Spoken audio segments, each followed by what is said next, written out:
Are we live?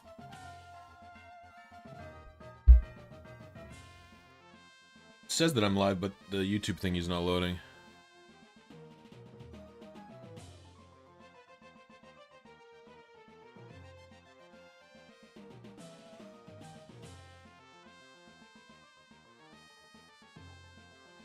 Okay, we're live. It's just the YouTube feed is not loading. We're live. It's just the YouTube... That was not loading for me at all. That was weird. Okay. Good morning, everybody. Oh, I just opened 3DS Capture. Get out of here.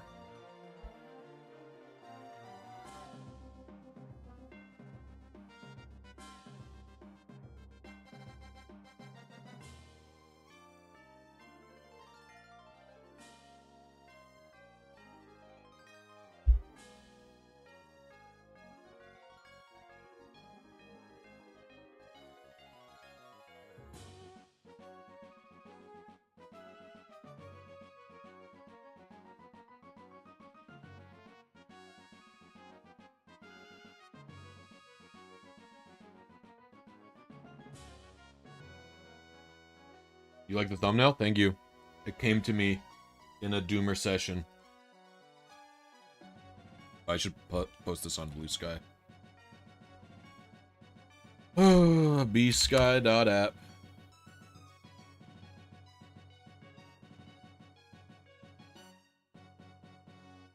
Election Doomer stream.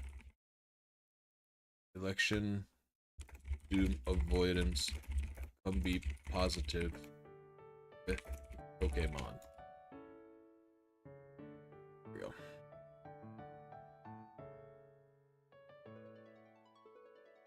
What's up? Good morning. Early stream. You may be saying, Blisy, why is your stream so early today? Well, here's the deal. I woke up at 4:45 to go to the bathroom. Just I had to pee, and I looked on my phone. Big mistake. Looked on my phone, saw that Trump pretty much had it was called by that time, and I was sad, and I was like, well, I'm just up now. I can't go back to sleep at this point. I made breakfast for my wife, and I'm extremely tired, and I was like, fuck it. Instead of doing, I can't change anything anymore. So instead of dooming, I will stream and try and be positive and have a good time with all of you gamers. It's the best that I can do right now to try and stream and be positive.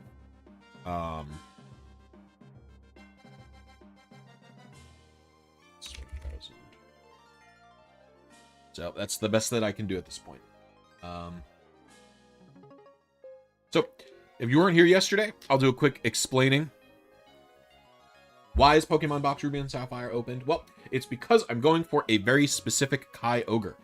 This Kyogre, its stats and stuff would not be possible on a normal video game. It would, if you picked up your GBA on Ruby and Sapphire and tried to get the exact Kyogre I'm getting, not possible. Fully impossible to get. However, bad old emulators have a couple of issues that allow the IV generation process to be interrupted and get normally impossible spreads thanks to inaccurate emulation. Pokemon Box Ruby and Sapphire has a way to do this. There's two options here, right? This is Pokemon, this literally says Pokemonu Bakusu Heiko, right? And then this one, I could read it, I don't know what the words mean. Boken ni Deru, but it basically means adventure mode. So adventure mode is actually a way to play Pokemon Ruby and Sapphire on your television. Right now, you can see I've got a copy of Sapphire in this GBA. We're booting up. So instead of using a Game Boy player, what I'm actually doing is loading up an emulator on I'm loading up an emulator on Pokemon Box Ruby and Sapphire, and it's sending my Sapphire's save file over. That's all it's doing. There's an emulator with both Ruby and Sapphire built into this. And that emulator, because it was made in 2004, is old and bad. And has the exact same problem an emulator like Visual Boy Advance would have.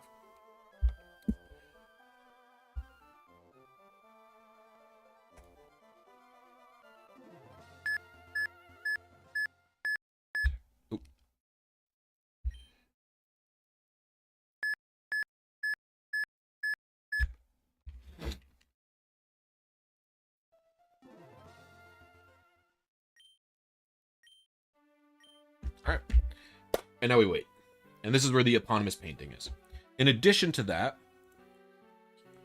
I need to get my seed list going.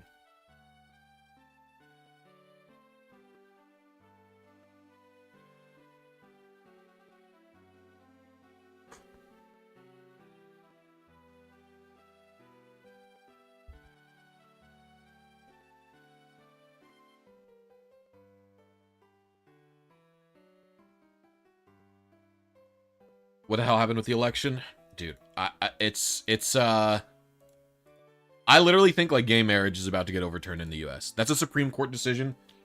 There's only going to be more conservative Supreme Court justices getting put in.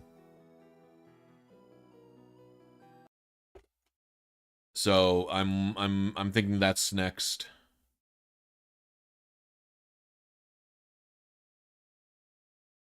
So bummed out. We're all bummed out. We're all bummed out. We have to try and stay positive, and we have to resist. This means what can you do about this situation, right? I mean, if you live in a red state, you're pretty fucked. You have to probably leave if you're gay or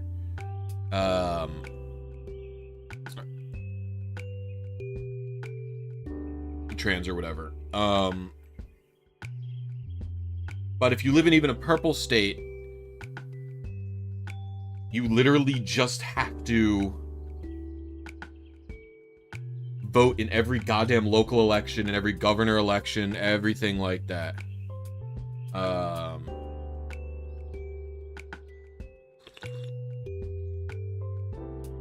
Like, you just have to vote. Like, probably lead to you going to war. Are you European, Saitas? I don't think America's going to war. Everybody's bummed. We gotta try and stay positive, folks. I know it's hard.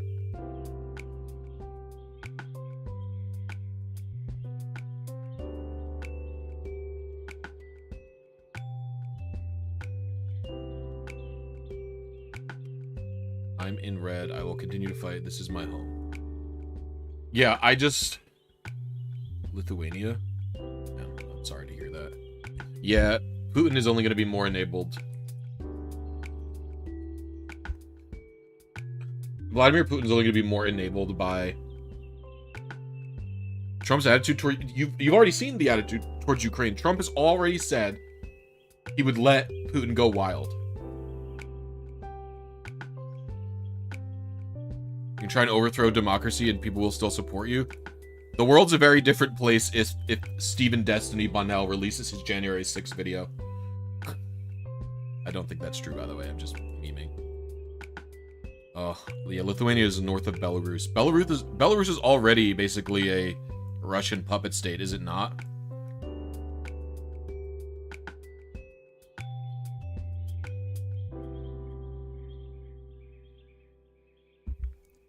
You know, I understand not wanting America to necessarily be sending, like, money to Ukraine. I do actually understand that concept because, you know, things are not good in America to begin with. But most of the stuff we sent to... Most of the aid, I think something like 90 or 95% of the aid that went to Ukraine went in the form of, like, old munitions. You know what I mean? Like, we were just sending old weapons and stuff to them, which we should continue doing. That, to me, there's no negative to doing that. Or to Munchma.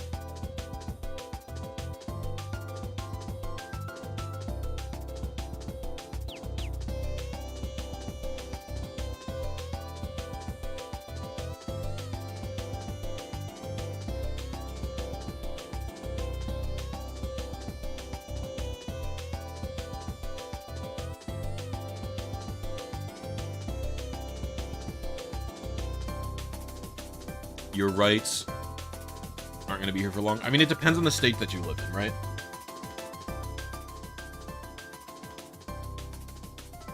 It depends on the state that you live in. There are going to be plenty of states where your rights are going to stay. The problem is they're going to be removed nationally. Ohio? Come to Michigan. Actually, how did the Supreme... Michigan... How did the Michigan Supreme Court election go?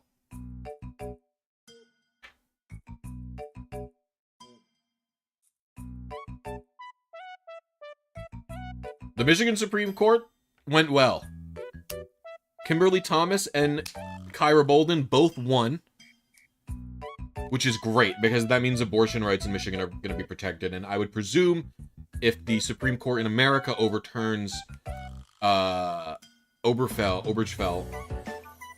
that Michigan Supreme Court would also uphold gay marriage.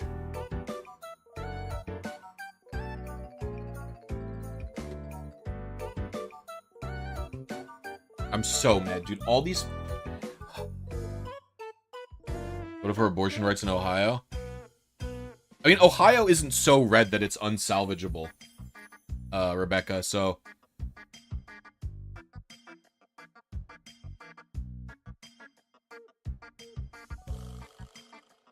Thank God.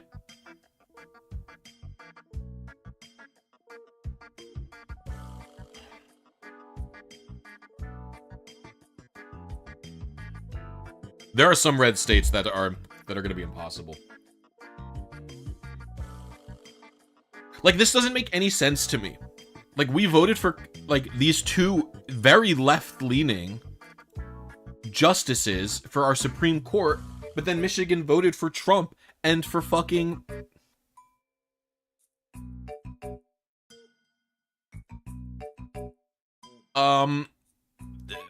Mike Rogers.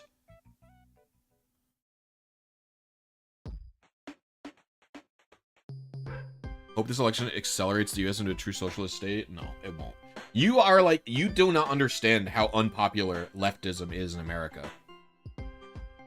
It is not popular. Like, if you ran a more... Like, I need you to understand that Kamala Harris is the most left-leaning... She is the most left-leaning president. A person to ever run for president. Like, you need to understand that. Like, she is literally the most left-leaning person ever to run for president. So things are not going to be accelerated. The Overton window has shifted. Bernie and Cortez ran in primaries for... actually, I don't even think AOC ran for president. But Bernie only ran in primaries.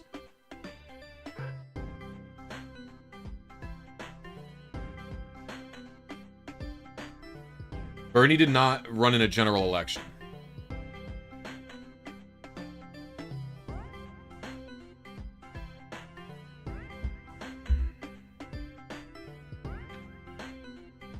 She is not. Who is a more left-leaning candidate who ran for general election of America than Kamala Harris?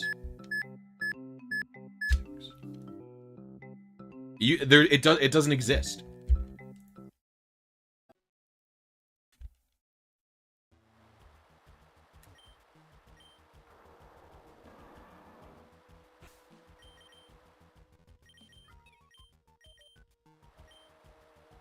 It's like so unbelievable to me. I don't know. I thought Kamala was a good candidate, man. There's part of my brain that feels like this literally happened just exclusively because she was a woman, like, or almost exclusively.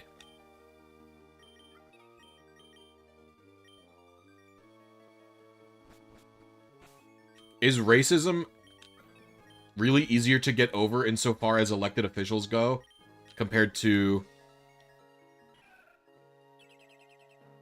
sexism? I get like have you ever seen those, like, these, you know, Jordan Clipper? He used to be on the Daily Show. I think he had his own show for a while, and he might be back on the Daily Show again or something. I'm not really sure. Jordan Klepper, excuse me. And he would do these things where, like, if this was 2016, I'm thinking, right? Where he would do these interviews with people, and they'd be like, oh, I'm not voting for Hillary because, like, a woman would have her period and then want to go to war. And then Jordan Klepper goes, hasn't every war the U.S. has been in been started by men? And he's right.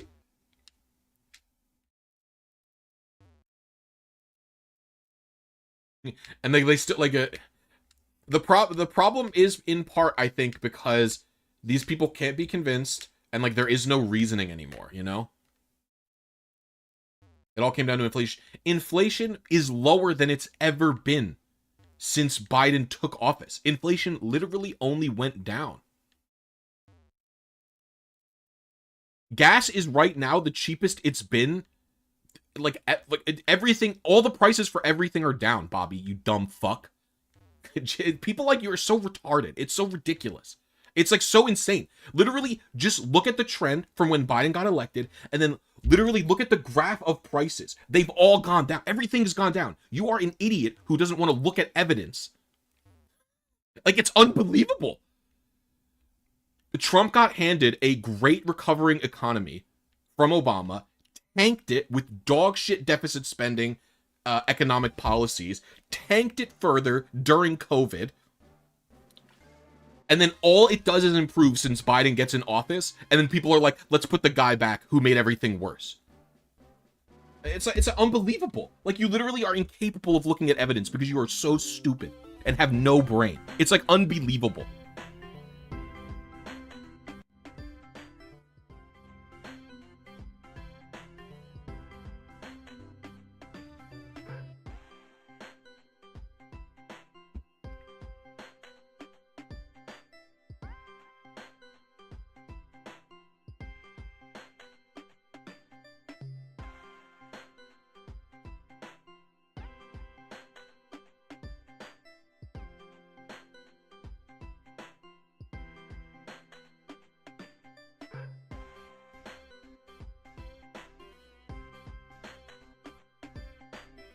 Inflation was at its peak in 2022 and has gone down almost half since then. It had a huge spike in December of 2020. It spiked from 1.4% to 5% in December of 2020. That is not Biden, because Biden wasn't fucking in office yet. And then, of course, it's going to keep climbing until it gets under control.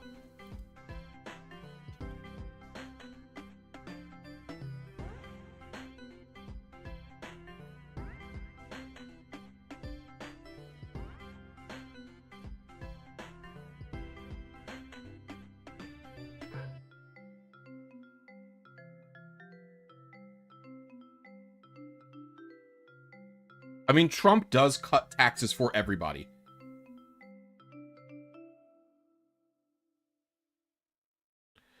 Trump has cut taxes for everybody. He just...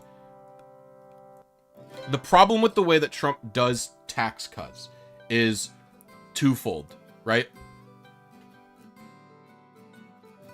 It is necessarily, because it is percentage, going to impact wealthier people more, because they are saving a lot more money because they make more money and their percentages are higher.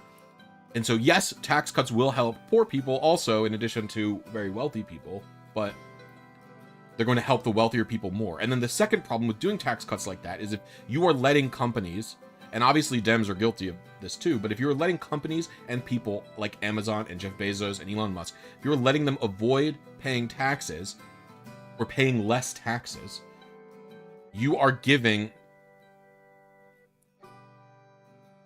less money to social programs of the American people. So those people in the lower tax brackets might be happier about their tax cuts.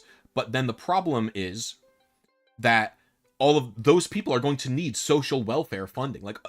Like most of these red states are voting against their own interests because they are the states that are using the most like welfare from the government. Trump is cutting that both literally by cutting those policies, but also by taking less taxes from people, so those programs have less funding, so those people get less money to be able to pay for things. It's all emotional decision making, I think.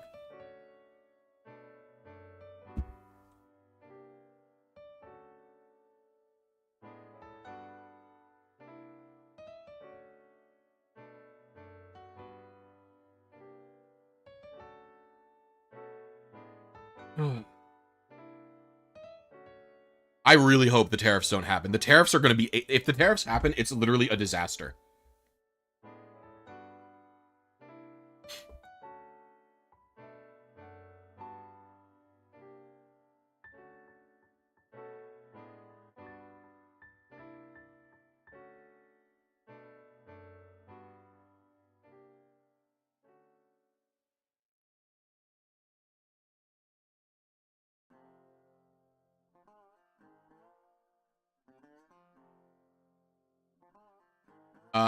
Donald Trump wants to basically tariff every import coming in from China at a pretty high margin, because he doesn't understand that the American people are the ones who pay the tariffs, not Chinese people.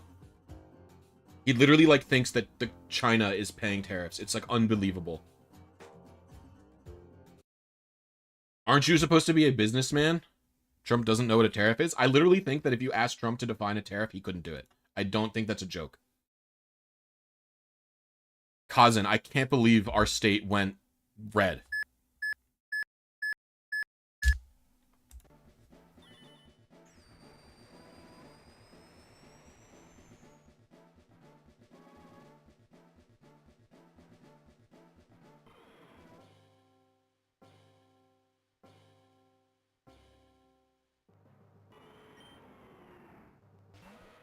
Minus 3 years. I can't.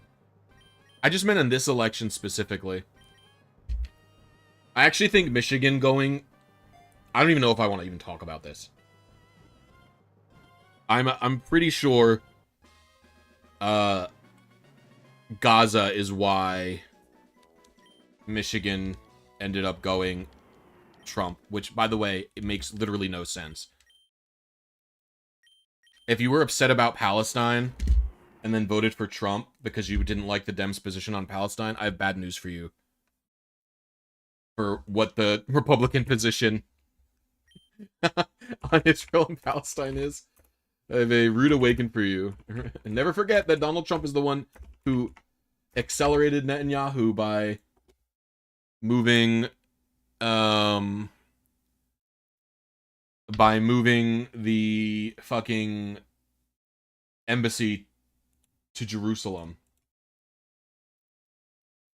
Oh, I forgot to do my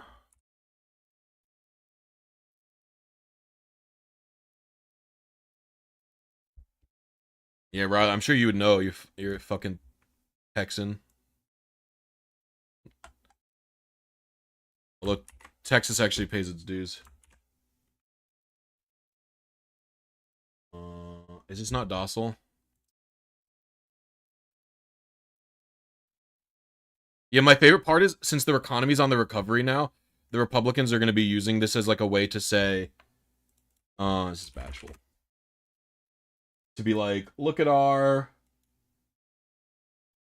Is this really method 4? This is Kyogre 145, 108, 92, 148, 136, 99. Oh, do I have another invisible Kyogre that doesn't exist? You're bashful? Yeah.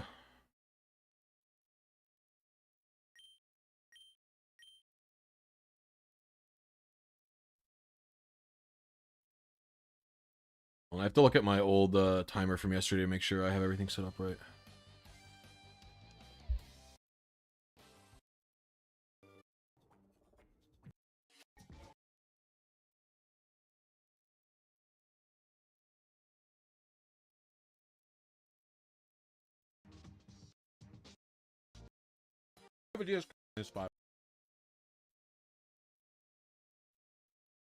Sorry.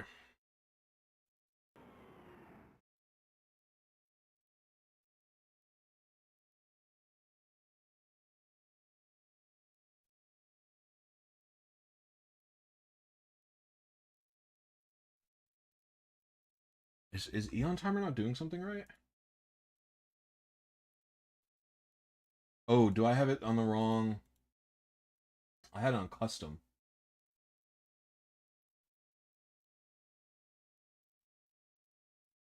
But I should still have been close. Yeah, we'll just try again because I had it on the wrong frame rate.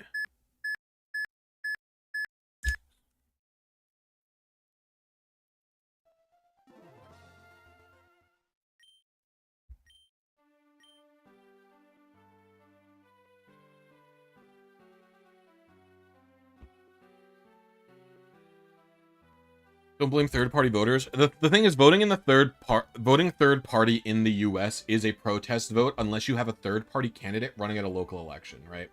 So there are going to be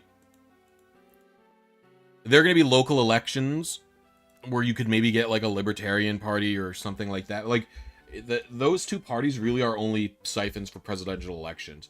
And Jill Stein basically intentionally siphoned votes on purpose to be like, if an investigation came out that Jill Stein was literally paid by Vladimir Putin, I would not be surprised.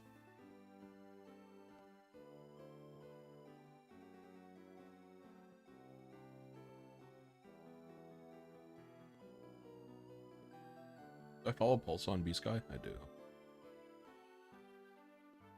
Yeah, I don't think the third-party voters were the problem. I don't think that's the case. My current theory is that men think women equal bad. The voter turnout this time was a lot lower than 2020.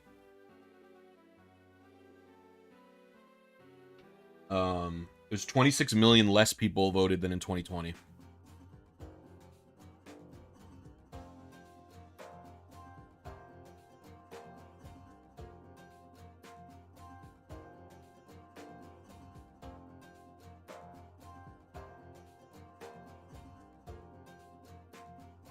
I came here for Pokemon, not your political opinions. Okay. Goodbye. Get the fuck out of my channel, you loser.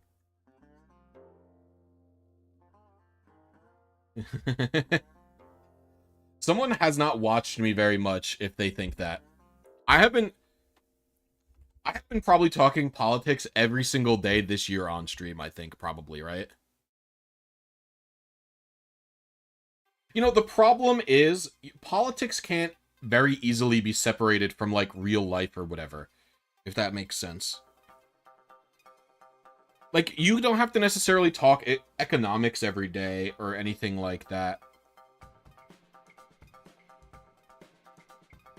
But like, you know, I'll like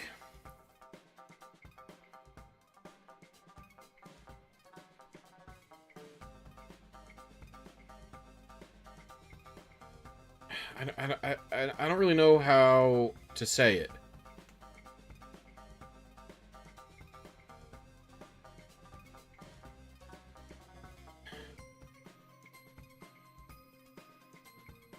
Like, in my daily life, am I thinking a lot about a specific political position? Maybe not. But like,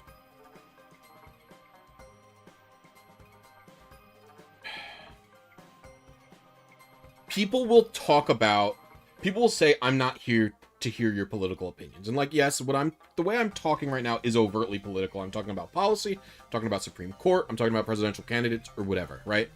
But like, there could be a chance that I say, you know, I'm talking about my friend. I'm like, yeah, my friend and her wife, right? And I say my friend and her wife. And there are people who will say, let's not get political when I say that. You know what I mean? And it's like, they literally view me talking about a gay couple or something as political, or talking about you know, various bullshit like that as being political. And it's like,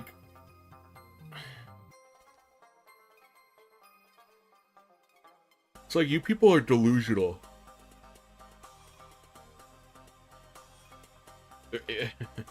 I don't know.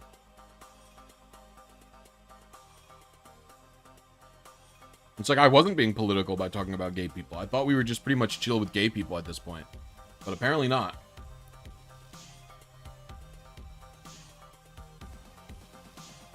Hey, awesome clump trees.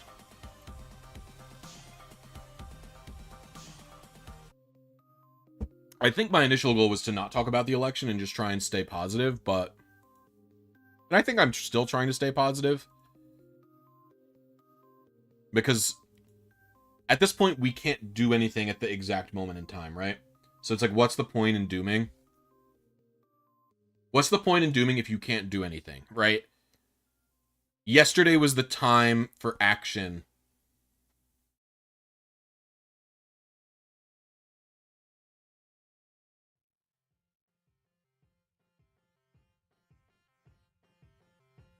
Today is a day we can't do anything.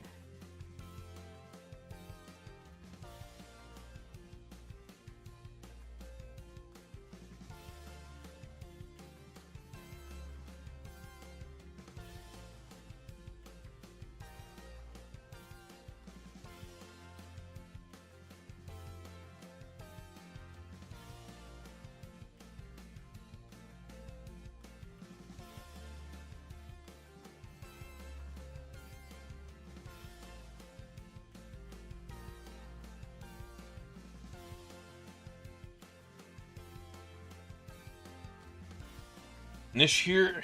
Sickness. We could be the next one after Ukraine. Dude, it is strange to...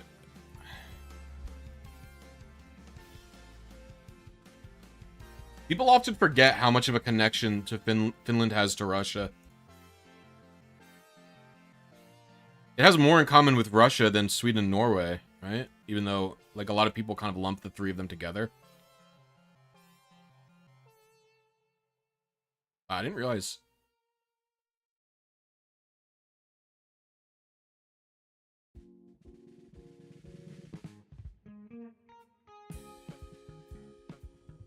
Finland is one country north from North Korea. That's really funny. This is actually like, this is really funny. I remember I was looking up like a little trivia, like how many states does New York State border? Because I used to live in New York, right? So it borders Pennsylvania, it borders New Jersey, it borders Connecticut, it borders Vermont.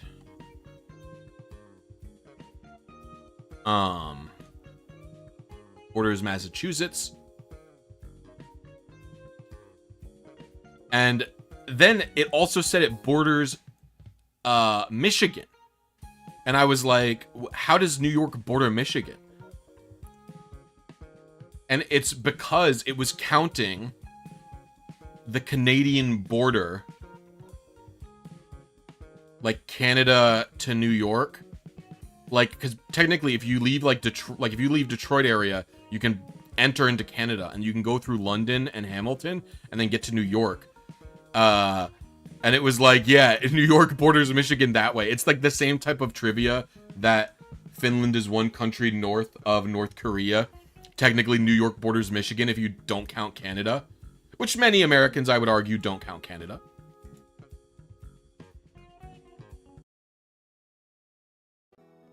Very disappointing day. Yeah, it's so sad that even Europeans are like...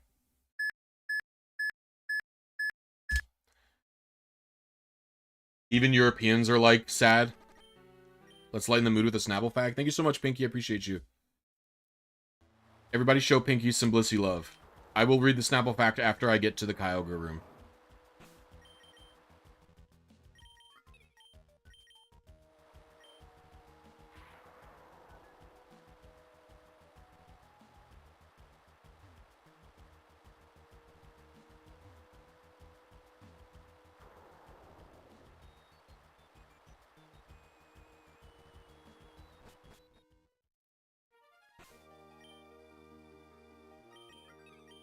Branch's biggest border is with Brazil.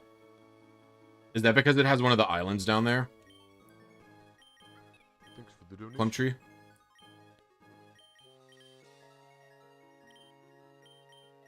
Oops.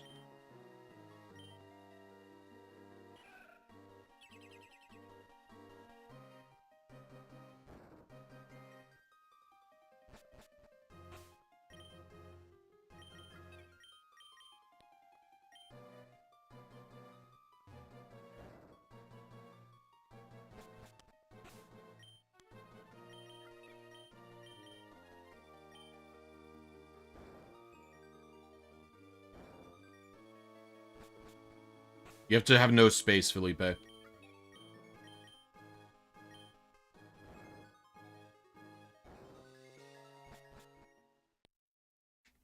I'm not a huge geography nerd.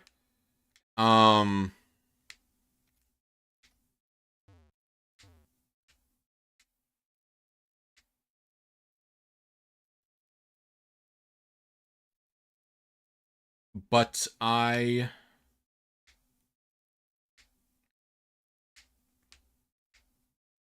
brain isn't working right.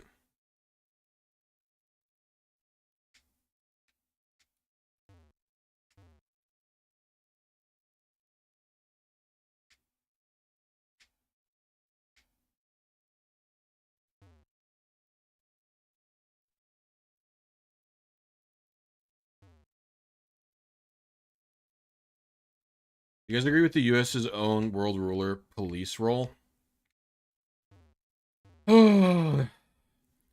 Like, not necessarily, but also... like, the thing is, I think thinking about foreign policy in such a simplistic way isn't necessarily unhelpful. Or isn't necessarily helpful, if that makes sense.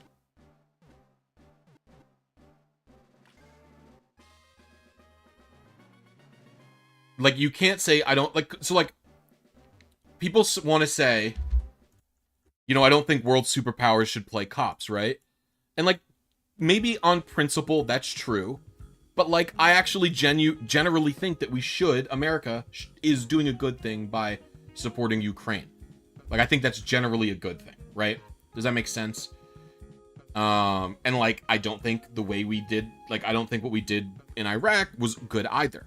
So it's like, people have the perspective that the U.S. shouldn't play cop because the U.S. has done a lot of bad things while playing cop. But what you're disagreeing with was the actions that they took, not necessarily that they should have taken the actions, right? Does that make sense? Like,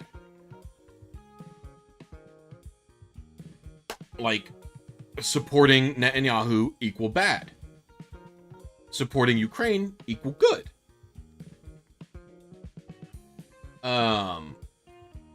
So I want to support Ukraine, but yes, like, I don't want ground troops going, and I don't want us to need to be in Ukraine permanently. But yeah, if that makes, but, like, I would say that sending munitions over to Ukraine is playing cop in some respect, right?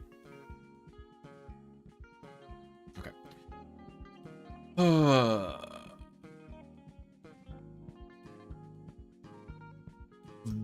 I currently have no NPC interference, and it's just because the painting area that I'm leaving from has no NPCs in it, and then Sutopolis, while it's raining like that, has no NPCs in it either. Everyone's in their house because of the storm. Okay, we have a Snapple fact to read because Pinky donated.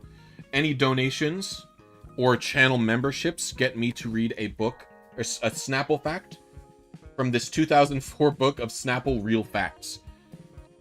If you're a Zoomer and you don't know about this, Snapple used to do these. Snapple is it's a sugar fruit drink. They used to do this thing where when you opened up their bottle caps, underneath them was a fact. Like supposedly a true fact.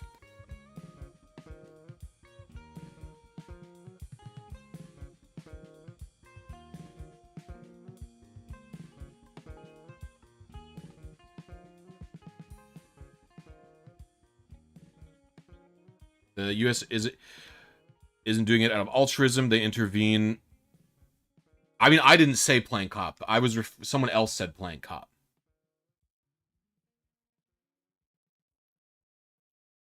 The person who initially said it referred to it as playing cop. I don't think cops act out of altruism either.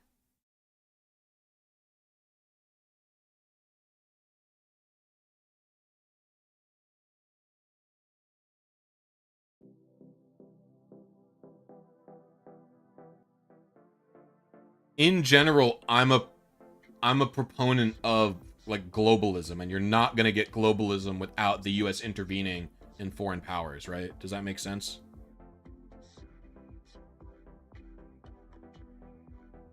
Okay, real fact, US real fact number 201. The only single syllable US state is Maine. That's fun. That is a fun. I like that fact. That's a good fact.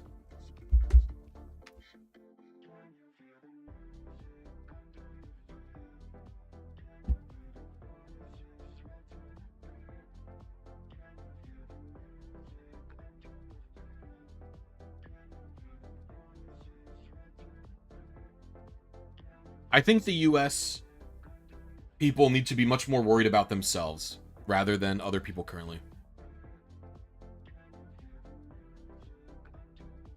You can't get globalism without US imperialism. Is that what I said, Babs? Babs, can I ask you a question? Why did you take, like, the least charitable version of the thing that I said? Did I say I was pro-imperialism? Did I say that I think that the US should go invade other countries? Is that what I said? Like, why are you taking the, like, it's unbelievable. What are you,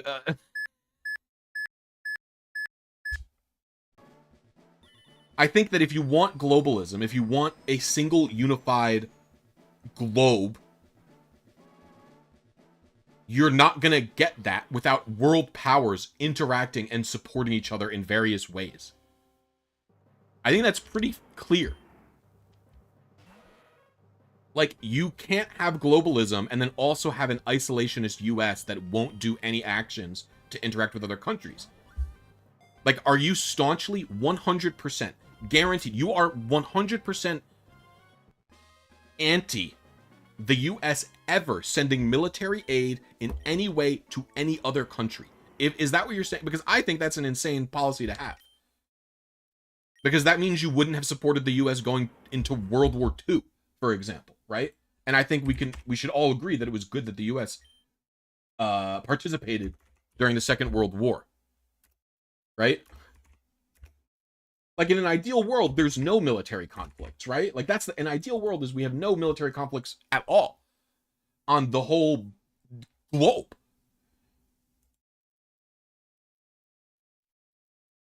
Okay, we were 1 seed early, like 8 advances late. So when we hit method 4, which is pretty good. I'm pretty excited about that. We'll go one more time to see how we're doing on seed. But I just don't understand how someone could hear the thing that I said and think that what I said was pro-US imperialism. I don't understand. Like, where does your brain...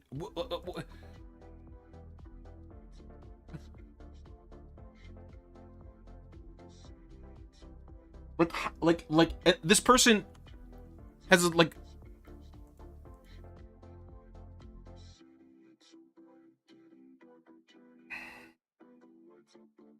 What does U.S. interference mean when the military aid is offering death machines in exchange for perpetuating their own interests? Like, do you think it's good that Russia is trying to take over Ukraine? Like, do you think it's good? Like, do you think the U.S. should not be sending aid to Ukraine? Like, Russia is an insane...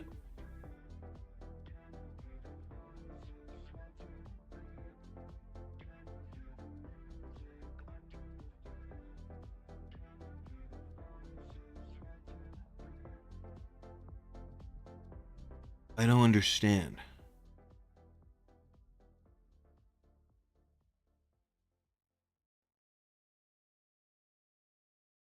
Like, I can think that the US behaving like an imperialist country is bad.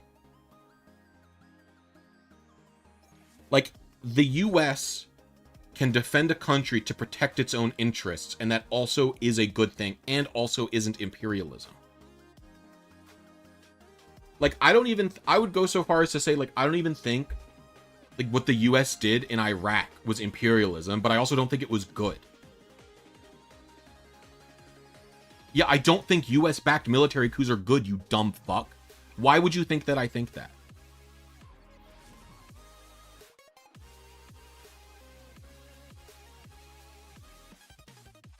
Like, literally, why do you think that I think that? I think that you cannot have a globalism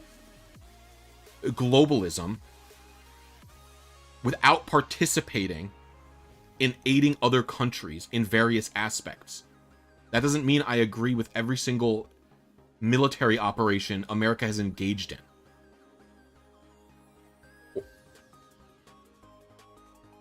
Why should we care about Ukraine when we have people in...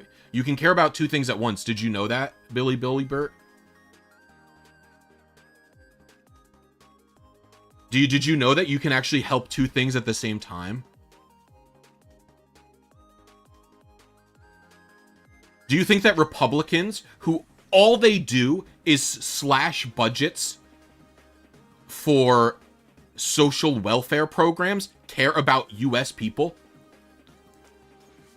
Republicans have consistently removed funding from veterans. A talking point, like, their number 1 thing is support our troops, and then they cut VA funding.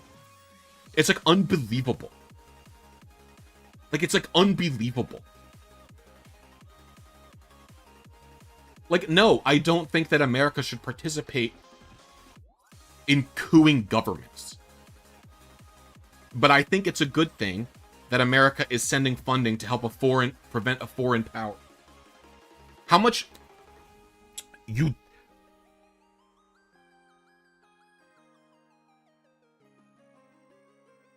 money has not been sent to Ukraine instead of hurricane relief. You cannot possibly believe that. That is not how it works.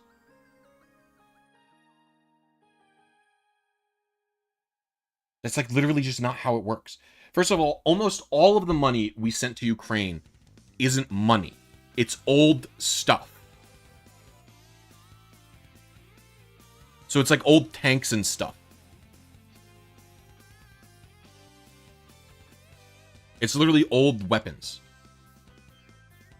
There is actual money being sent to Ukraine as well.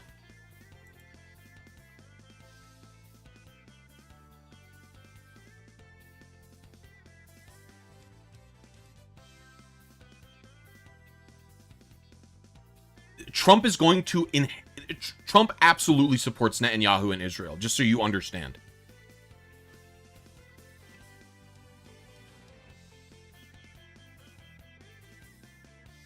He literally moved the embassy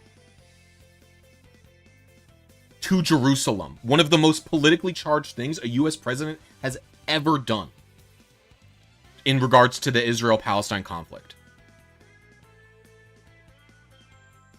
Yes, every single Republican voted against hurricane relief and cut funding to FEMA. It's like unbelievable. It's unbelievable that you think that. It's like unbelievable. Every single Republican is pretty much pro any social welfare, any social safety net at all. All you dumb fuck red voters are literally going to lose your safety nets and then not have any help medically, through Medicaid, through food stamps. You're all going to lose all that shit under Republicans. It's like unbelievable.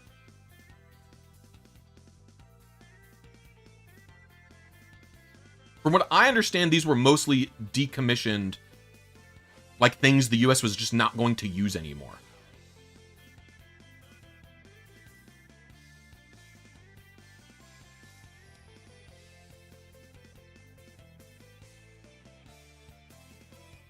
So I think there's a couple of things people need to understand about things. First of all, I do not think there's probably ever a world where any US government ever stops supporting Israel in terms of financials and in terms of having like military like bases there. I think American voters just have to accept that it's literally impossible. Both Republicans and Democrats are pro-Israel. I think Republicans are probably worse on Israel and more pro-Israel. At least Kamala has said, like, like at least she said that she wants the conflict to stop. Trump literally hasn't even said that he wants that. Trump has basically said the West Bank is going to be good for, or not the West Bank, excuse me. The Gaza Strip is going to be good beachfront property, and that Netanyahu will mow them all down. Like, that's literally what Trump said. Okay. Seems great for them.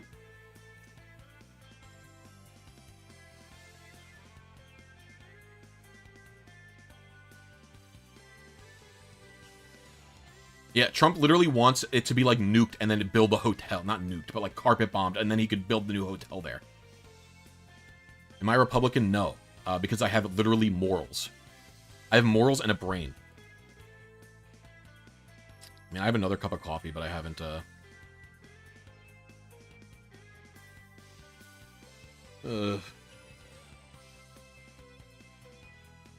It's so awful.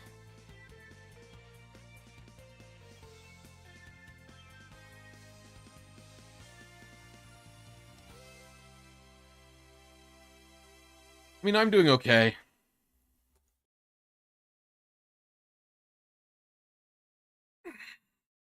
It might be a eat out kind of day, though. I will say that much.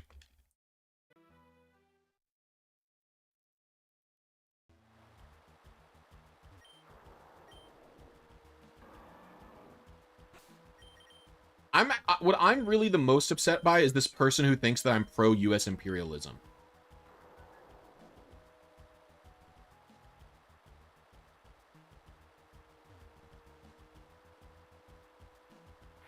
I think like this type of bad faith like actor is like truly insane. Like I'm literally this person is deluded and is like against the like they refuse to even remotely look at my point in good faith. Like that type of person, like I like you are like a horrible person. Like you like that person that fucking I forgot their name already, like literally doesn't deserve to participate in society. Like it's unbelievable.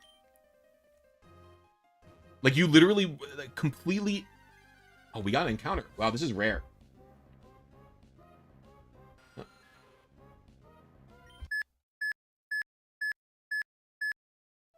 That's the first encounter I've ever gotten.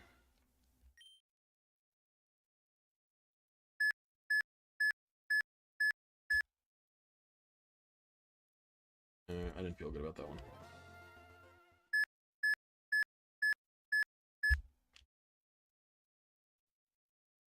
The painting in Lily Cove has literally no NPCs in it. The next closest,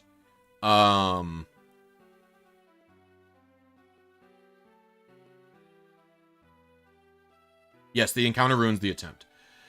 The painting in Lily Cove has no moving randomized NPCs. The next best you're gonna get is in Fall Arbor Town, and that one has one moving NPC who is likely to not affect you very much, but it's from my perspective, it's not worth the risk. The American left is not very far left. Even economically, I wouldn't say the American... No. It depends. The American left is very centrist in a lot of ways. Like the American, like the Democratic Party specifically is what I mean, basically. I'm saying there is not imperialistic ideas ingrained in my beliefs. I'm saying you are heavily misinterpreting and interpreting the things that I'm saying in the worst possible light. I am saying that the US cannot participate in globalism without sending aid to countries sometimes, if war happens. I am not even saying that the US should participate. Like when a country when a country collapses on itself because of civil war or other things, I am not even saying the US government should be sending military aid to back one side or the other. That's not even what I'm saying. Like, I'm saying the only, like, you can offer humanitarian aid in cases like that, where you let people in, or where you let, or where you, like, send money just for, like, food and shit. But I wouldn't necessarily be supportive of a military thing, because like you can never know the truth of these types of things, and like the US backing countries in civil wars or in wars tends to not work out great, right? It tends to not go well, from what I have seen and read. But I don't think the US sending military aid to a country that is fending off a foreign power is a bad thing. That is not imperialistic in any capacity, as far as I can tell. Because it is one country defending against another country from foreign issues, right? That is not imperialistic.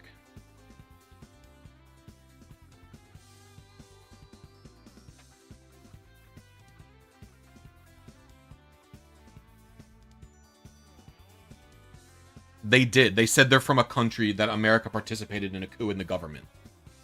They're probably... If I had to guess, that's a South American country. Which I think is fair. I mean, America treats South America and Central America like complete dog shit. What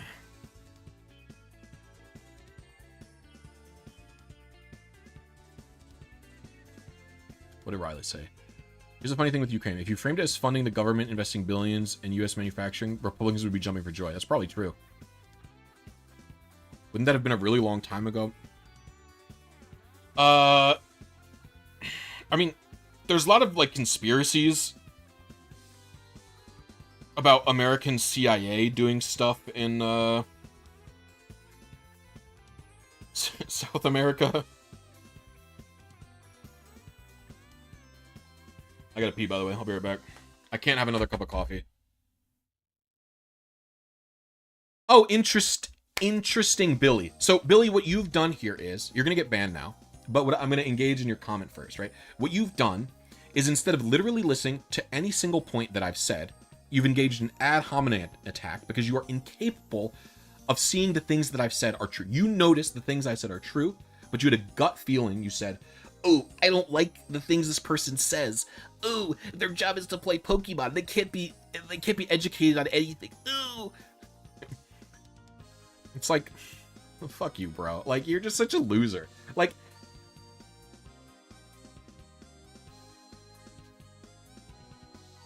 anyone can be educated about anything. So stupid. Fucking loser, dude. Fucking loser.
Oh, wait, 19.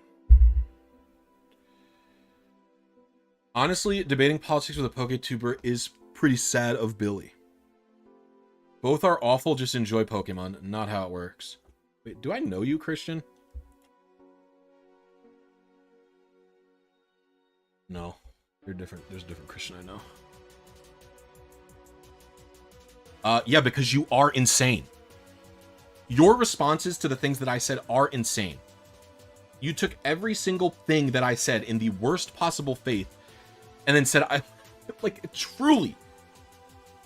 You know what hurts is me saying, yeah, I think the US participating when a foreign power invades another country is a good thing. And you go, so you're pro-imperialism? Like, do you understand the disconnect there? Like, you took what I said. You took the thing that I said, and you looked at it, and you go, there's a range of ways to interpret this. And you said, I'm going to look at this in the worst light. I'm not going to think about what this person said. I'm going to say you're pro-imperialism. Because I don't think that you can have globalism without other countries helping each other. That's what I said. I said it's good. Like, I literally don't even know how you can get to the conclusion that you got to without intentionally being bad faith. Like, I can't even see it. I literally cannot see a world where the thing that you said wasn't an intentional view of what I said in the worst possible light.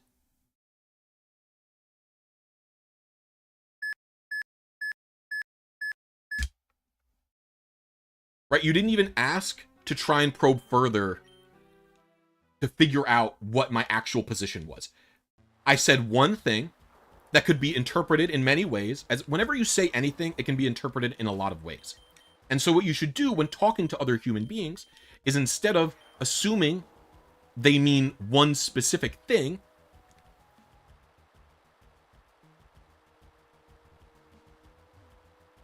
you should ask for clarification to say, oh, are you for the US backing coups of other governments? And I would say, absolutely not. Of course not. That's an insane thing to be pro of. Of course I'm not pro that. Why would I be pro like, but no, instead you took what I said and you jumped to the worst possible light of the interpretation, because you could, because obviously there's a way to interpret what I said that way, but you didn't even ask for clarification. You just assumed the worst. You assume I'm like pro-America going to other countries and overthrowing the governments, or pro-America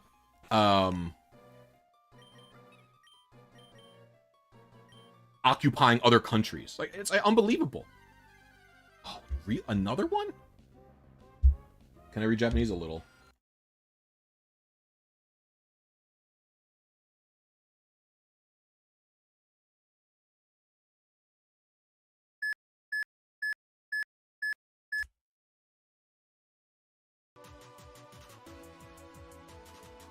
CIA loves coups. I don't know how much of that stuff is true. I have to look into it.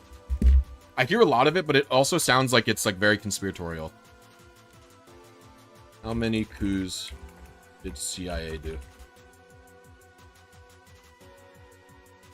I'm getting it for competitive purposes. Let's see. Okay, these are 1800s. Probably not super interesting. Okay, I knew about Hawaii. I knew about Philippines as well. Okay. I knew about Cuba as well. See, like, I'm not pro any of these things. Okay, I don't know what's going on in Honduras. It became known as the Banana Wars. The U.S. staged... What do they mean they staged many military invasions and interventions? What does this mean? Did they send actual troops? They sent the Marine Corps. Why did they do this? So evil, dude. It had to do with fruit companies. It's just so insane. It's so evil. Obviously, I'm not supporting of this. Yeah, LRXC.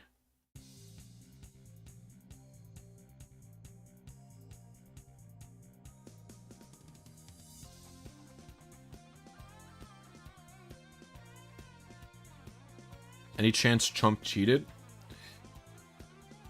Probably not.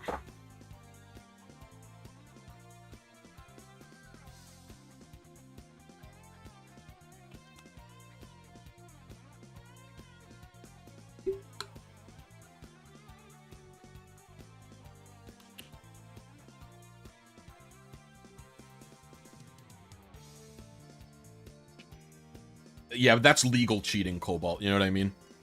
I don't think it's good. To be clear, I don't think it's good. But legally, they're allowed to do that. You know what I mean? What did the US do in the Netherlands? During the Nazi occupations, the Netherlands was governed by, headed by Arthur Schreiers in British Force Liberal.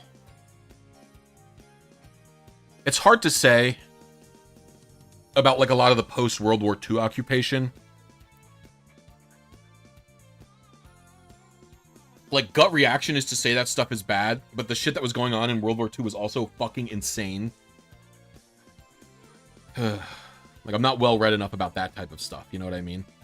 Like, I'm not well read enough about... You know. It's like...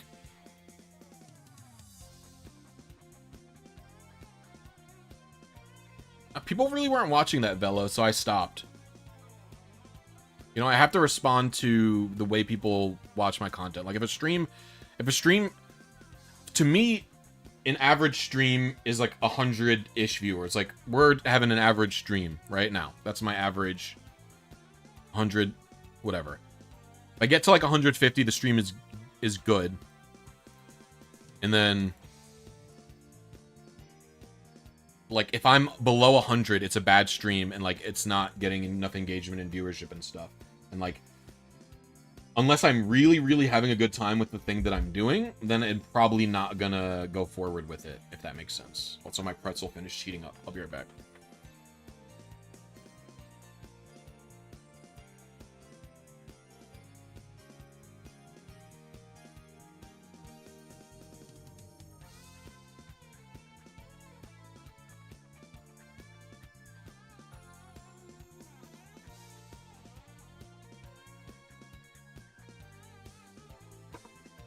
Yo, LRXC, would you be interested in doing dual comms of ADV Revival with me?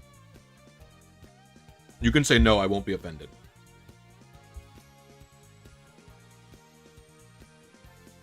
For the channel. I'd be happy to partner up with you.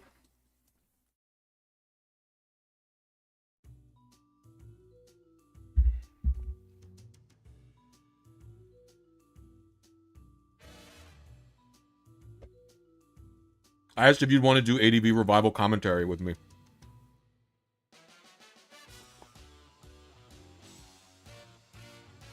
And then I said, you can say no, I won't be offended. If you prefer doing a solo act.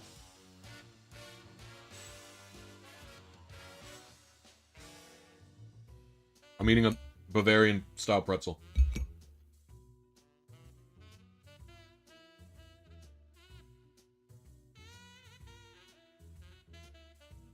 That's fine. I just think it was a fun thing to ask.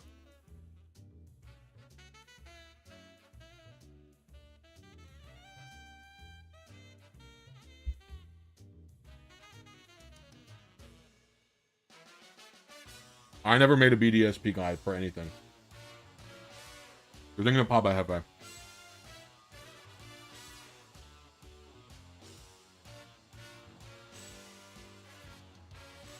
I would hope the best Bavarian pretzel you had would be in Bavaria.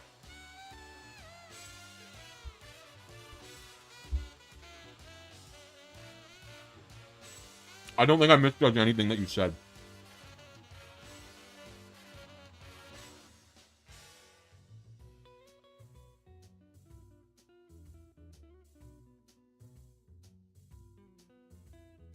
Bye, all crew.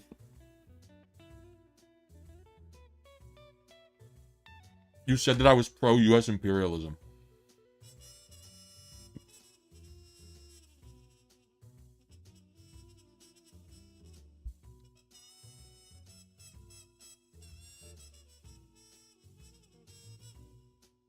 I think that none of my beliefs are imperialistic at all.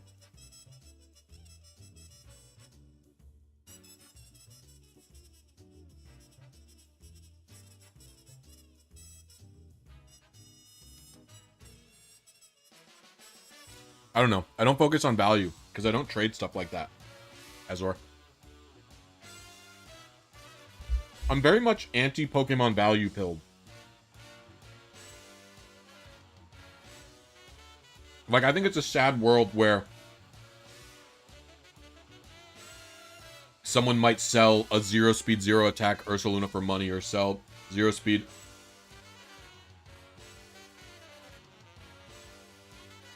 Zero attack X speed Ursaluna.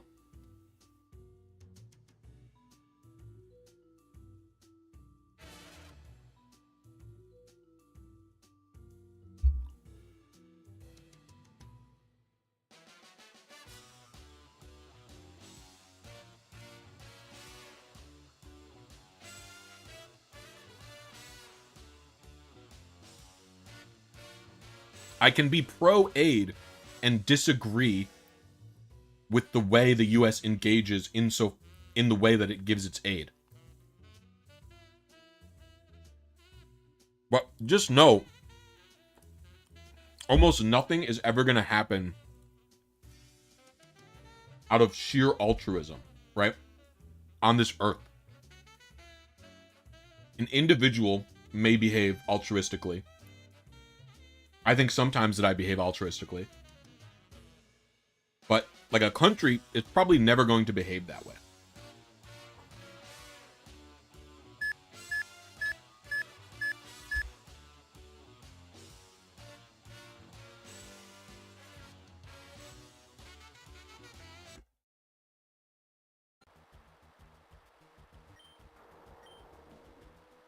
Like,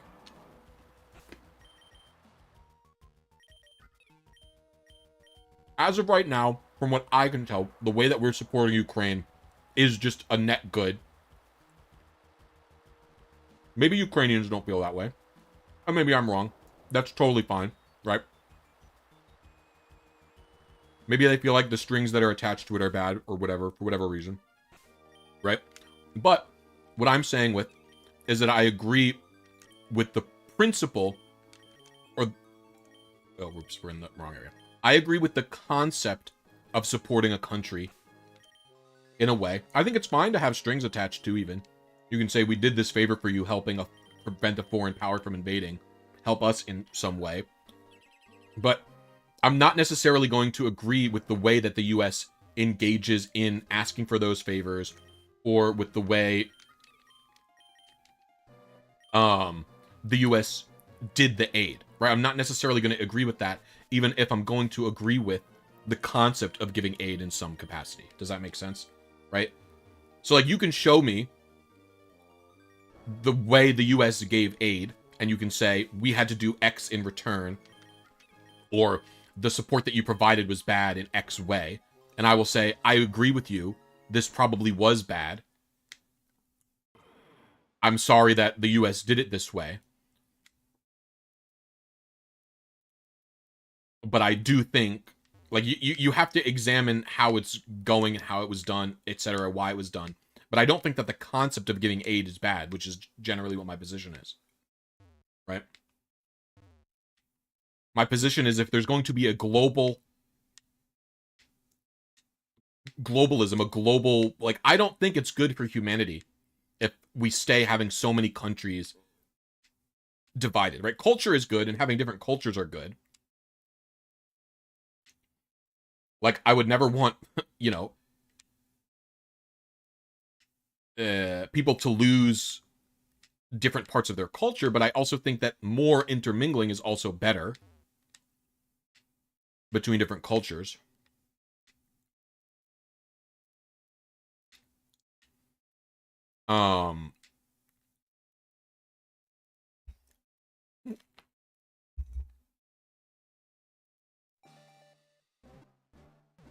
But I think the way forward for humanity is to end up with, like, some kind of one world government type situation. You know what I mean? I don't know what that looks like. Alliance of Nations type thing. You know, something like that. And I think you do not get there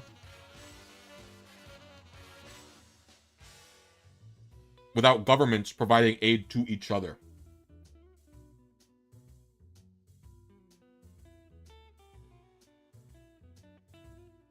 And so right now, I think what the U.S. is doing with Ukraine is a good way of doing that. And I don't think it's coming at the expense of U.S. citizens.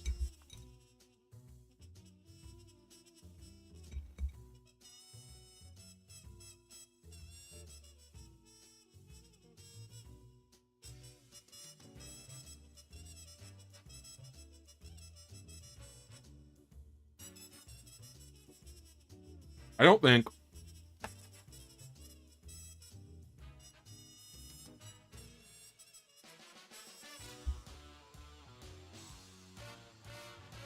what the U.S. has done in the past has been good. But I don't agree with, you know, I know it's pretty clear.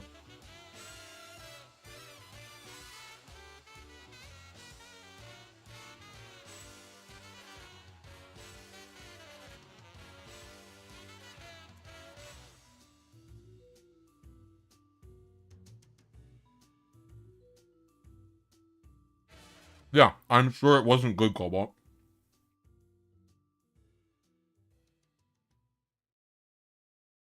The US does all sorts of fuck things.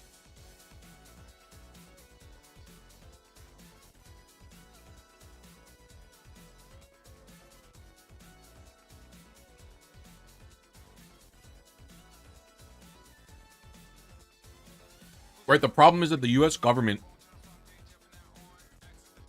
isn't just like a neutral entity that provides aid in X ways, right? It's an entity that has interests of its own. Is the problem.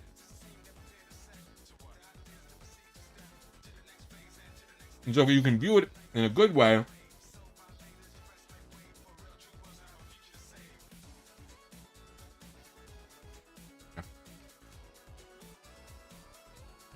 I feel like I've made my point, my stance, and my position pretty clear.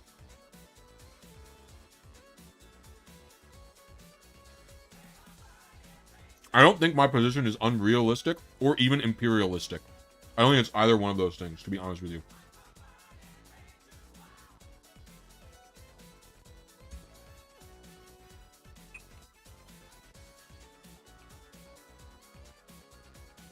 I think my position is pretty reasonable. I'm not pro-imperialism or anything like that. I mean, you can even look at things like... Yeah.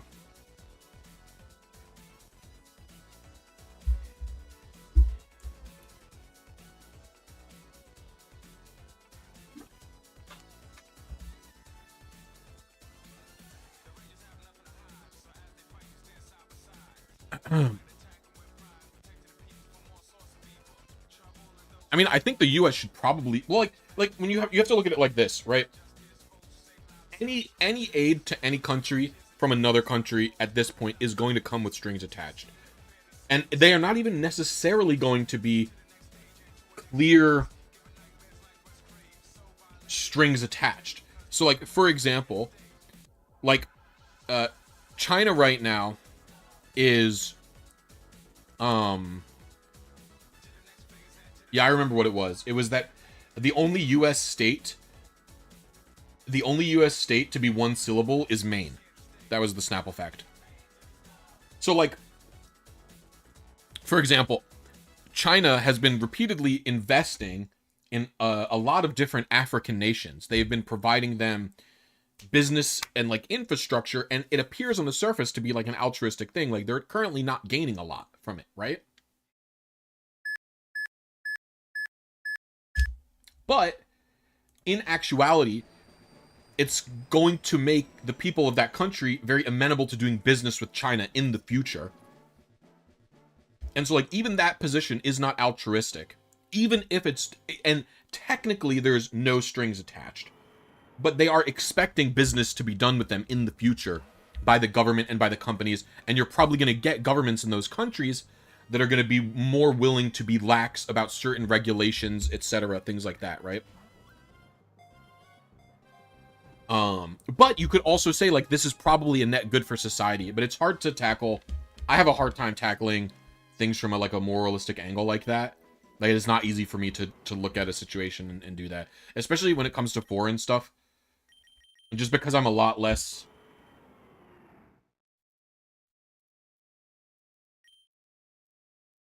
Like, I want to say something like, I'm American. Our country still isn't very good. I'm mostly worried about what's going on here, which is true. But I don't want to, like, I don't believe that Americans are more important than other people. Like, I also am concerned about other people, you know?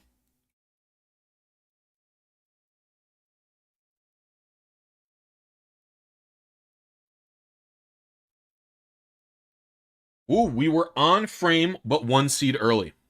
We were literally on frame, one seed early. I was one seed early 2 times consecutively. I'm going to do an adjustment.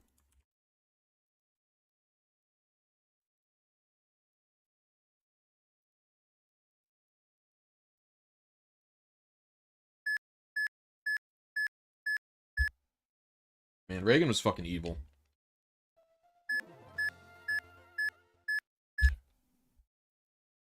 I'm like...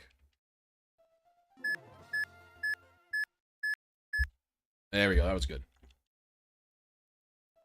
We're all equal in death. I mean, I believe all human beings are equal in general, even if they don't get treated that way. What's up, Miguel? I'm doing all right. Pinky, did you hear the Snapple fact? You paid for it. I want to make sure you heard it.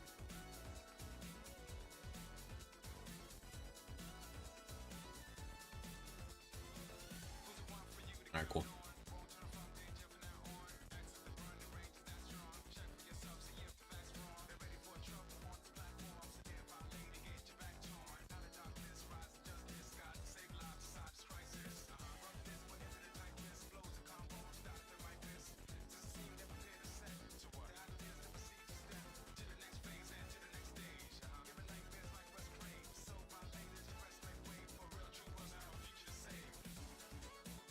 Yo, this shit is too heavy for a children's game stream.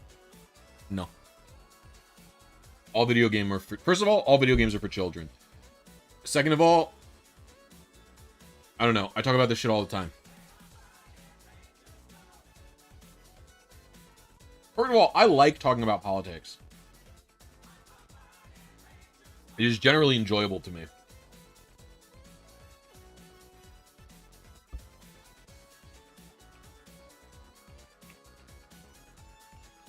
All video games are for children is a wild take. Unless it's literally like an X-rated porn game, I do think that pretty much all video games are for children, yeah.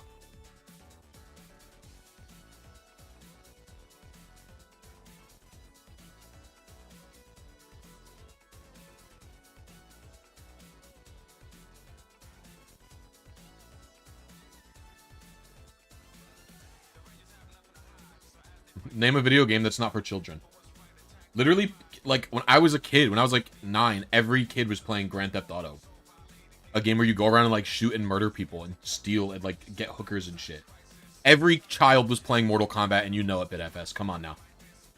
I was playing Mortal Kombat when I was 8. Okay, I said except porn games, obviously. Duh. Those are not for children. Duh. And you'd be wrong if you'd think kids aren't playing them, by the way. Mortal Kombat is literally for kids. No, Mortal Kombat is absolutely for kids. The gore is like something that specifically appeals to like people 14 and younger. Like that type of gore like gains more value with kids than it does with an adult, to be honest with you.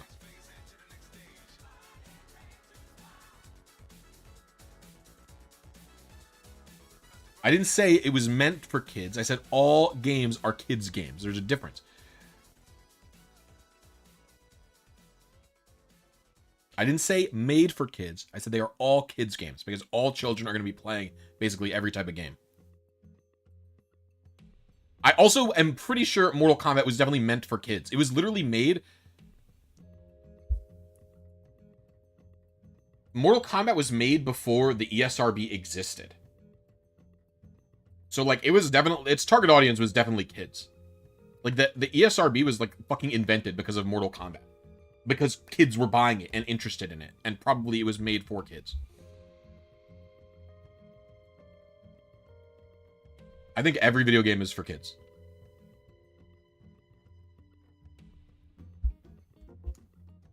And what I mean when I say every video game is for kids, I mean that video gaming is something that is like a... Video games are like an activity that you have less and less time to engage in as an adult, right? Kids are the ones who are playing a majority of video games. And when I say kids, I pretty much mean like 16 and younger are a majority. Like, I'm 32. So when I say all video games are for kids, I'm talking about teenagers too. Like, I look at, like, when I was in high school, I'm a kid. I have no responsibilities. Maybe you have a part-time job. You're playing video games all day. Like, that's what you're, like... But, in my defense, also, 8-year-olds were playing Mortal Kombat and, fucking GTA.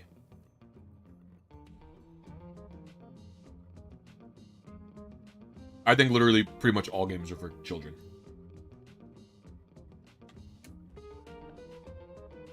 I think most kids are even playing... Like, most kids are even playing M-rated. Like, tons of kids play M-rated games all the time. I don't think it's like a... Like, I'm not saying you're childish for enjoying video games, but I'm saying, like, the people who play video games the most are children, and children are definitely playing games that are M-rated and stuff like that.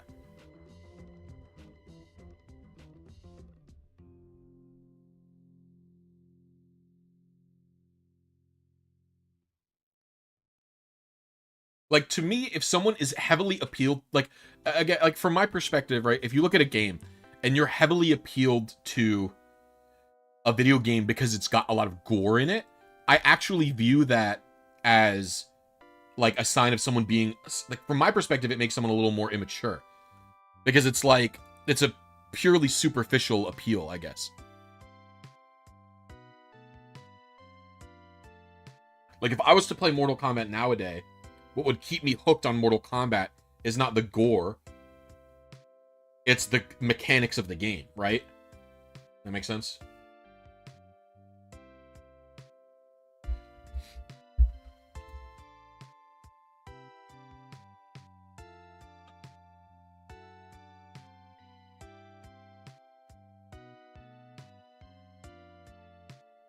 Enjoyed ripping heads. I mean, the ESRB exists for a reason, but T-rated games, the T rating and the E10 plus rating are kind of... The ESRB, I don't know what it's like in Europe and shit, but the ratings board in America is basically useless, from my perspective.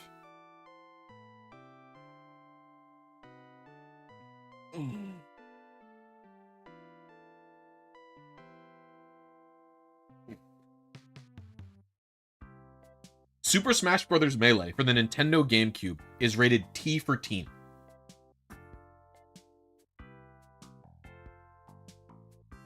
Like what? Super Smash Bros. Is rated T for teen. Super Smash Bros. I mean, I think minors literally can't buy M-rated games. I don't think a game store can do it. I don't think they're legally allowed to sell them. But anyone can, literally an 8-year-old can go into a store with cash and buy a T-rated game.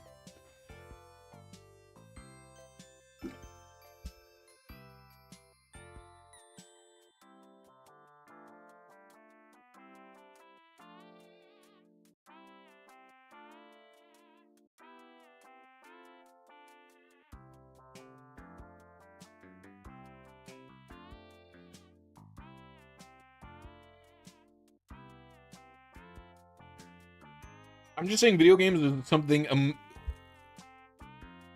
yeah, kids are going to play all types of games.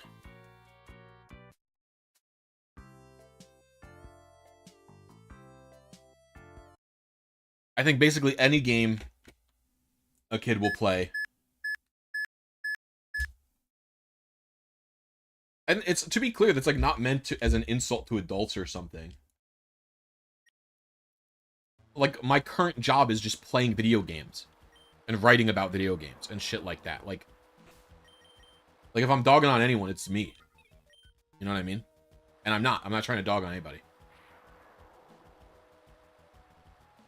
Okay, so for example, someone, this started because someone said, this is heavy topic for a kid's game, right? In this context, in the context in which I'm playing Pokemon right now, is this a kid's game? I would actually argue no. My audience, my majority audience is like 25 to 35 or something like that. Like, my audience is not, I do not appeal to children. Do you know what I mean? Most of you here, I doubt I have almost anyone younger than 18 in chat, to be honest with you. There's probably a few, but I doubt there's many. So, like, is this even a kid's game in this context? Do you know what I mean? I'm literally 12. If you're actually 12, I will ban you, just so you understand.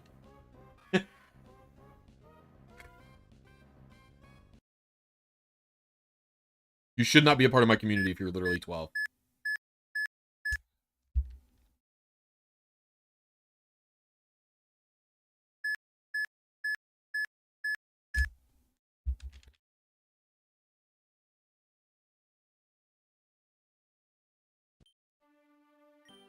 $30, it's so over. 18, a couple 18s. Most people are 21 to exactly. This is what I'm saying. Like, you guys don't have to tell me your ages, but like, I know how old my audience is based on YouTube surveys and shit. You know what I mean? Like, my age range is, it's very specific. Like, I don't have a huge...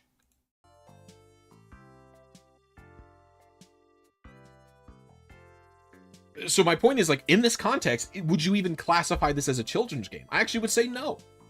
I'm playing it in a way that a child is not going to play it.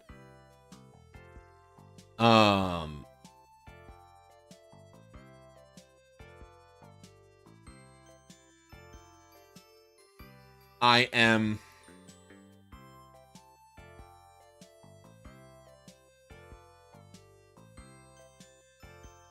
I think my YouTube surveys are insane. It's not surveys, it's like... So in this context, it's not a children's game, is what I would say. I'm not trying to do this as some cope. I understand that I play a child's game, by the way, just so you were clear. This is not a cope. But what I'm saying is, like, the definition of what is a kid's game and what is not a kid's game is a flexible definition inherently. Does that make sense? Like, think about it this way, right? Super Smash Bros. Melee is a game I played growing up. I played it all the time with my cousin and my brother. We played constantly. It's one of my favorite games of all time. That is inarguably a children's video game. It is meant for kids to play together with items and Pokeballs and stuff, right? But in the context of a Super Smash Bros. Melee tournament, I would argue it's not a children's game. It's like, does that make sense? It's the same way like baseball. For example, baseball is a children's game. It is a children's real life sport. The most people who play baseball are children. More children play baseball than adults. Like, think about that. More children play baseball than adults. Children's game. But there's a group of people who take it very seriously as adults, who even make a living off of it. Those, in that context, it's not children. You know what I mean? You fucking get what I'm saying. You guys get it.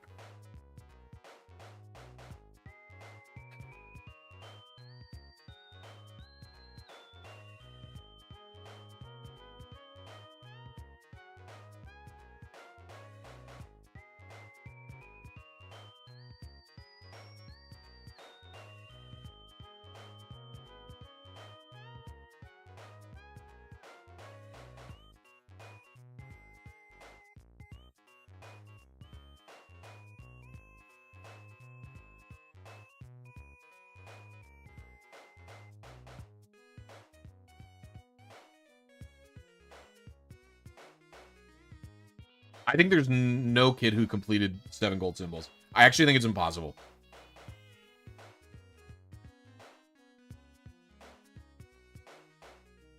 I literally don't believe a single child beat the Battle Frontier with all golds. I actually don't believe it.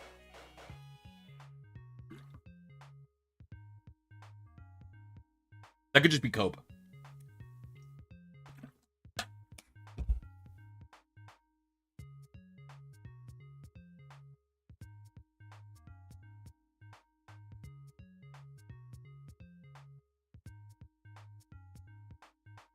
I definitely got silver. I'm not trying to justify a hobby, Hellboros. I'm just...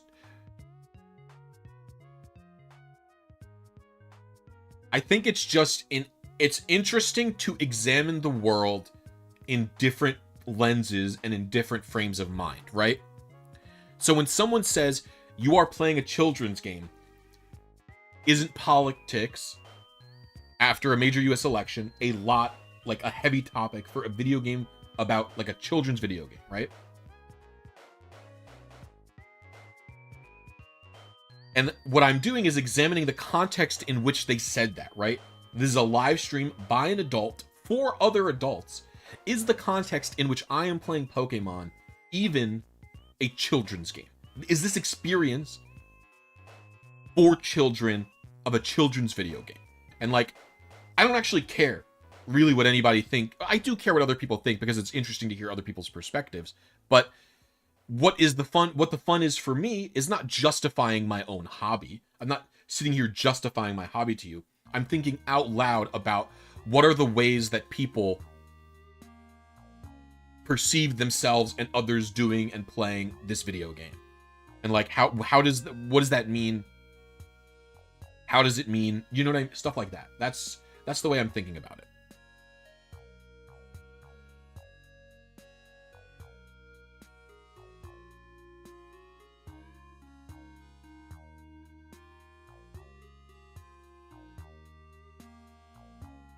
So I'm not justifying my hobby. I just think it's interesting to look at things through another frame of mind.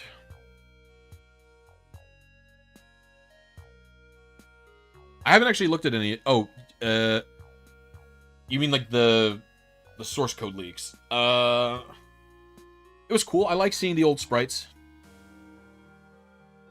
like the beta sprites. Those are really cool to see.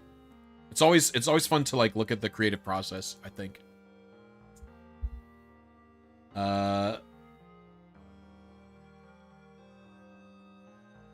This song is called Merrily Boats, and it's by GeoWizard. Yeah, I read the lore. It's fine. It's really not that different from what the lore ended up being.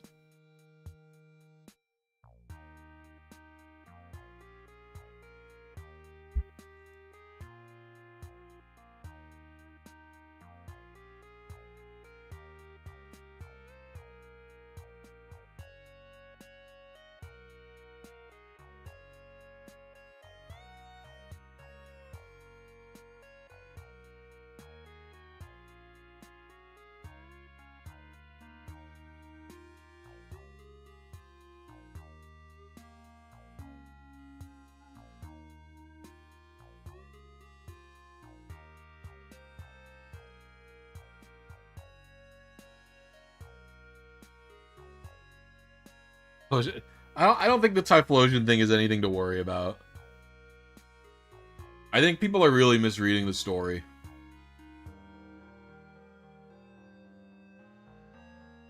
Although it's really funny, I did see a lot of people defending... I did see a lot of people, like, defending the Typhlosion story in, like, a weird way. They would say, it's just the same as Greek lore. And it's like, well, no, it's not, because there's no point to the story. Like, ancient lore are usually, like, stories that have, like, moralistic consequences. It's like, don't do X because of X, or don't do Y because of Y, Z, you know, stuff like that. This story was just about something that happened. It wasn't really, there's no real lesson attached to it, I would say. But I think even anybody who was interpreting it as anything like... I think people just very misinterpreted the way that it was trying to tell its story.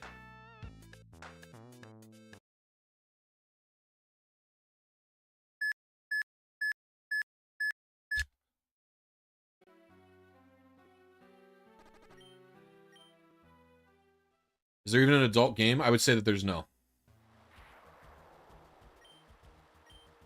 I would say like 99% of video games are pretty much all ages. Or kids. Yeah, people got very obsessed over it, which was very strange. I read it and I was like, whatever. Like, because it's really not that different. Like, when you really look at the story, it's not even that different. Even the mistranslated version of the story, because I've never even read the correct translation, because I just didn't care that much. Even the correct translated, like, even the mistranslation version of the story is not that different from what we have in the end, right? The actual version in Pokemon Diamond and Pearl says, there was a time when people and Pokemon married. Like, because that time was not different. They were not different. So, like, if this girl had a fucking baby with a Typhlosion, like, they were the same then. You know what I mean?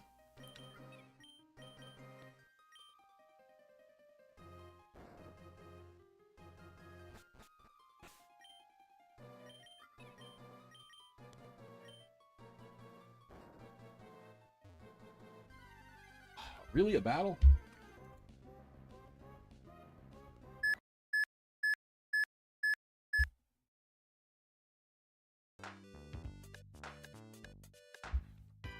Like, it is weird to talk about, like, people marrying Pokemon no matter what.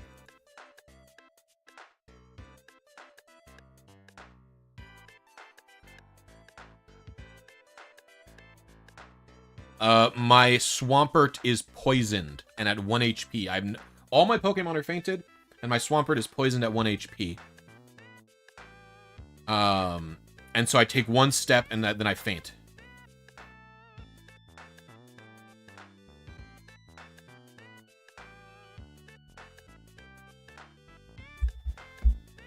And then the last place I healed was Sutopolis, also, BitFS.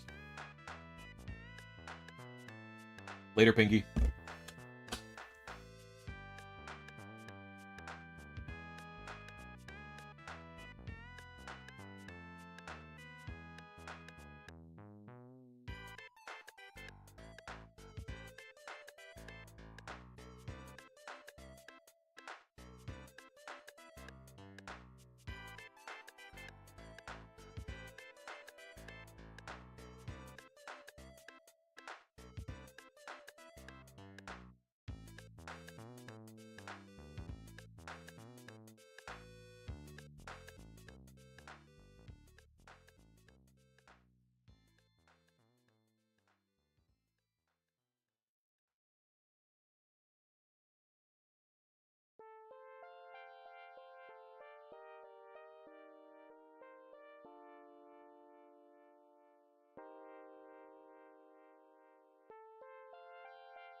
Started with Pokemon in Gen 5? That's crazy.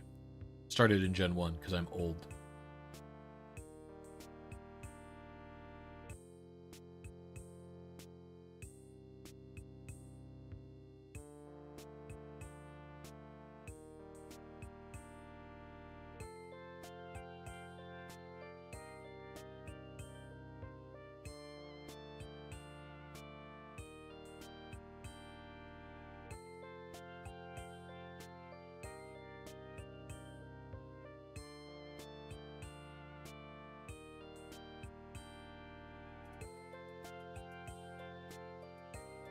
Gen 4 was the first official Korean release, right? Not by Samsung or whoever.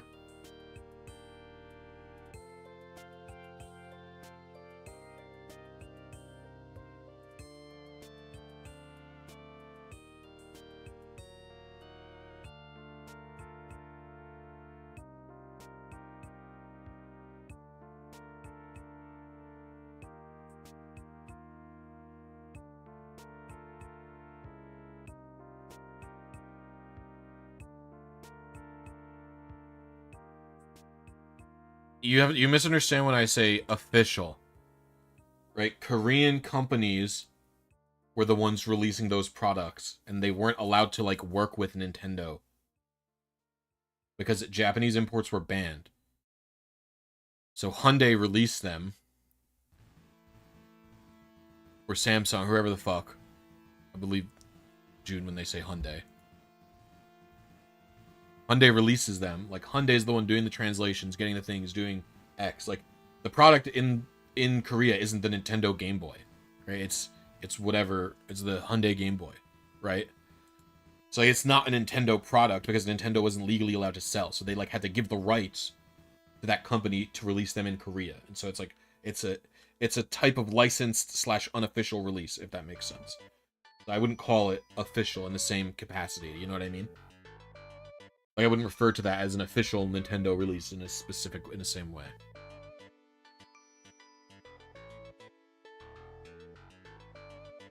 Didn't all versions cut slots? Or did Diamond and Pearl have slots and then Heart Gold and Soul Silver didn't have slots? Is that what it is?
European Plat didn't have slots. Interesting. I think US Platinum had slots.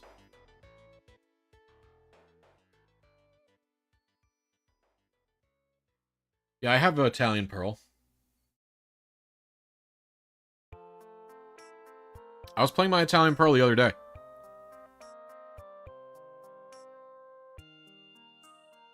European Pearl also has the different Reggie Steel Spray, right? This is Sapphire version.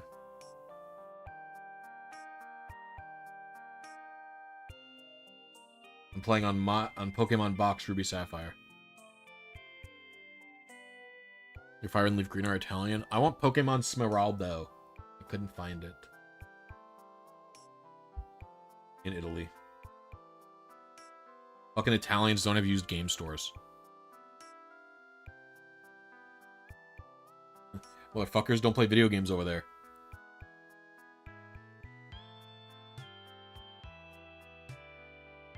No goddamn Italian gamers. Too busy riding mopeds and shit.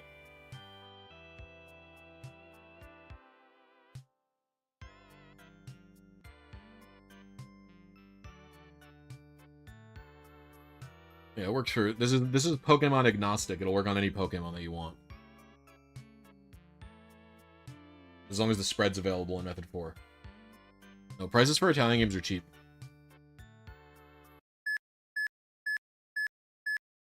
There is no pasta Pokemon? Explain Tangela then. Oh, I just spoke to the page.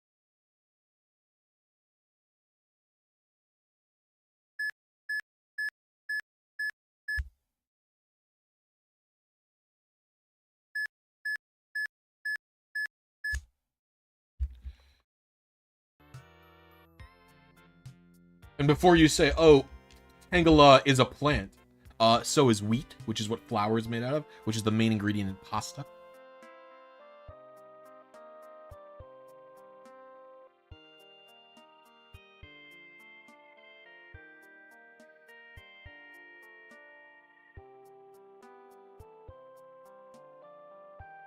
Pasta isn't real, though. You're saying, like, spaghetti is not real? Spaghetti.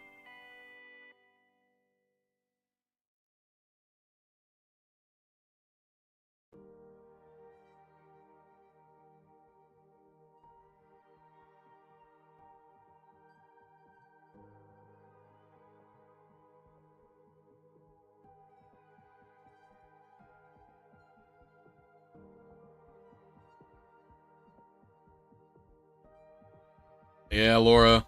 We were talking about it earlier. We were talking about it earlier. The political discussion has died down.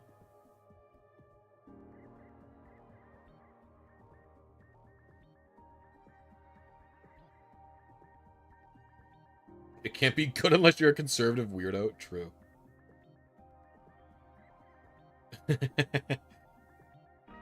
No, I like talking about it, but yeah. I enjoy, it's just you can't stay charged forever, you know what I mean? So it's like there's gonna be ebbs and flows. I'm sure I'll start yelling at some other person later.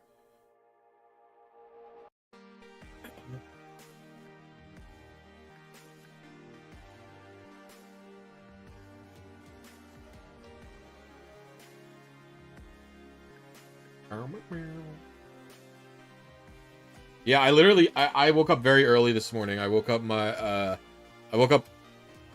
like 4:45 this morning with my wife, and then I just ended up staying up, even though I went to bed at like 11. And then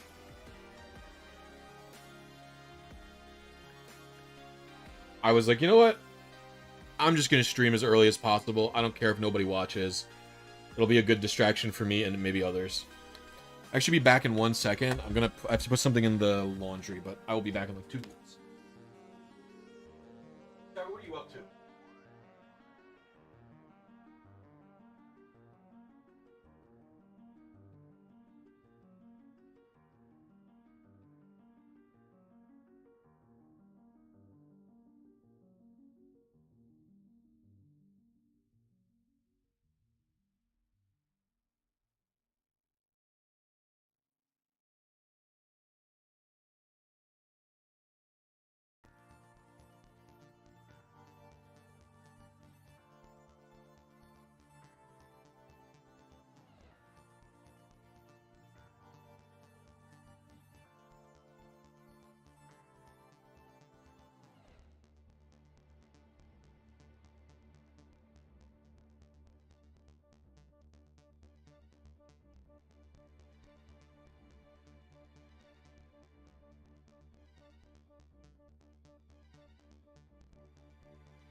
It's time for Clementines.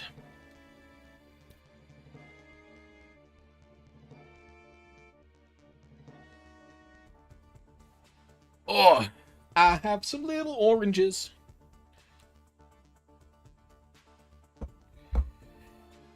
I still haven't adjusted daylight savings times yet. Low key, daylight savings times helped make my sleep schedule slightly more normal.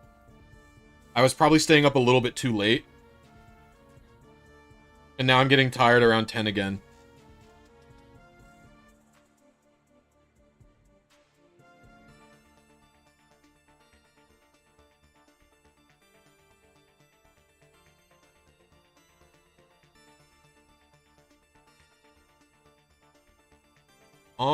I stayed up until about 11.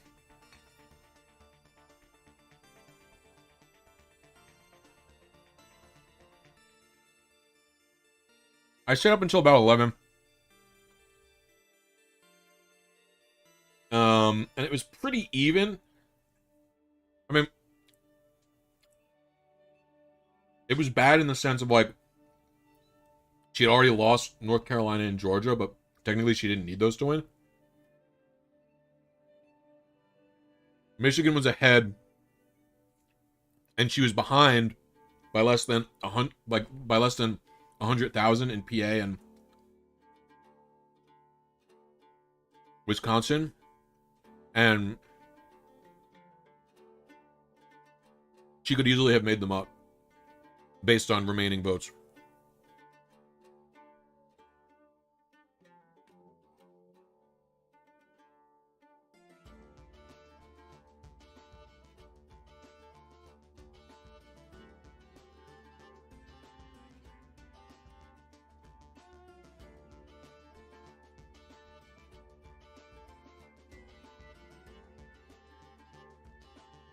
So when I went to bed, it was about 50-50.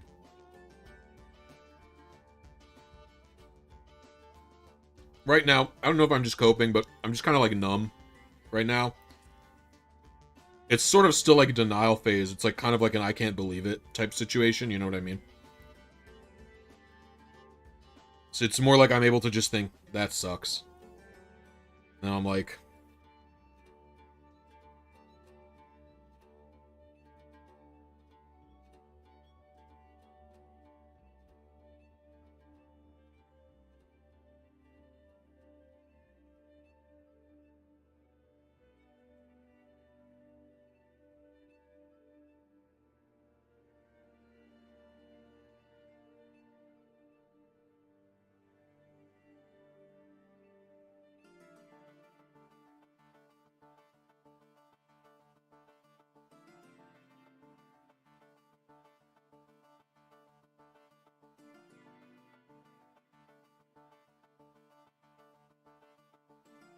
The whole world seems to be swinging conservative for some reason.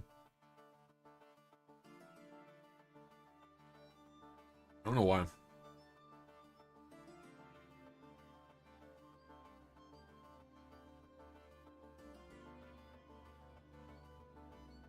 God damn. Clementines are fucking yummy. I'm saying it. They're like yummy little pops of orange juice in your mouth. It's so nice.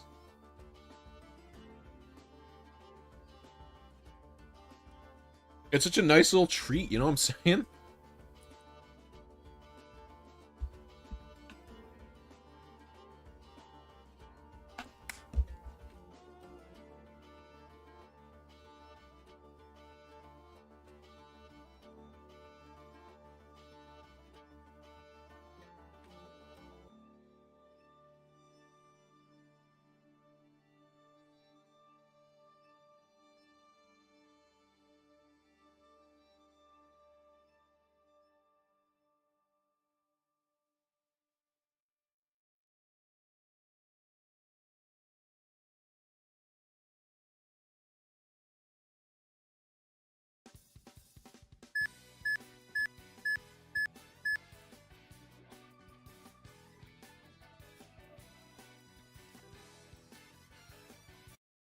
Yep. Is it a donut? No, a clementine is a orange. It's like a tiny orange.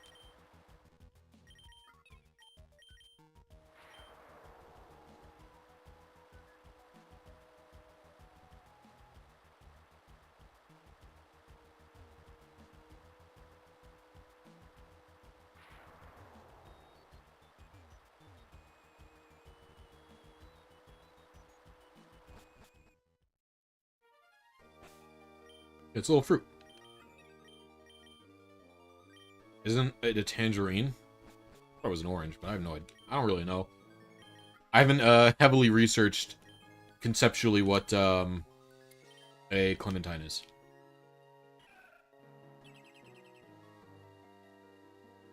I'm like 60% sure they're oranges. They're probably their own they're probably their actual own fruit, to be honest with you. I don't think they're small oranges. I think that they're their own little guys, but small citrus fruit, that's correct.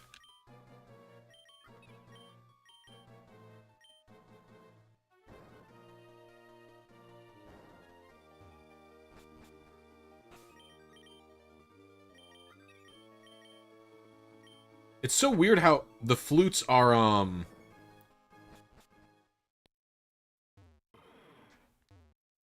the fruits are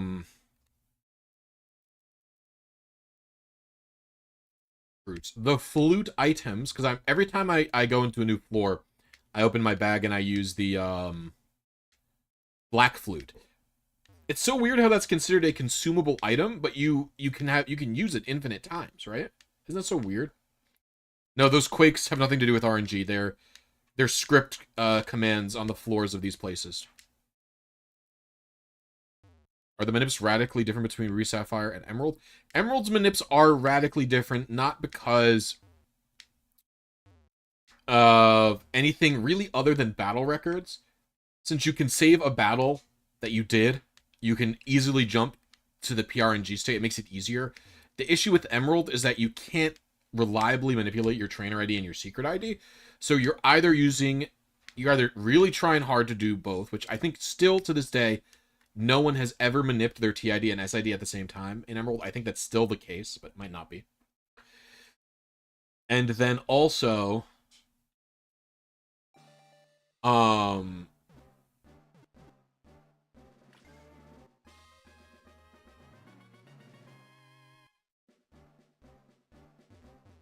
so like you're either going to be having to use a bot, or you're going to be using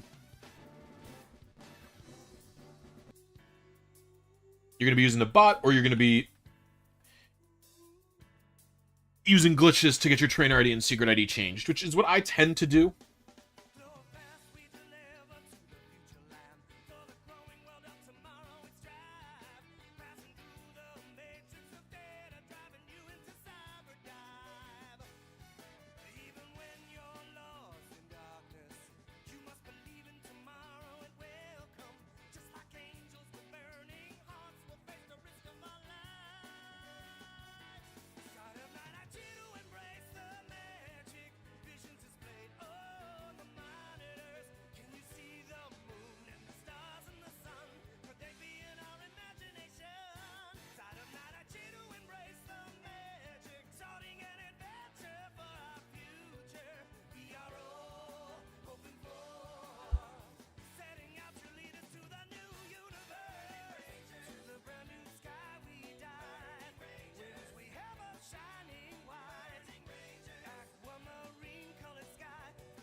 Yeah, Cow is the closest person I've ever heard doing it without a bot.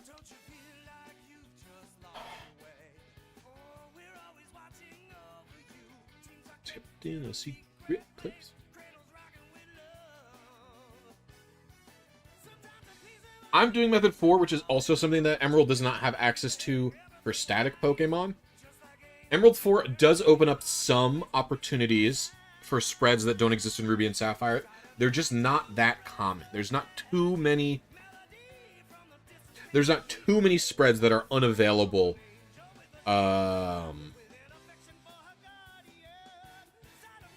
without method 4. Method 4 luckily it doesn't add too many options, because the pool is so limited in Ruby and Sapphire for because the only thing Box will let you hit method 4 on wild easier, but you can do it without it. But Box is what lets you hit static Pokemon with only method 4. And you can't hit method 4 static Pokemon in any other game so far.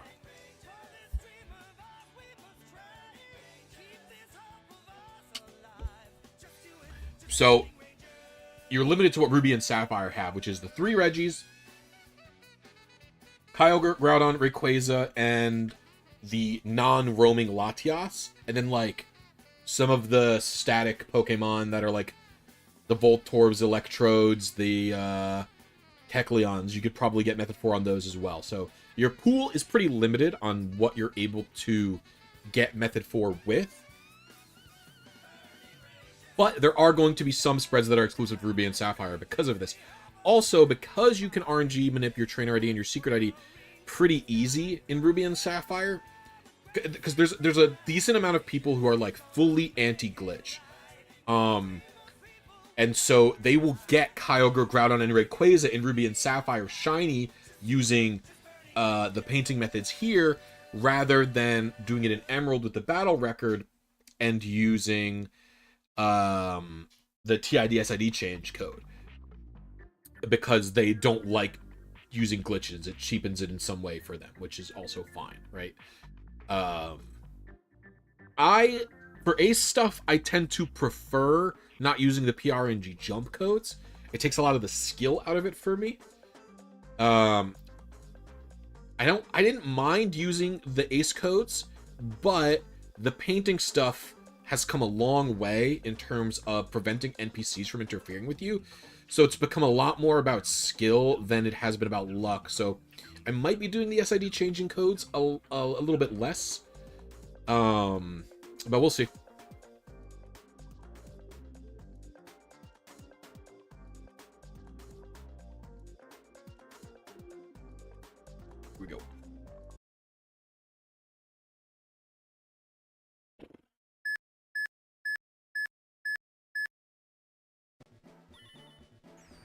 Yo, what up?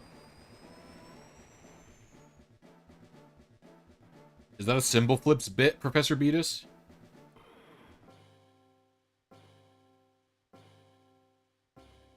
Damn, blue again. A blue whale once again. I would like pink whale, please.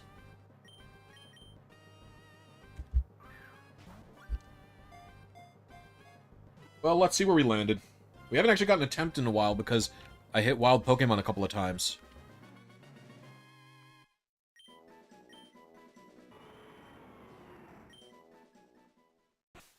Oops.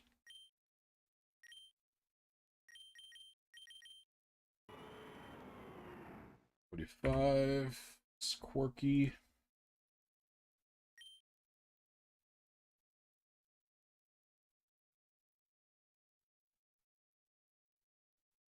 There's method 1. Oh, we were on seed 4 advances late. Do I want to adjust? Do I want to adjust? I'm going to adjust. I'm going to do it. Oh, I hope I don't regret this. I adjusted. Eep.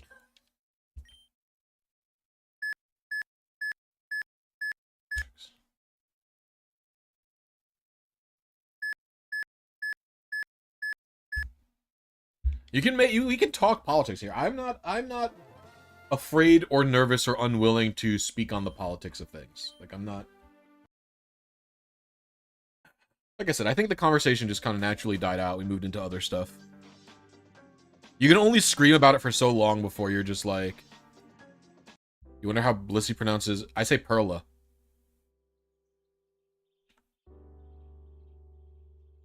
I've hit method 4 many times. Yes, Crown Jewels.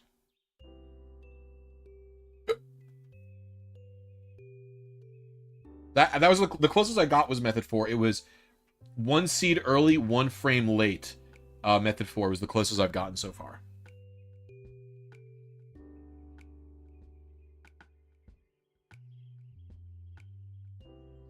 I have my Perla box back here somewhere.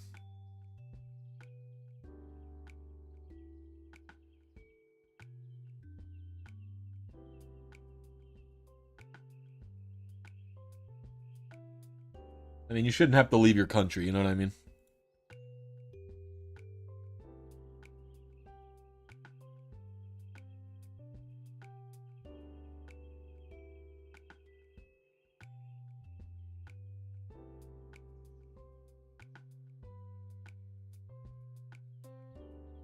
Would this work on a US English version of box? Yep. I'm really only playing the Japanese version because I don't have a English copy of Sapphire. I just don't own one.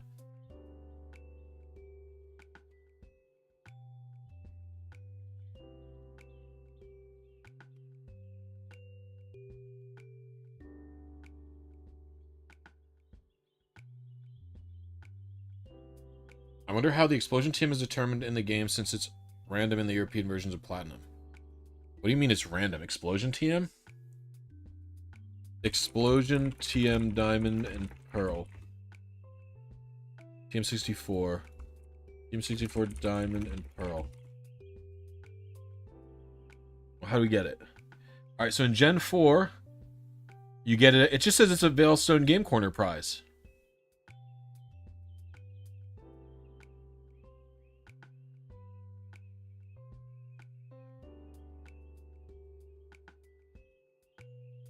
In the Korean versions of Diamond, Pearl, and Platinum, due to the illegality of gambling in South Korea and the classification standards of the game's rating board, slot machines were replaced with game machines. The dialogue and other text was altered to remove reference to slot machines and their functionality. TM64 Explosion is instead given away at random by the game corner attendant as part of a TM promotion. These changes were later made to the European version of Pokemon Platinum. So it looks like it's... it's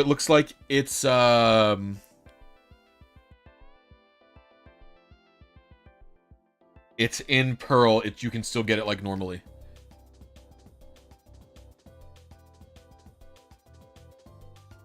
Okay, I'm continuing to read. Remove all references to slot machine gameplay. Since slot machines are integral to obtaining TM64 in all their versions, Korean versions will occasionally reward a player with the TM while talking to the game corner's receptionist. Game machines allow players to interact with the machine and find anywhere from 5 to 20 coins in a machine each day. This is the only extent of interactivity with these machines. There is no real game to be played. However, NPCs seem to be able to play the game, as Looker protests that when he is at a machine, it displays game over.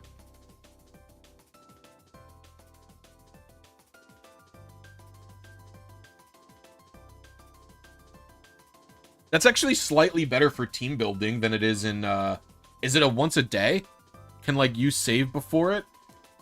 And then talk to the receptionist and just randomly get it and reset? Or can you just repeatedly talk to them and get it?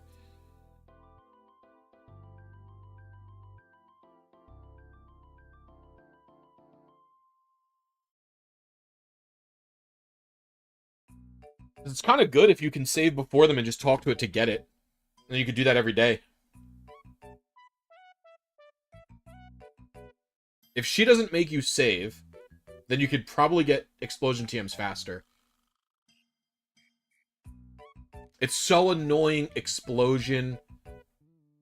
It's so annoying that explosion isn't a repeatable TM in Heart Gold and Soul Silver. It's so annoying. Because you can get points so fast with Voltorb Flip RNG Minute. But no, it's a once only TM in that game. It's so irritating. It's like, ugh.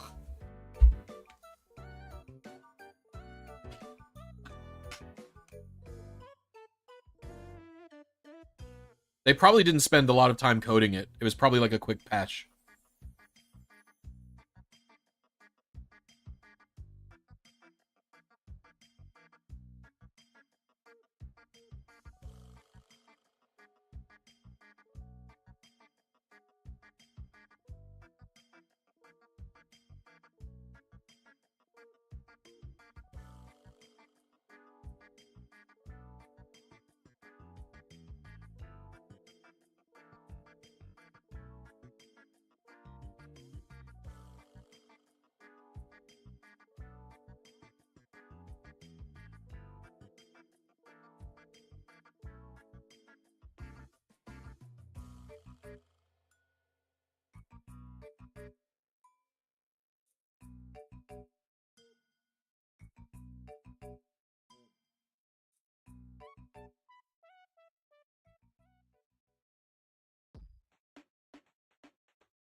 Yeah, I've heard of the Clefairy game.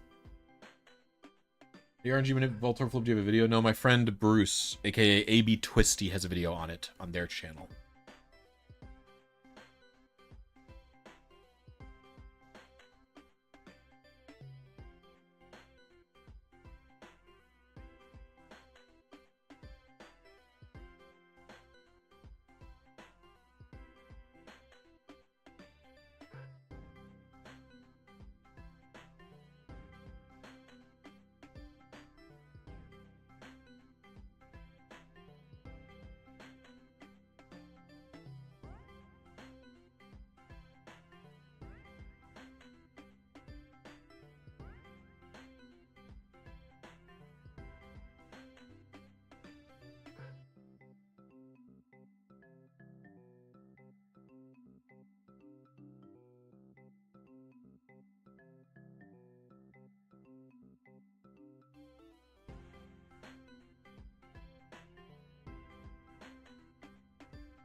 We have slots in Gold and Silver since the game was released before banning the law. That's awesome, actually. America really, I don't think America and Japan would ever have lost the game corner. It really only got lost because of EU laws and Korean laws. Unfortunately. Or fortunately. Probably shouldn't be gambling in a kid's game. I do wish they replaced the game corner with something in Omega Ruby and Alpha Sapphire. I wish the game corner wasn't closed. I wish it was just like they did something with it.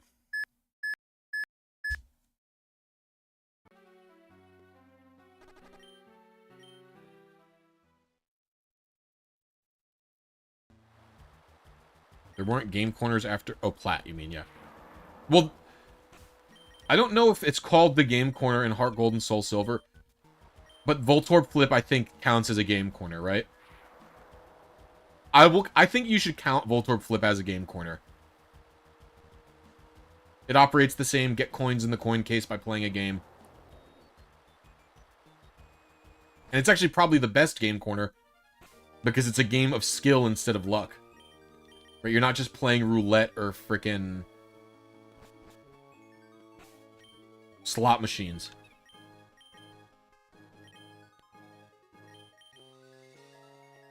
You're playing a game that does... Well, there is luck to it. It does take skill. Oh, that stinks.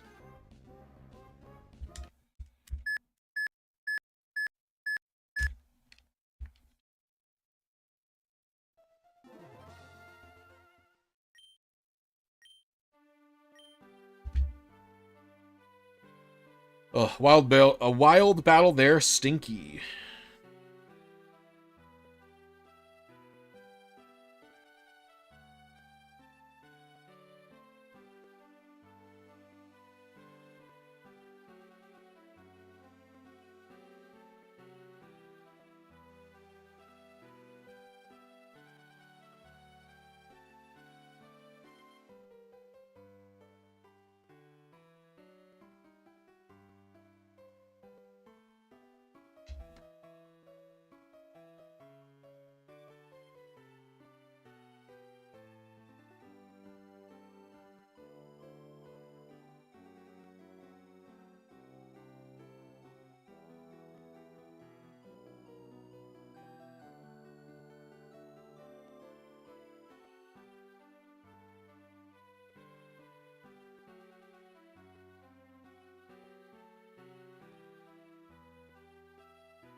Using Repel makes it worse, because basically what would have happened there is if I was using a Repel, the Repel would have been active, and the game would have generated the Zubat, but then said, oh, there's no encounter here because Repel is on.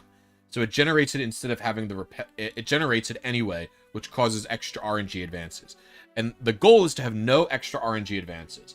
And so by having no Repel, we guarantee that every time we make it to Kyogre, there's no RNG advances. It's a very low chance of having an encounter spawn, and it's worth it for the increased consistency over the increased attempt count, right? So with...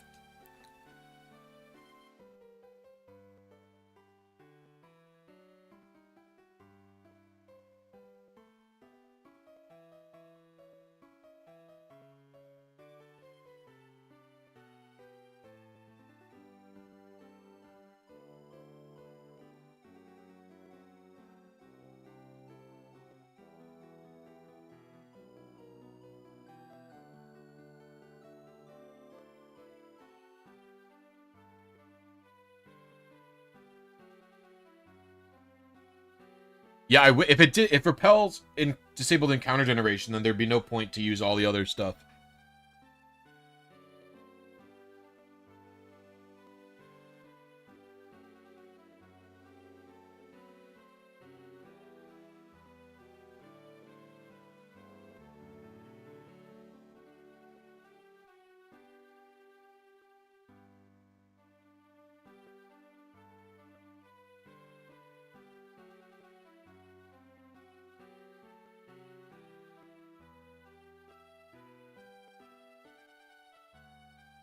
No problem, RZ. I like talking about this type of stuff. I'm tired.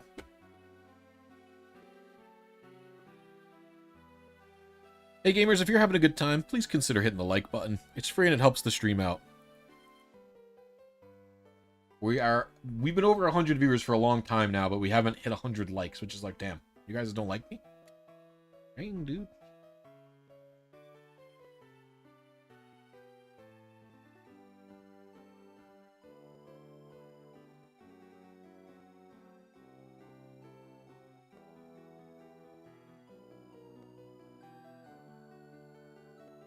Oh, thank you for the like. Does painting work for the RNG? Yeah, it's... Pretty simple. The way it works is that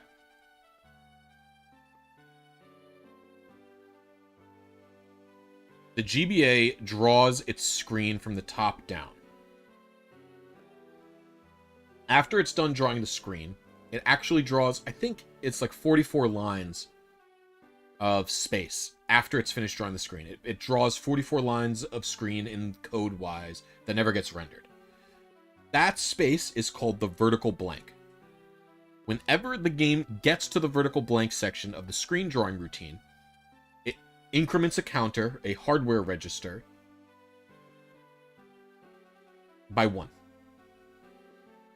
It does that every single time. Every single time you get to verb, and it takes 1/60th of a second to draw the screen that far, right? And so 1/60th of a second is 1 frame. So every single frame, this counter increments by 1. When you talk to the painting, however many times that counter has been incremented becomes your new initial seed. It reseeds the RNG, effectively starts it over from whatever that counter is at value-wise.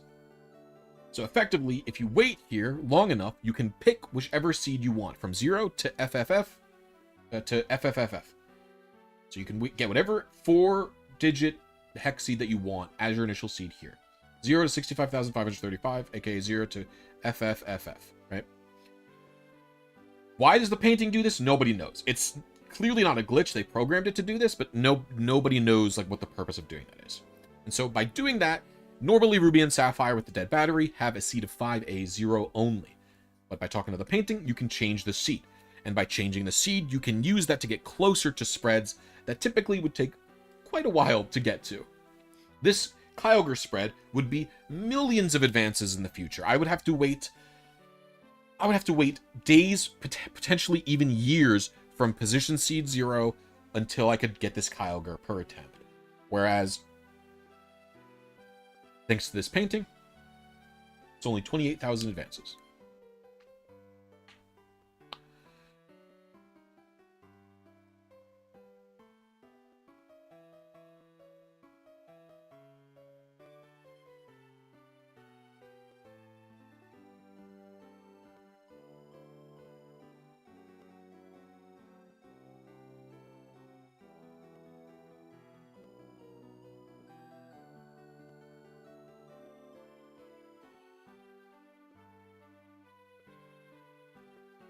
There's a couple of other things that do it, but they all are related to multiplayer.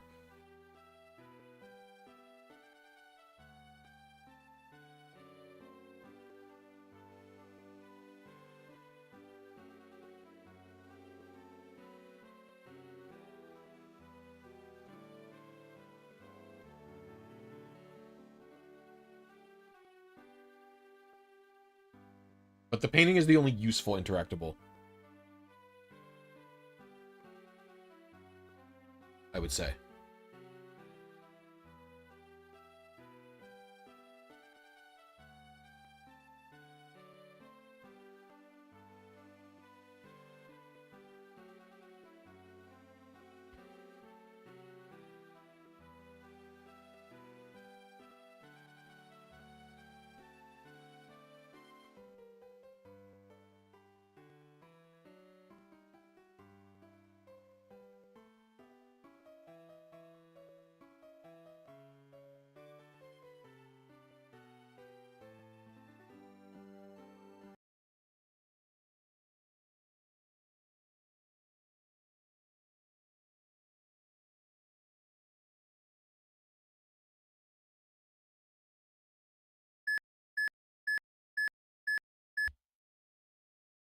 Yeah, I don't feel great about my seed press there. It might be early.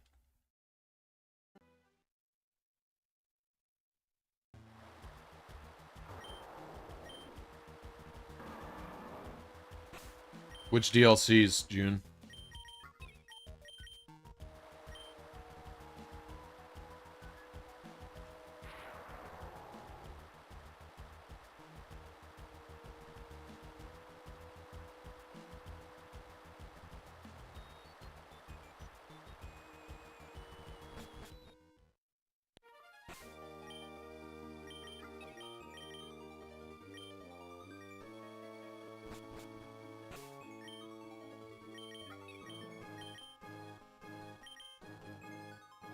Deoxys uses Emerald's location.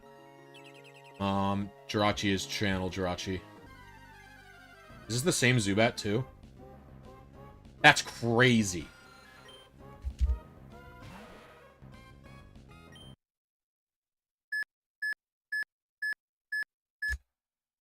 I do not believe the rain increases the noise. What's up, No Signal? How you doing?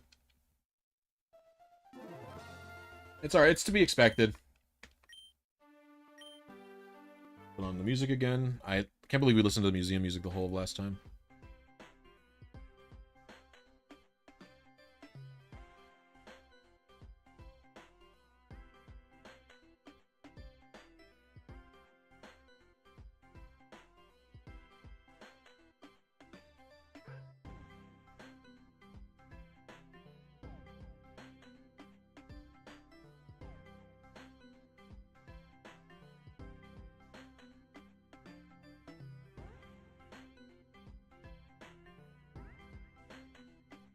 I have to go to the bathroom really quick. And I'm going to refill my water.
Oh, ow. Painting.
Alright.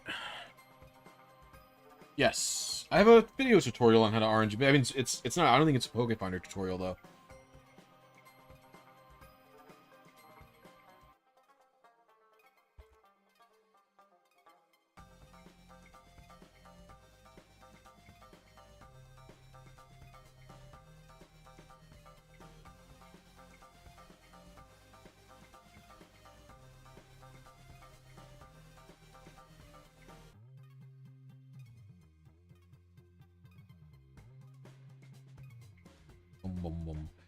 Ugh.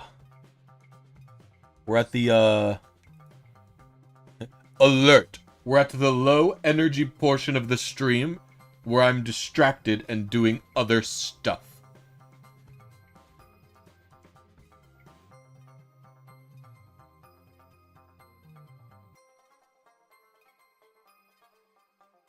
What is this?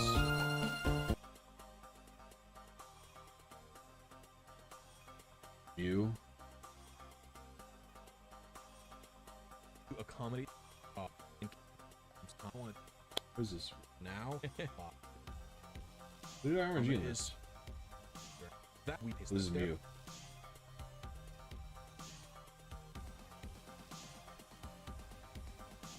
This is seed stuff.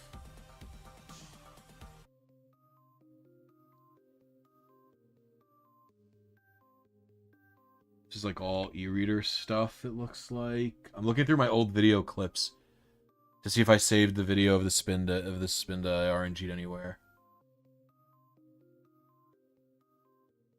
Oh, this is the legendary beast stuff. Oh, it would be way after that.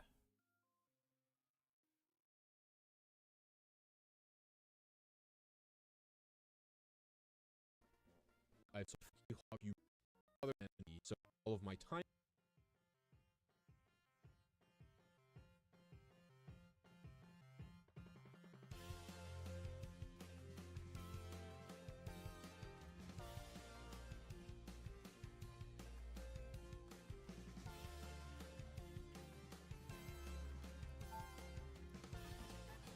This is the Lyron.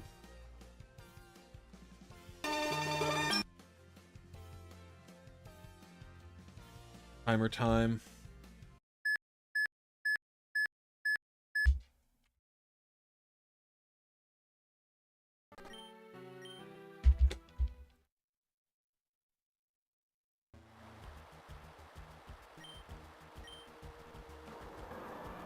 Yeah, it would be possible. I just wouldn't want to do it. The fun of doing an RNG manip to me is using my meat body to control the digital game.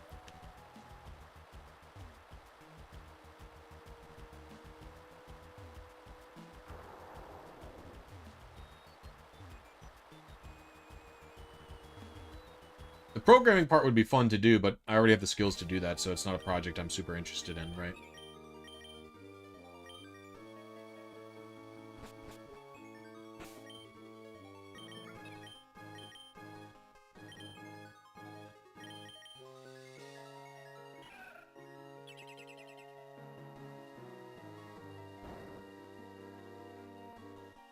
Oops. Flash automaton controlled by neurotransmitters, true.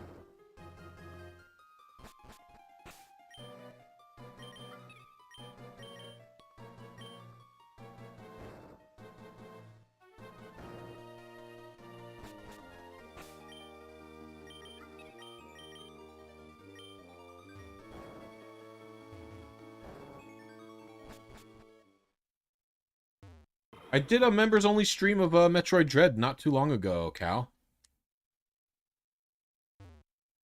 I played through, like, the entirety of Metroid Dread on stream a couple weeks ago, yeah. We can talk about it. I was talking about it earlier. It's just, like... I would say at, like, 9:30 this morning, so, like, 2 hours ago, is when all the ranting about the election and stuff happened. And then I probably ranted for maybe 45 minutes to an hour, and then kind of got it all out of my system. I think most chatters got it out of their system. You know what I mean?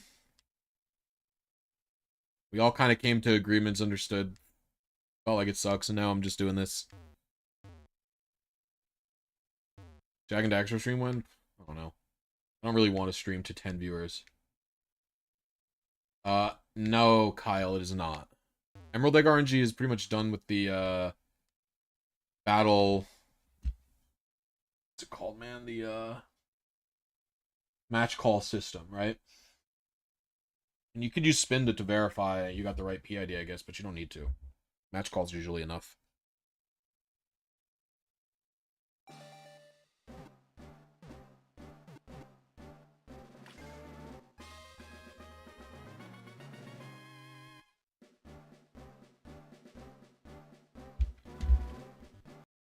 Alright, music back on. I'm gonna go hunting for more videos.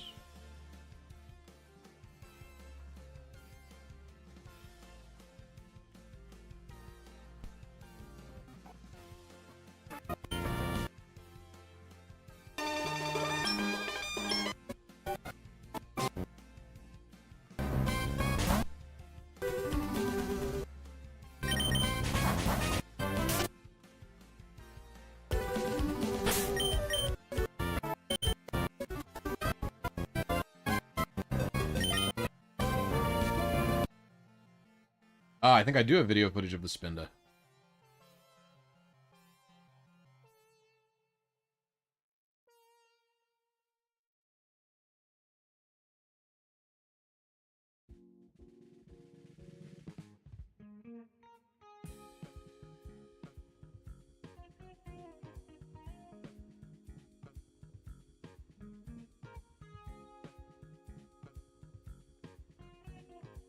Hey, what's good, Squid?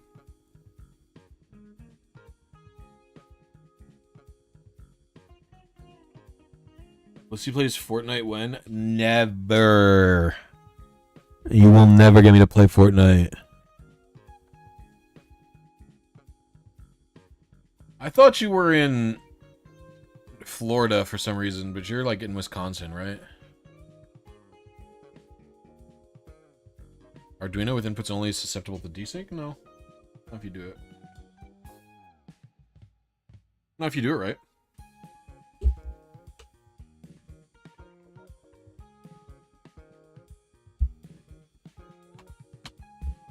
Good, I don't want you to play it.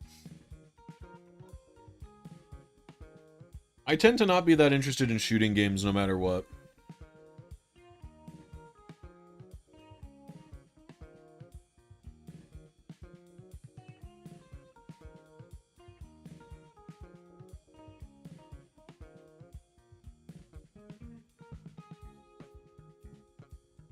You have to remember, I'm an adult.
ORAS has improved dramatically compared to what it used to be.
I think I'm late. I think that was very late on my...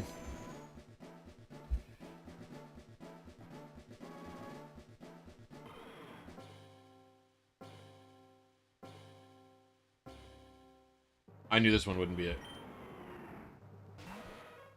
I don't research Ace. I've written some Ace codes.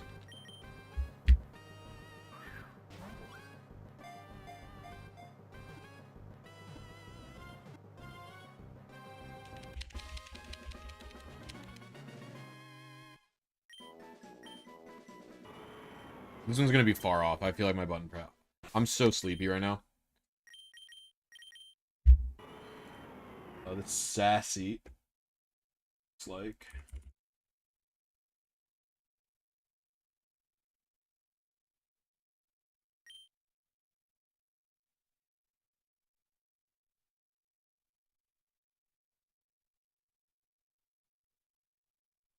I was 2 seeds late, 1 advance early. Oh.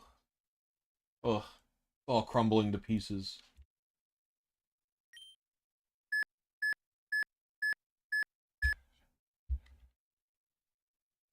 I don't think that's what I am, Matt. But I appreciate your compliments.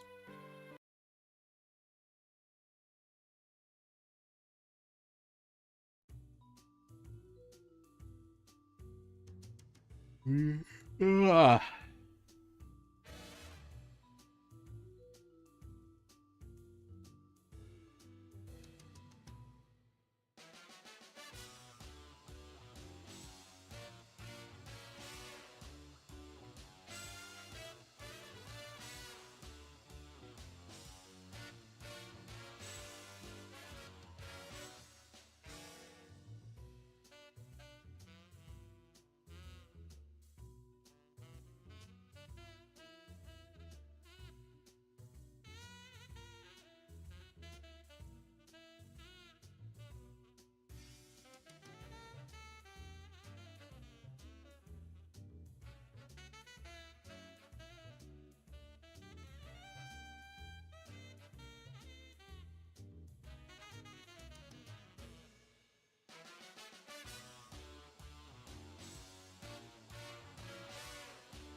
The Merrill is to make method 4 more common. It's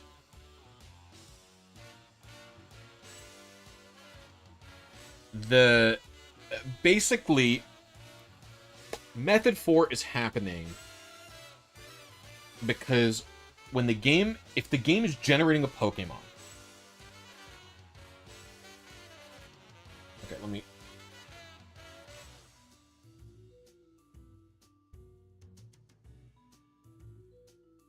I'm trying to think about how to phrase this. Okay, so think of it like this. So I talked earlier about the vertical blanking process of the game, and that's how the painting seed's the new initial seed. The vertical blanking process is actually the same reason why there's different methods in Pokemon, or in this game specifically, not in general, right? And it's that when the game gets to the vertical blanking section, a thing called an interrupt can happen. And this is a branch off section. So basically it's a piece of code that waits for the vertical blank section to happen. And if it needs to get something done, it'll stop the screen drawing function because the screen's already been drawn, right? The screen is done. Sometimes you need to do something that's a very high importance and speed, but you don't want to do it while the screen is being drawn or things can break. So screen draws, you get to the vertical blanking section space where you're not drawing the screen anymore, and it doesn't interrupt. It says, whoa, hold on, pause everything. We have to do this important code thing. It goes in, it runs some specific code, and that code can cause an extra RNG advance, right? And then the game returns to doing its normal thing. Now, the reason this causes different methods is that the game generates the Pokemon in 4 steps. It starts with the first half of the PID, then it does the second half of the PID. And there's some amount of time, right? So basically, when the game is making a Pokemon, it'll run through functions. The screen will draw, it'll generate one part of the Pokemon. It redoes it, screen draws another part. Again. So it generates first part of the PID, the second part of the PID, then it generates the IVs, and then it generates the second half of the IVs. The IVs are generated in 2 parts also, right? And so what can happen is, if the first part of... this can happen at multiple different parts, but the main ones are no interruptions at all is method 1. It's all 4 back-to-back is method 1. Method 2 is when the PID gets generated, then the game goes into the vertical blanking section and does an RNG advance before you get to the IVs. So now the IVs are going to be different, even though the PID is the same for that frame. And that's what method 2 is. Method 3 is when the PID is interrupted. So the first part of the PID is generated, and then there's an RNG advance, and so then the second half of the PID is different from what it typically would be. And then you get 2 IVs. And the IVs are also going to be very different because they're out of sequence now as well. Then method 4 is when the PID is generated normally, the IV1 is generated normally, and then IV2, there's an interrupt, it waits, an RNG advance occurs, and then the second half of the IVs are generated. And so you get different IV spread, but same PID spread as normal. And the reason we're hatching the Marill is related to this. Basically, in order for it to be more likely for a V-blank interrupt to occur, more things need to be happening. The game needs more functions so that it's more likely to need to do something, right? And so if there's no music playing, the game isn't running its music function at all. And so what we do is normally in that room, and I'll play the audio for you next time. And normally in that room, there is no audio at all, or no music at all. But by hatching an egg, the game plays the egg music, and since there's no music in that chamber, it thinks, well, I don't gotta stop any music, and so the egg music keeps playing. And so because the game is doing more things, it's more likely we're gonna land on method 4 because there's more stuff to do.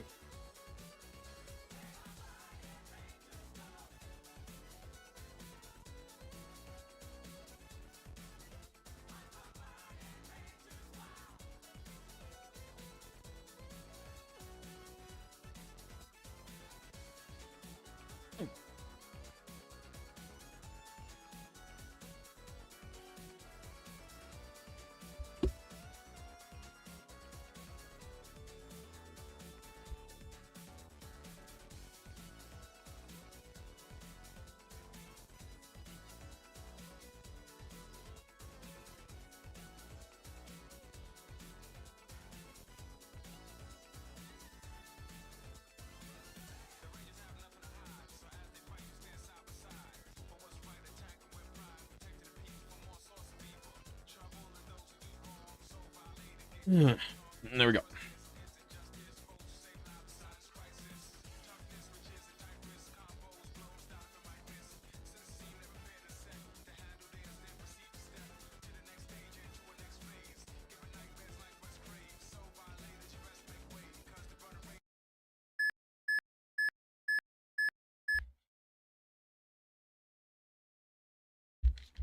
What's up, Red Amp? How you doing?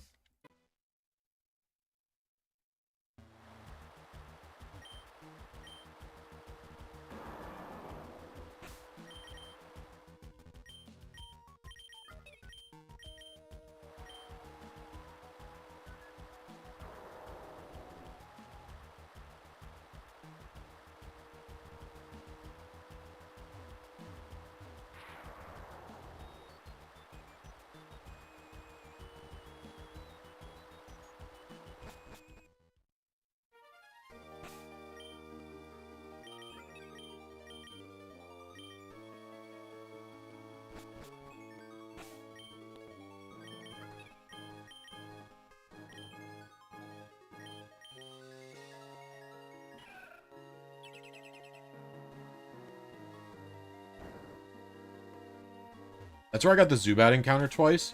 And so now every time the rock shakes, I get nervous that there's an encounter.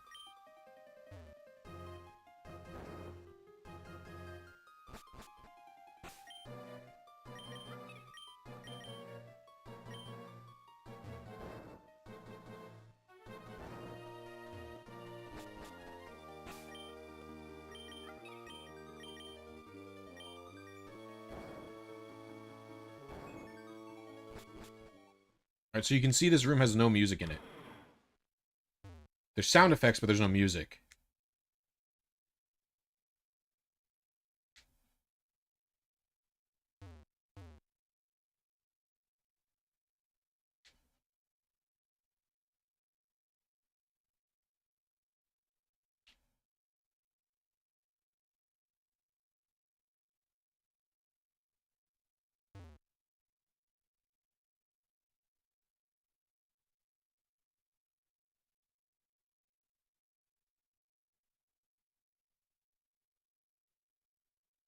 Basically, repels don't prevent encounters from being generated. Repels let an encounter get generated and then make the game not do the actual battle itself. But every time an encounter is generated, RNG advances happen because of Pokemon's IVs and stats and stuff are being generated, right? And so I have the Black Flute, I also have Stench, and I also have a Cleanse Tack, which really drastically lower the encounter rates of this cave. And so what's happening is when the encounter rate is lowered, the game is just not generating encounters rather than skipping over them. And so I'm making no RNG advances happen, whereas a repel would let RNG advances happen and cause inconsistencies.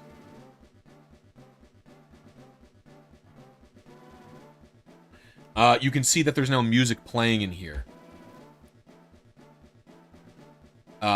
Whereas there wouldn't be typically, and that's going to increase the likelihood of Method 4 happening. I'm going to mute the music now and put on Burning Rangers again.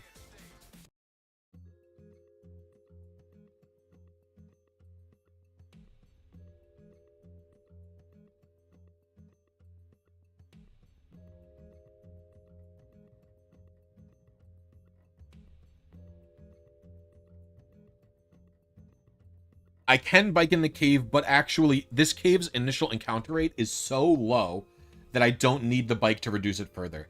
The initial encounter rate of the cave is 4. It's very low. And so by doing Cleanse Tag plus Stench plus Black Flute, I already get it to its minimum possible value.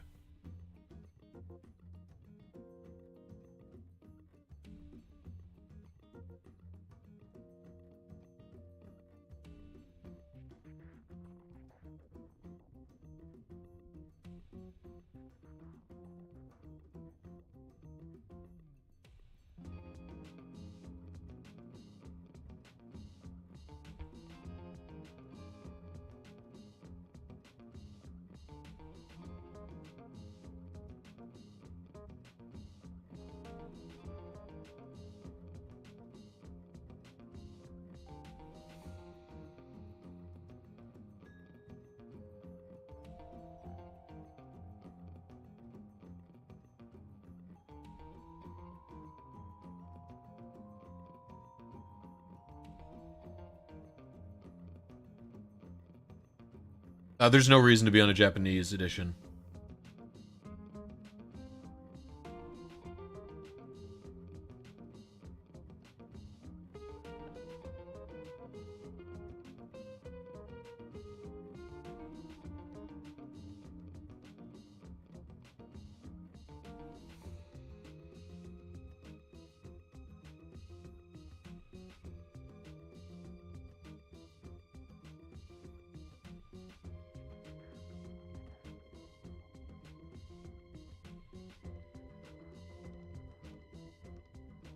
Yes, it's not possible in Emerald because it's Method 4.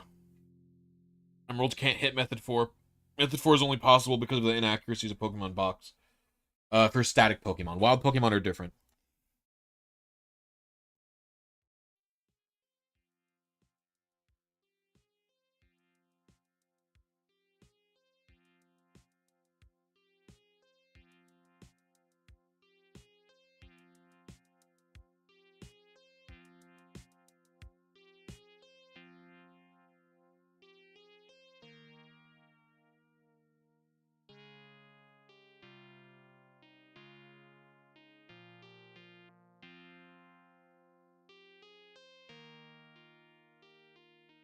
What is your unreasonable demands? Lincoln's usually very amenable to make whatever stupid RNG tool you want.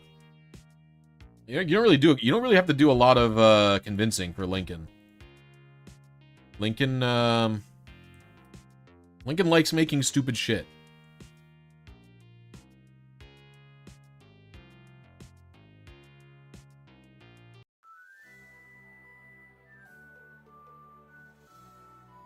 There is one positive to today.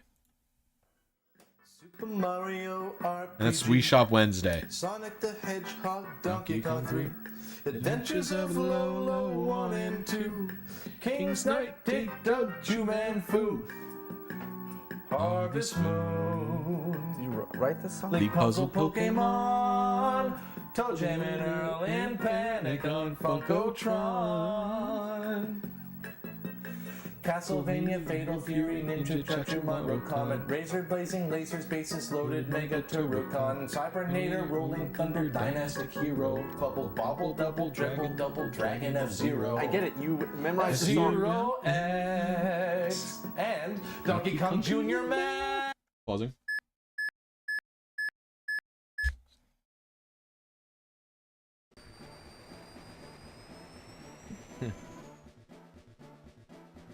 Well, the problem is Emerald's TIDSID RNG was done with brute force on console.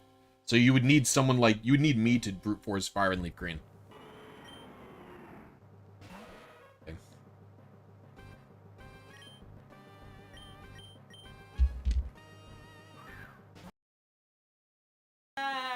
Ninja Gaiden 1, Ninja Gaiden 2, Ninja Gaiden 3. Cruise USA.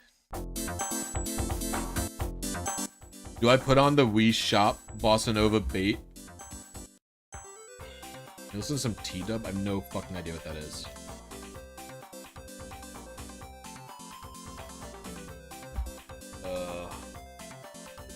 that naughty?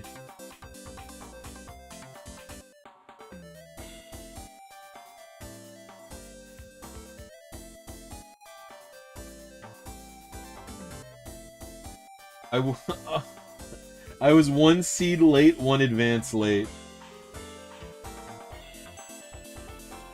Damn.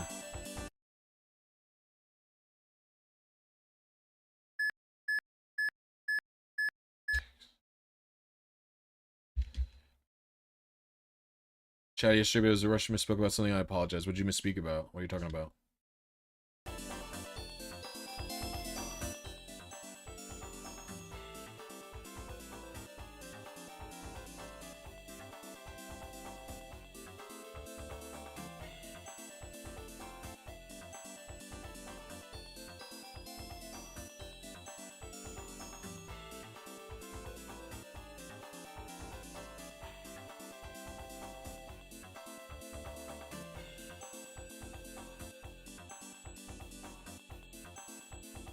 RNG question, would you know if there's a known German HPIC for Timid Zapdos? I don't know off the top of my head, but in my Discord there is a German seed list with that also contains like interesting and viable important targets.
Oh.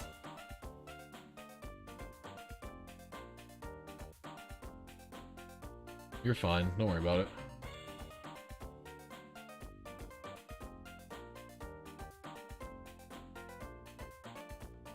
You are fine. Do not worry about it at all.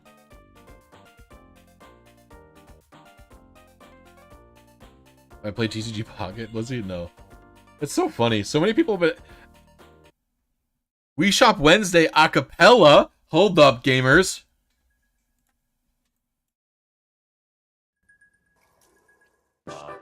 Matt, yeah, update day. What? New Wii titles. What? I'm in the bathroom. Update day for the Wii shopping channel. It's funny because normally they do it midnight, but it's like 11. It's like 11:15. What time is it in Japan? Fucking turn that up. I love that grooving. What kind of music is that? Like a bossa nova beat? Cousin, you get injured from We Shop Wednesday. I heal from We Shop Wednesday. We are not the same. Makes me really want to just croon it. This is such a danceable song. I do have a Pikachu N64. You know what we should do? We should write a song for our act with titles of Wii games. Oh, I like it. I like it. Because everybody knows about the Wii shopping channel, and everybody loves to shop on it every Wednesday. So what we'll do is we'll write a theme song for the Wii shopping channel. Look, watch this. Watch this. You can sing to the titles of the Super Mario RPG, Super Mario 3. Mega Man, Neo, Turf Masters, Breakin', Star. You know what I mean, Jared? Yeah. Like every star, you say the lyrics of the. Let me try one. Super Mario RPG, Sonic the Hedgehog, Donkey Kong 3, Adventures of Lolo 1 and 2, King Snipe, Dig Dug, Juman Fu, Harvest Moon. You were right this song. Link Puzzle Pokemon, Toe Jam and Earl and Panic on Funkotron. Castlevania, Fatal Fury, Ninja Judgmon, Comet, Razor Blazing, Lasers, Bases Loaded, Mega Turrican, Cybernator, Rolling Thunder, Dynastic Hero, Bubble Bobble, Double Dribble, Double Dragon, F-Zero. I get it, you memorized the song. Zero X and Donkey Kong Jr. Man, Ninja Gaiden 1, Ninja Gaiden 2, Ninja Gaiden 3, Cruising USA.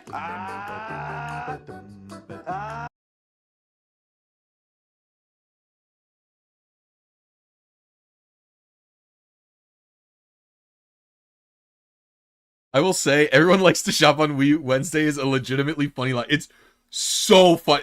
That's the best line in the whole thing. Is when he goes, you know the Wii Shop channel, and you know how everybody loves to shop on it every Wednesday? That shit. The only other one that is almost as close is, oh, that's weird, because they usually do it at midnight. And then he goes, what time is it in Japan? It's, for me, it's the three highlights of that.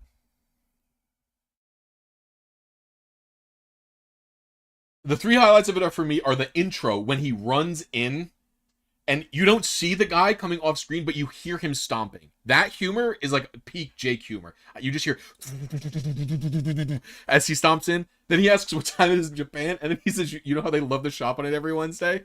Those are the three, that's the three, like, true funny things for me. Are you guys ready for a banger?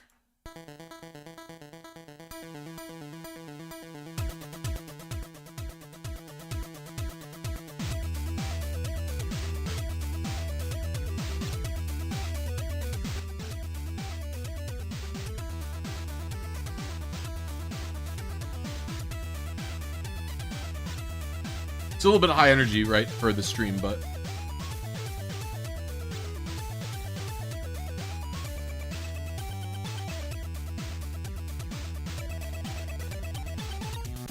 Is this Silver Surfer? No.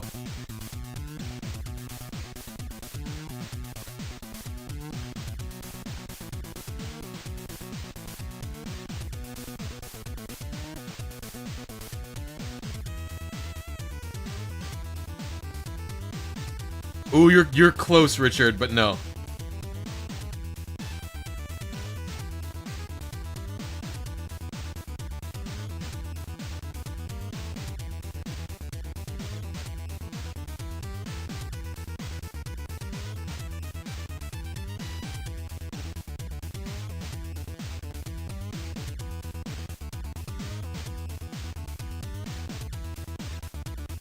This is from the NES Pictionary game. Game Boy RoboCop?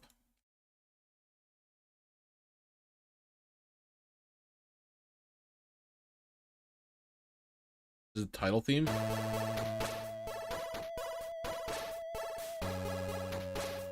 Starting off slow.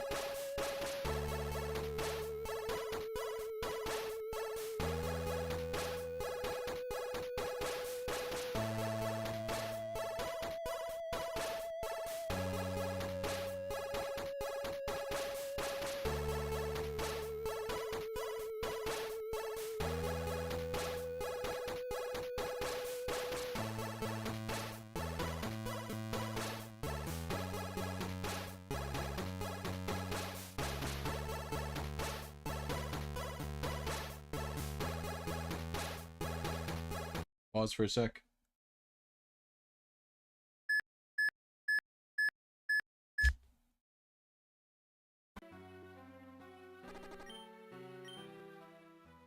I've definitely heard Silver Surfer before, but I don't remember the tune off the top of my head.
I don't think so, also.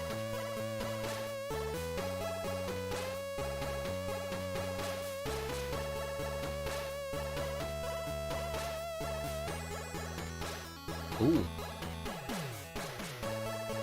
That's some stank.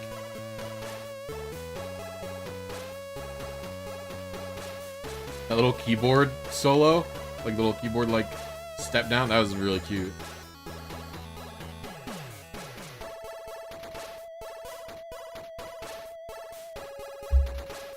Ugh.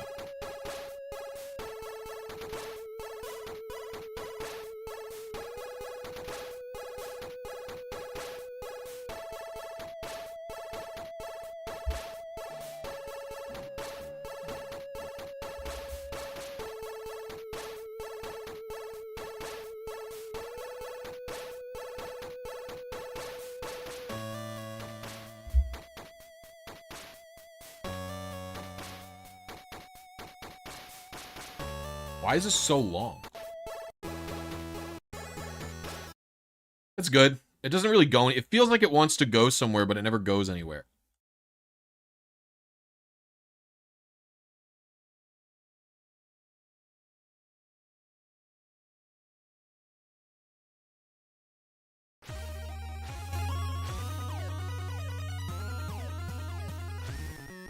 Oh, yeah. I know this song, yeah.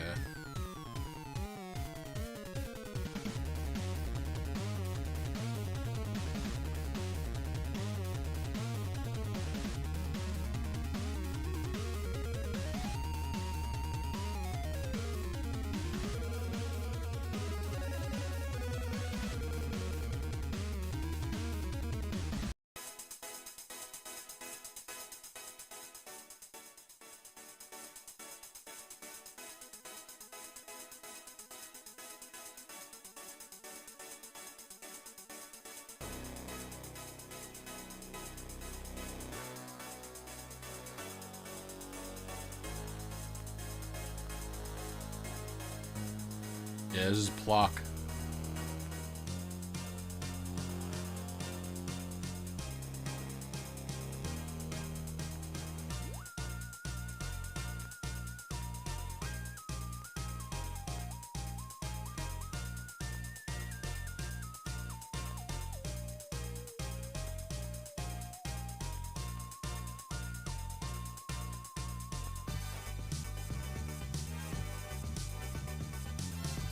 I like this song.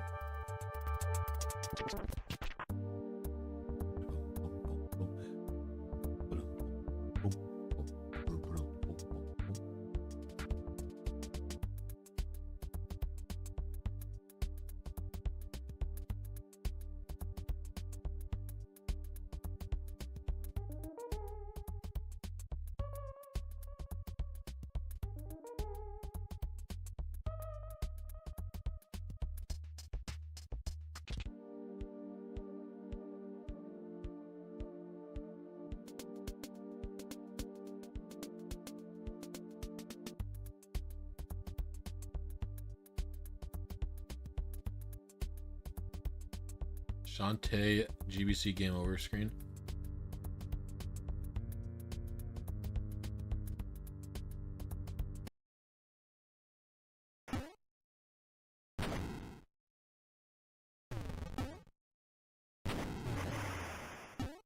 Why aren't you just doing the game over?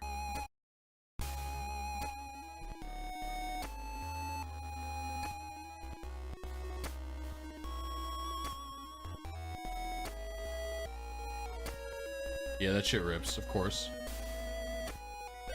I'd be a fool to say that didn't rip.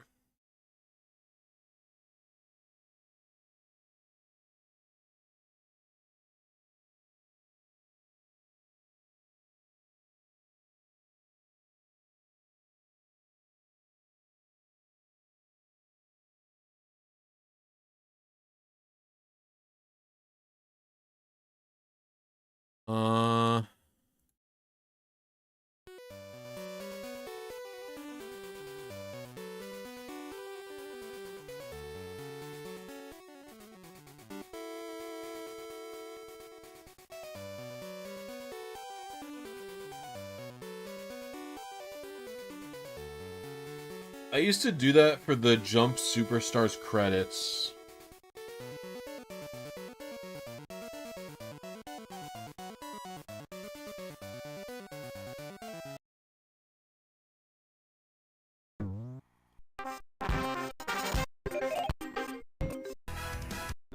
This theme.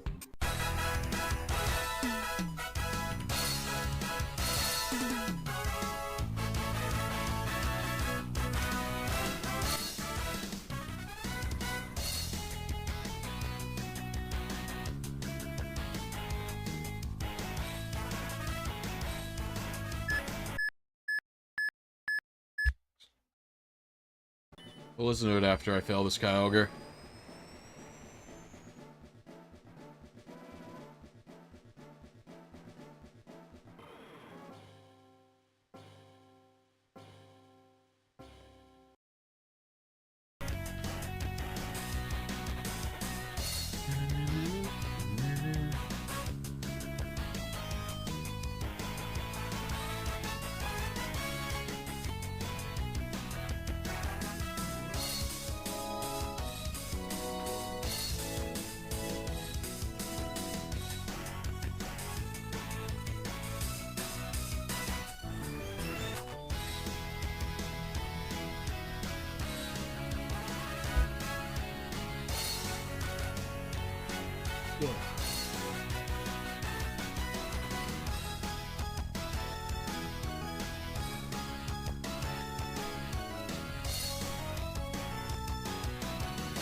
Two frames early on seed, but method one. We're close. We're just close.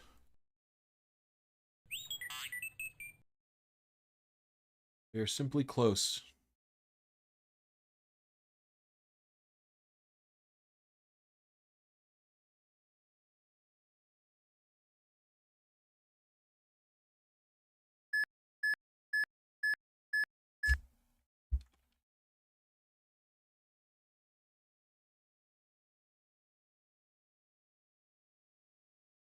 We are simply close. You're gonna eat a snack? Nice.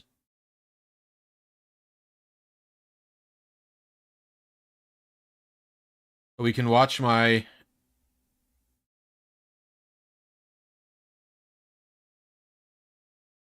latest no bottle caps.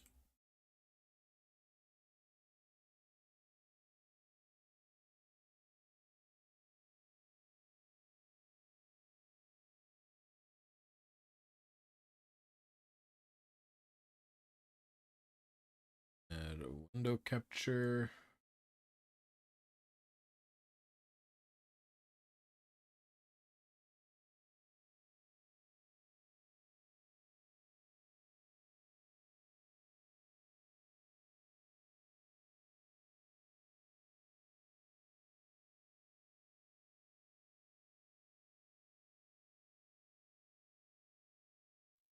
Hello, gamers. Back with another round of ADV revival from me. We're going with this team. A Doug Trio lead is interesting. I can freely go into Swampert on this. I have no reason to stay in. Yeah, I agree with my former call. So I go Swampert. Okay, Blissy's in. Could try and Toxic me here.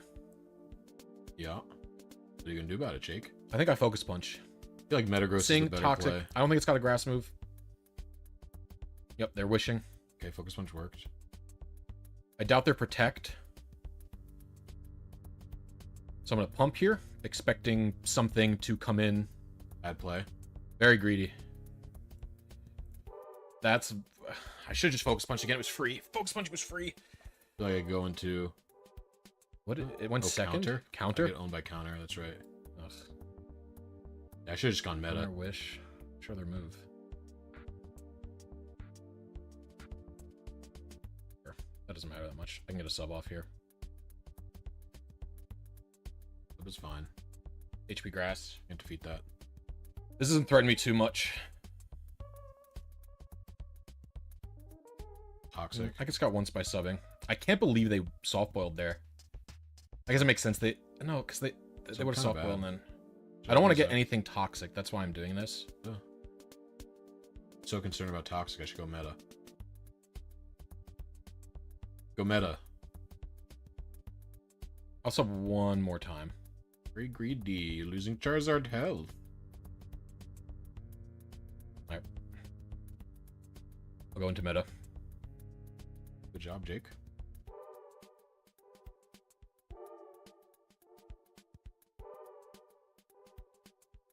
Doug, you could come in. I actually kind of lose to Doug Trio now. Yeah. I can't switch it in really, though, right? Can you EV a Doug Trio to live a Meteor Mash? I don't think so. Crit.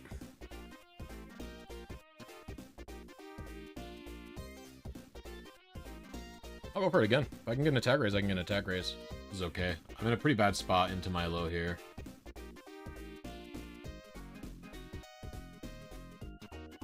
Music's a little loud. I'm already playing bad, I can tell. I need to slow it down.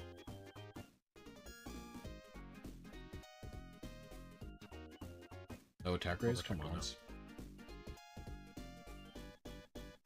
Thing is, I just... That's fine. Really good double on my Protect. Go Zard.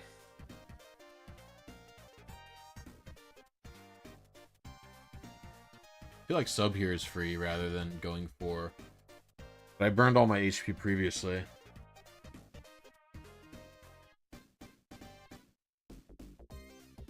I didn't want to over... HP Grass would have taken out. Is doing... Go to 2KO Milo. 33. I kind of have to recover. I'll go Zap. Oh, they surfed. Greedy little piggy. For a Toxic. Ooh, good Toxic. I don't know what it's doing.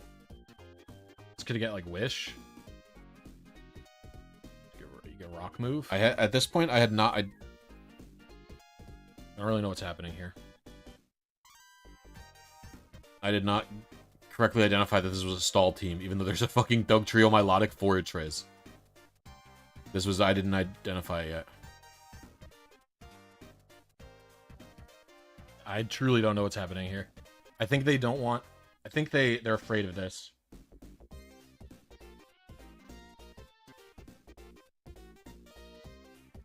Slow down. Slow down.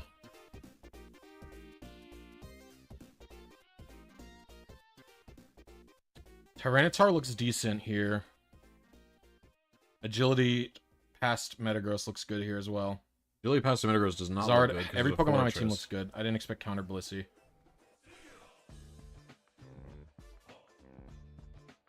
It's Thunderbolt. Is this guy too shipped already?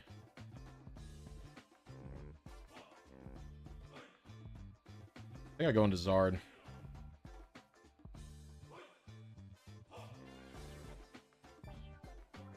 I do a little focus punch action here. I think I have to HP Grass, no? Actually, I could 2-hit KO the Milotic, potentially. I'll go for a focus punch. Oh, okay, worked out.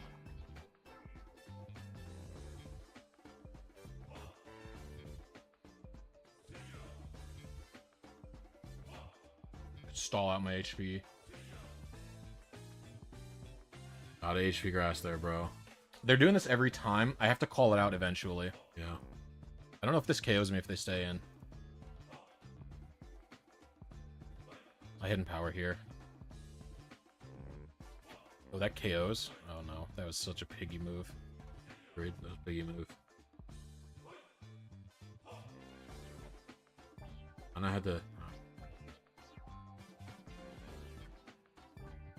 I just threw this whole game away in the garbage.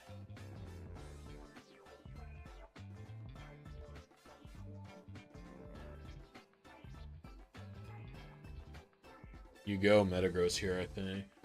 Ability.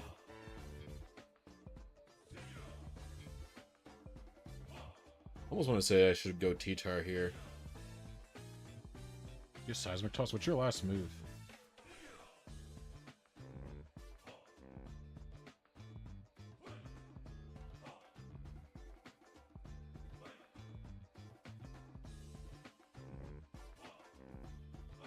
I do this game so badly. I don't know what I'm doing.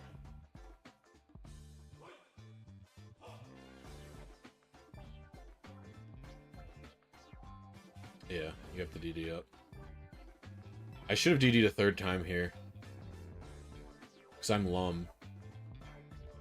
I don't know if that would have led to an Oko on Blisy, though. Rockslide could easily KO this. Pausing. Pausing and hiding.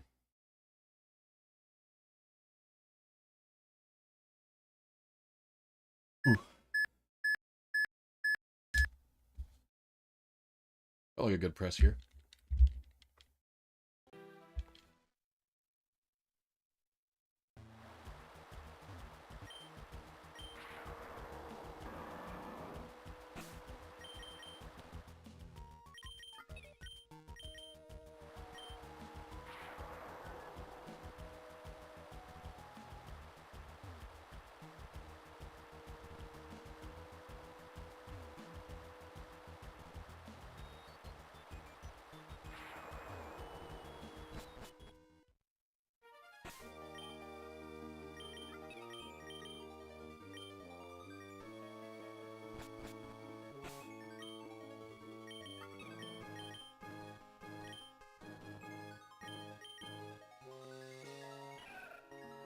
All right.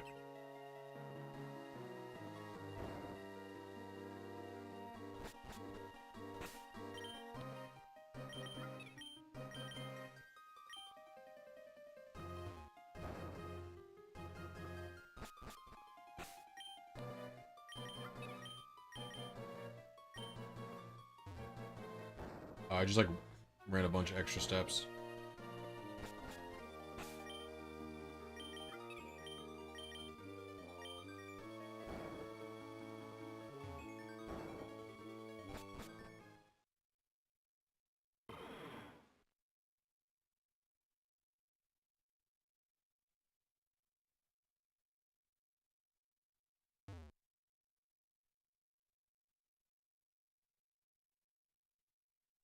Egg hatching time. Do we get some music in here? Egg hatching time. So we get some music in here. Come on now.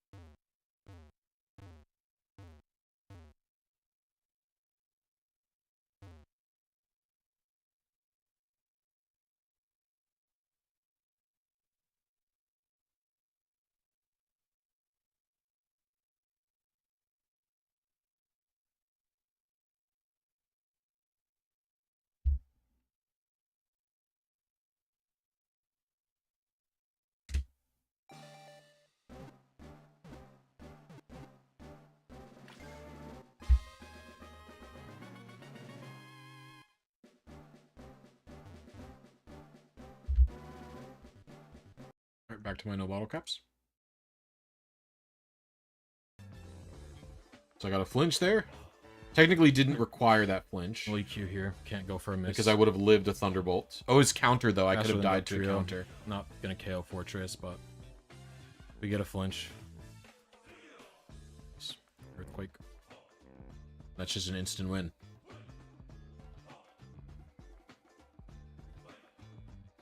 From 2 flinches. I think I literally just cheated.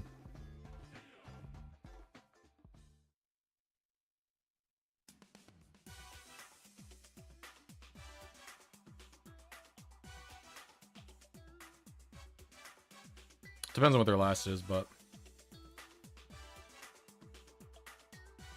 +2. Don't know if this lives. It don't.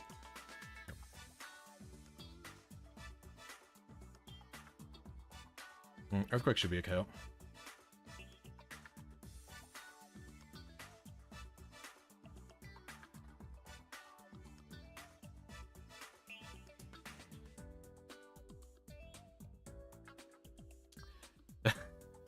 I feel bad.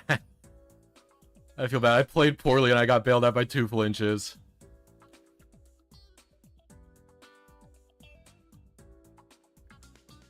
That was a very cring battle from me. Battle 2. This is a boom spam team.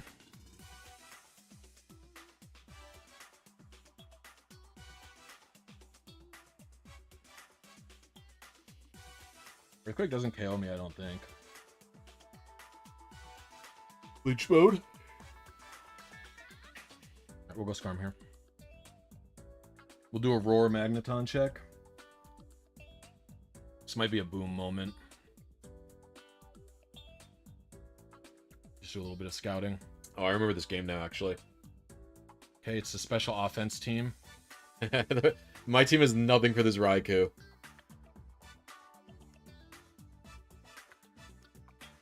This is a poor matchup for me at this moment. I think I should have just roared. I think I I might lived have to go meta here. Thunderbolt from this. There's no reason not to roar. That was counter Snorlax. This guy likes counter, apparently. Because my This could get going very, very quickly. Magneton has more special attack than Raikou and could have lived Magneton Thunderbolts. So I definitely could have lived Raikou. It sucks to bring meta in this early. Yeah, this is why I had to do this, because I get parried, That stinks full for me. parried, so I don't break the sub. that's really bad. I could lose off of this. Well.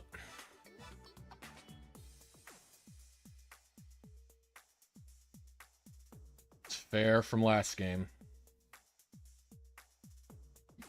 That's my literal only win con, so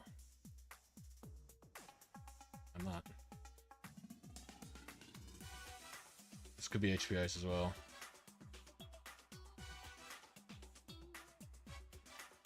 Dragonclaw doesn't KO, but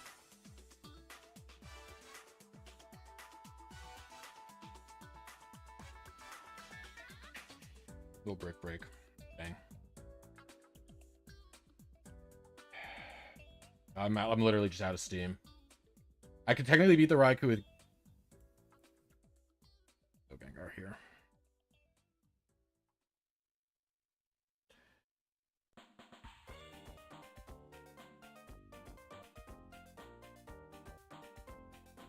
We go Celebi.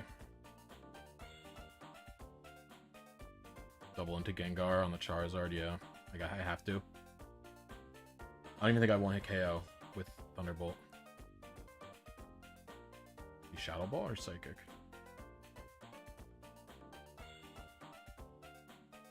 Leech is bad here. I think I have to just Psychic. I don't even know if it matters. Yeah. Ooh, caught Explosion. There could be a Chlorophyll Sweeper coming in. Ooh, I literally lost because I got paired twice. 15 seconds. I should have left Skarm in. Skarm would have lived a Thunderbolt, so that's definitely a misplay by me.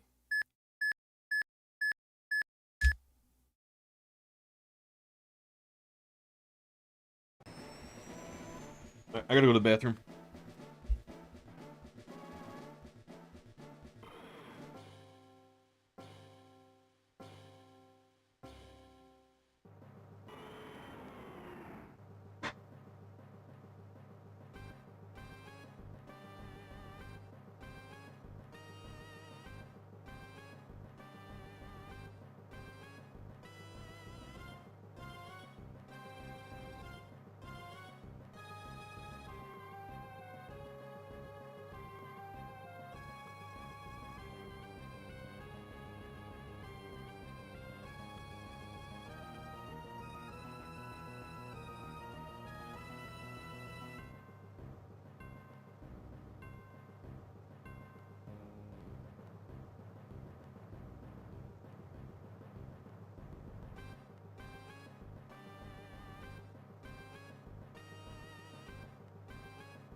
Dang. I was hoping I'd leave and it would be shiny.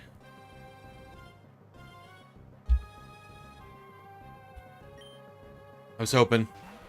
That's alright. Let's see, how close were we?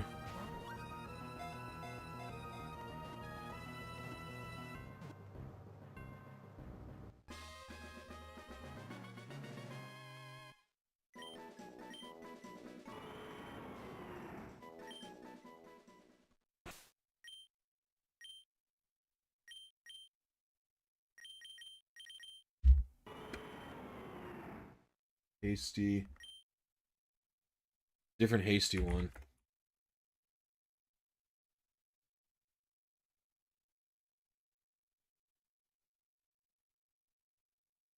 Ugh, 2 seed late, 2 advances late. I feel like I was good on my seed there.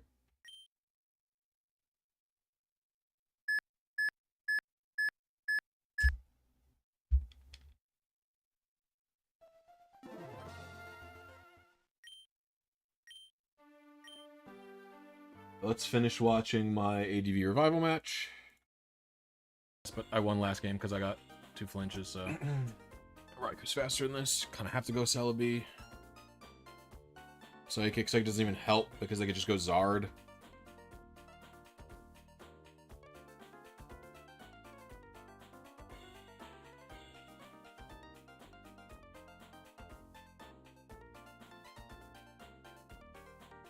I have to sack Skarm. Charizard doesn't have lefties, which is interesting. I don't think I need Skarm. That loses me the game. How could I know it's sub? I need a miss. That's a game. Makes sense. This is the worst series of all time. What I mean by that was the luck, because they crit para, full para, full This person's para, running like after I double flinched. Actually, let's see. What was my rationale for the team that I picked?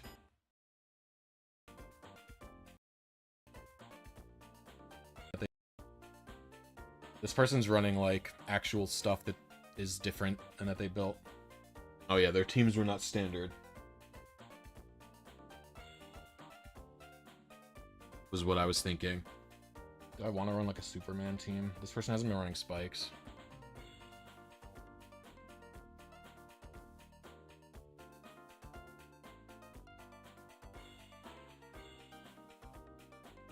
I want to run Rain, maybe. They've been running a lot of fat normals. I don't really have a Medicham team. I want to run this Doom Jirachi team pretty bad.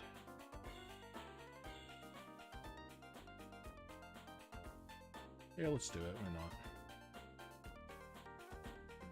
I really run with Doom Jirachi? That's crazy.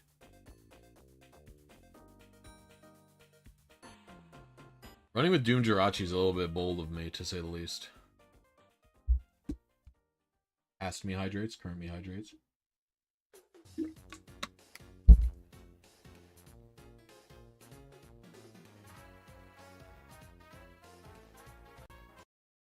Hurry up. Accept the The brick doesn't KO, but I think I live a rock slide, so I'll go for it. Could be beam. I feel like meta is a pre-switch here. Is there a reason to not go meta? Jirachi's also a pretty free click. I think meta covers all options because if this is special.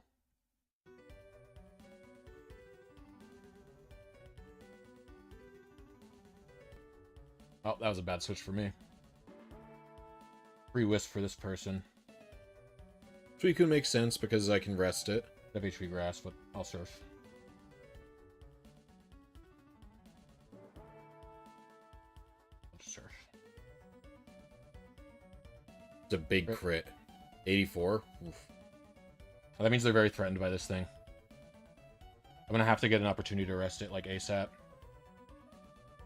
If they're going into this as their... Okay, they're not.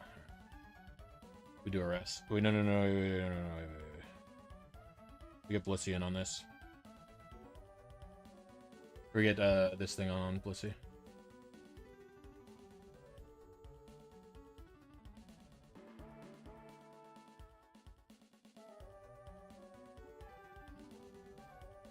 Should have HP fighted here, I think, because they went into Tyranitar here, I think. I think HP fighting is good because it would have just murked that. Right? It would have taken that out fully. We can go Clay all once instead on this. of Doom Desiring. It's like, HP yeah, bug, like that they're stinks. never going to send in a Skarmory on a Jirachi, right?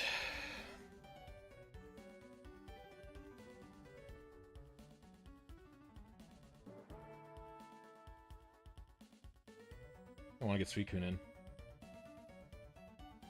We can rest up here. Yeah, Suicune back to full makes sense. Suicune's a criminal in Gen 3. Suicune's faster, so I can always live.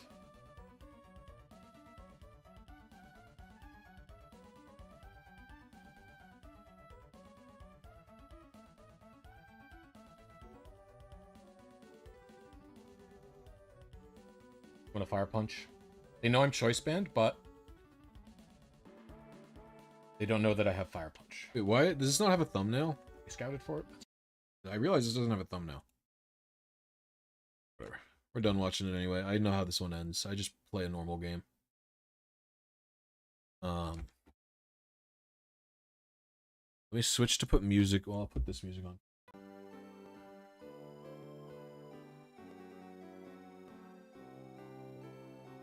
Why did the thumbnail not go?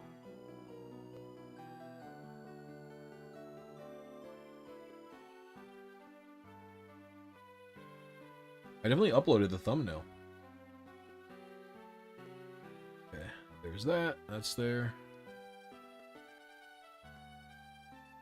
Let's switch back to Blisy. Do no bottle caps. Oh, then we do the music from no bottle caps.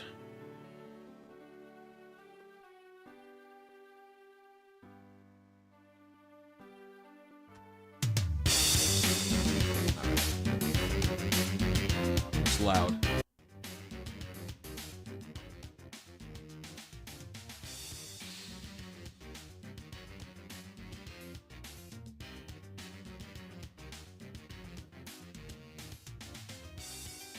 I'm doing alright, Ultra. How you doing? Alright. We're close. We've been close many times. I would like to hit it once. I would like to see a sparkle. It'd be cool. We're close.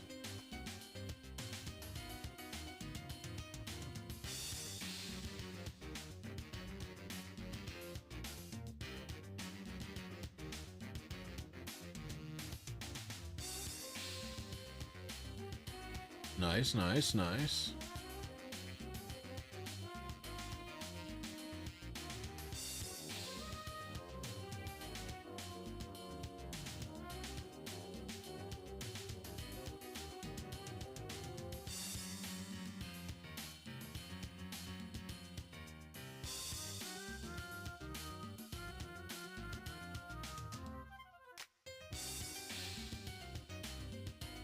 Oh, very cool, Ultra. AGB firms for the 3DS, right?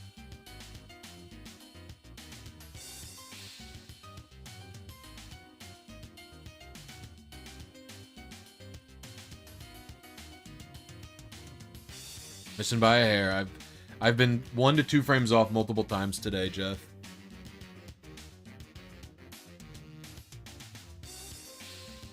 Multiple times today.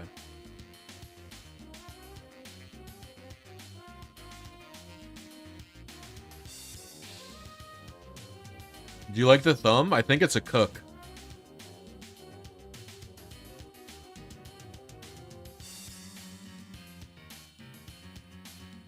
We've exhausted my playlist, so I'm now using No Bottle Caps playlist.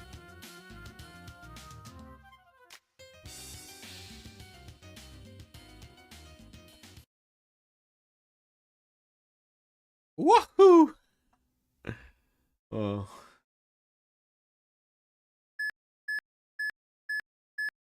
It was a lot of work to get, Oh, yeah, good. Yeah. There's a lot of clone tooling to get Mario out of that, screenshot that I took. I had someone earlier accuse me of using AI to remove Mario. They were like, it looks blurry in this spot. And I was like, I just fucking used the clone stamp tool and stamped the shit out of it. I didn't use fucking AI.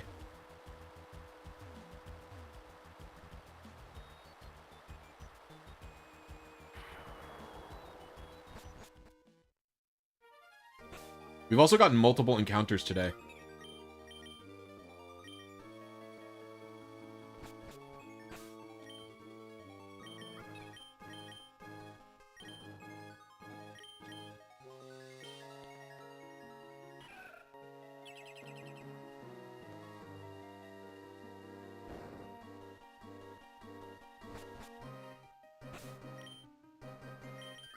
I try to avoid, any AI use in the workflow at this point.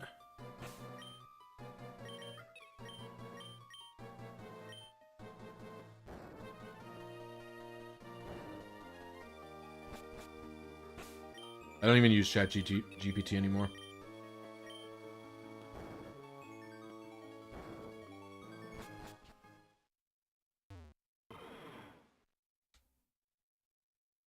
Or generative AI, I would specify, I guess. Because, like, neural networks and stuff don't even have any.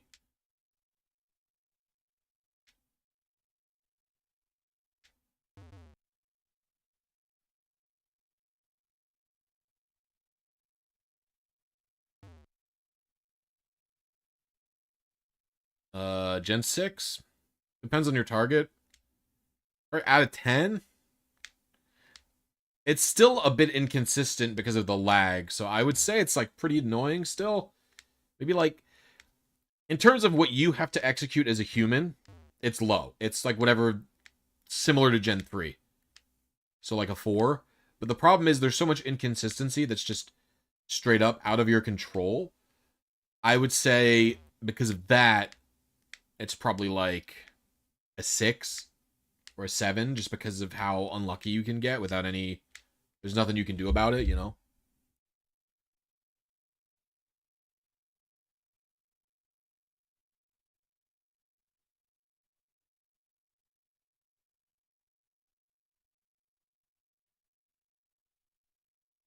The timer is longer than 6 minutes, to be clear, and it's long because that's how far away Kyogre is.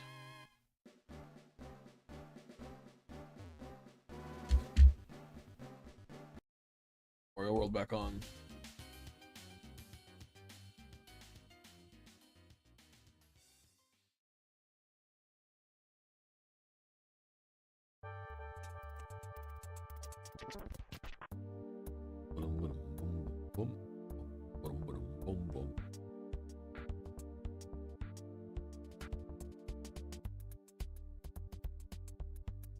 Oh. What is it? We've done an RNG race before. Jeff lost. And Jeff will lose when we do the Method 3 race.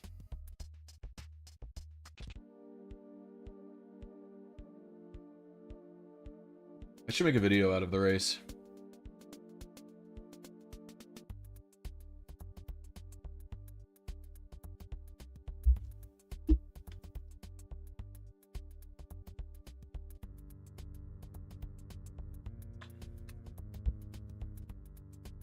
That's not even what we raced. We raced your fishing against a Porygon, and I got the Porygon. It was even more rigged.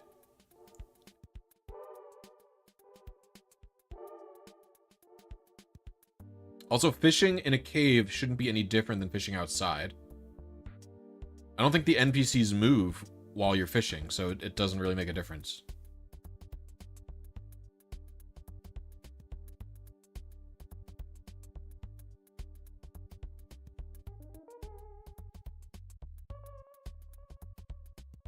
I could check how fishing works, but I'm pretty sure fishing locks NPCs.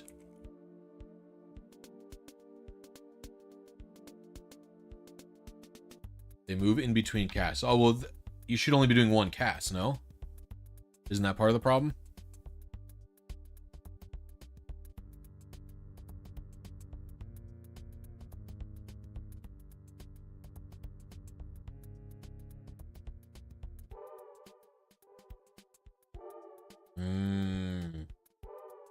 One would say that's a skill issue. Skill issue? No. Knowledge issue, I would say. It's a knowledge issue.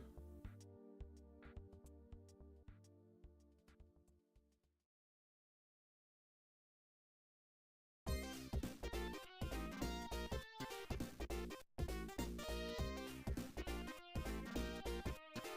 mean, all TGTVs are hard, and all fishing RNGs are annoying. Fire and Leaf Green RNGs are a little bit better than fishing RNGs, are a little bit better than what it is in Emerald and Ruby and Sapphire. But then you don't have to do a 2-stage timer just to do the fishing RNG, so it doesn't even matter, right?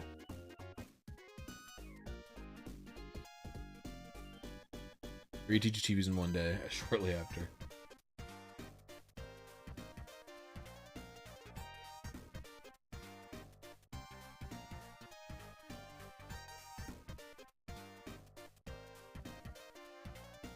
Gen 4 breed RNG is easier, yeah. It's not necessarily always about going for what's easier. I mean, I tend to not like pointless targets that much. In the sense of, like, doing something that's difficult just for doing it. Like, you can get certain Pokemon, like, I've done bug catching contest RNG, and as far as I can tell, there's no point to doing that over getting the Pokemon another way. But, like, that's not that hard.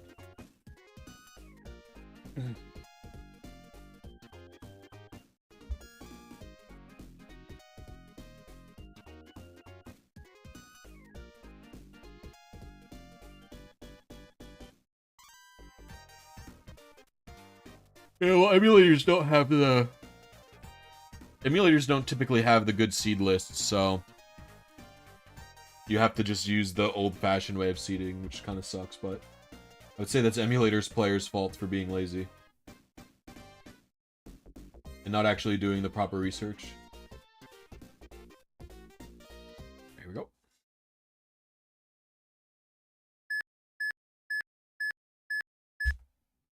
Felt good. We're so close. There's going to be a shiny soon.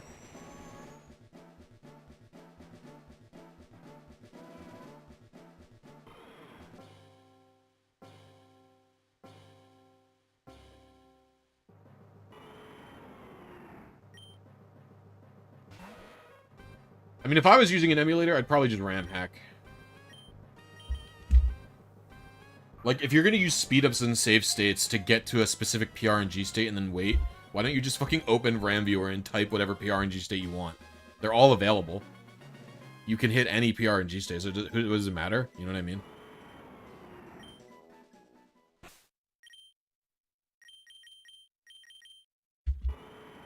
It's calm.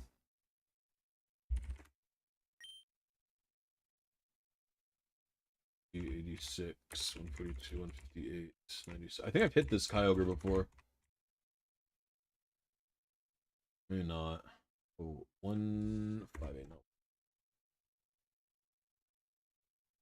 I was 1 seed early, 3 advances early. Dang it.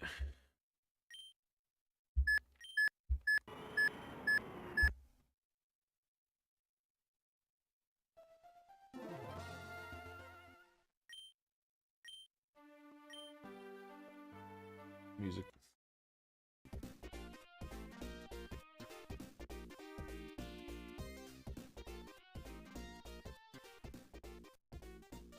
It's like 16 minutes per reset. It's not 10.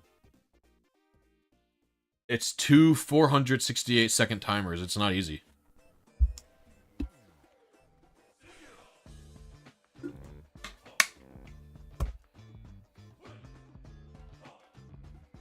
Something that I have not understood is if a properly PK hexed Pokemon is discernible from an RNG one. Well, no.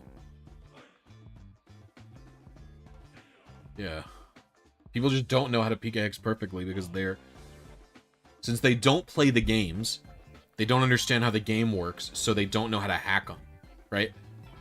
If you're a competitive player who only plays competitive via Showdown, and then when you do like an IRL event, you hack your team in, you haven't played the game, so you don't know how the game works. So you don't know what to expect for like how to hack a Pokemon properly because you haven't played the game and you haven't gotten legitimate Pokemon. And so because you haven't done that, you hack badly.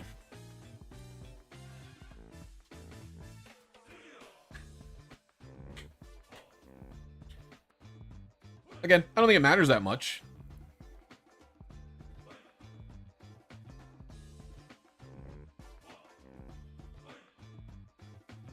Like, I don't think it's necessary for competitive players to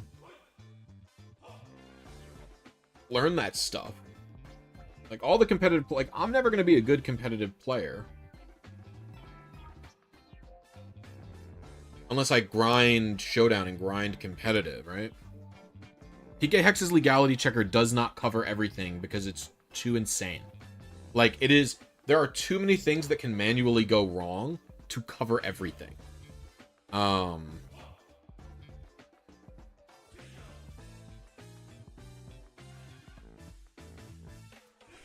It does cover a lot. PK Hex is a very robust legality checker.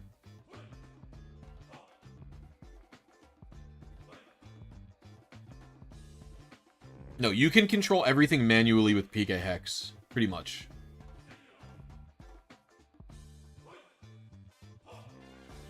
No, because height and weight are only, like, backing evidence. It's usually, like, player memory is absolute proof. Height and weight can be actual proof if it's impossible for Pokemon to have those height and weights. Memories is a big one. OT name is a big one. There's a couple of other things that are, like, big hack potentials. But you can control everything with PK hacks.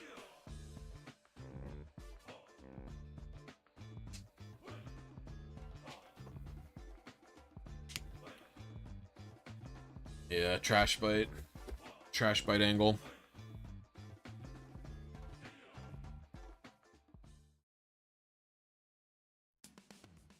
The trash bite situation.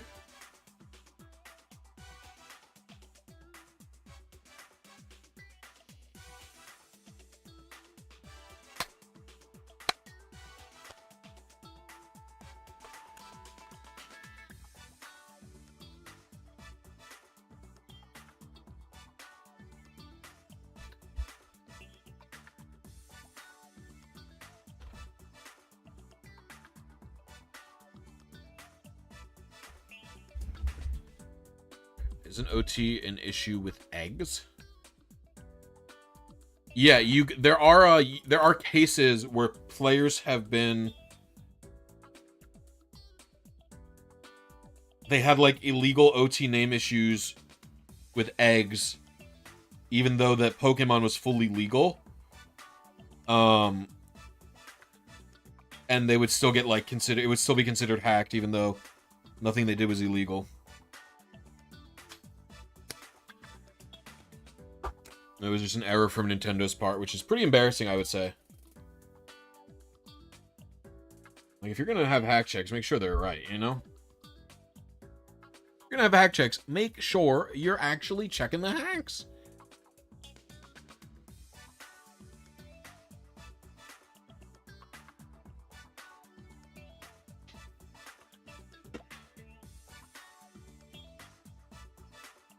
Alright, I think we can accept that they're never going to do anything about it.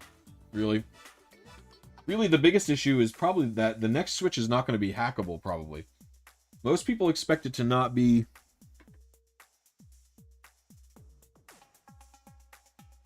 hackable, so...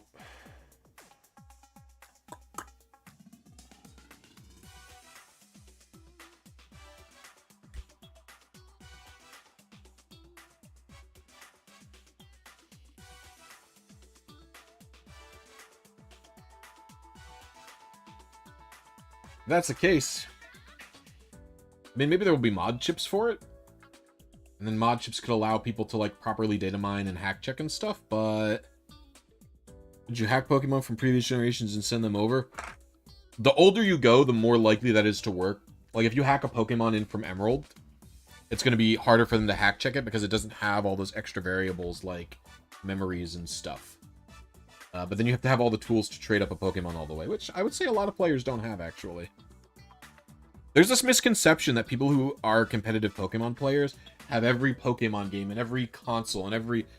Like, I made a World Championship team for Freeze-Eye, who I'm pretty sure was a Showdown-only player who bought a Switch specifically to go to VGC events. He literally didn't even have a Switch. I don't think he had a 3DS at all. So,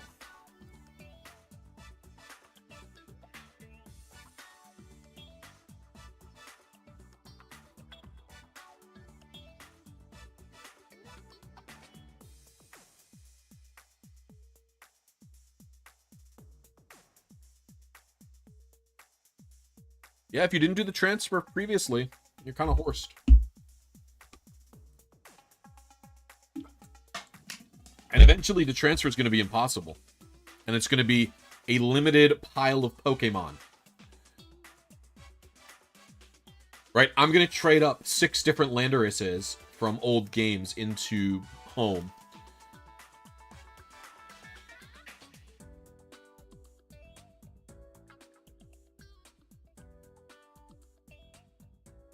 What I'm thinking is they need to make the next game... I'm thinking Gen 10 doesn't exist, whatever. Next game. The problem is this will never work if a Pokemon game doesn't have every Pokemon in it. But my thought is the next game needs to have like a DS download play app.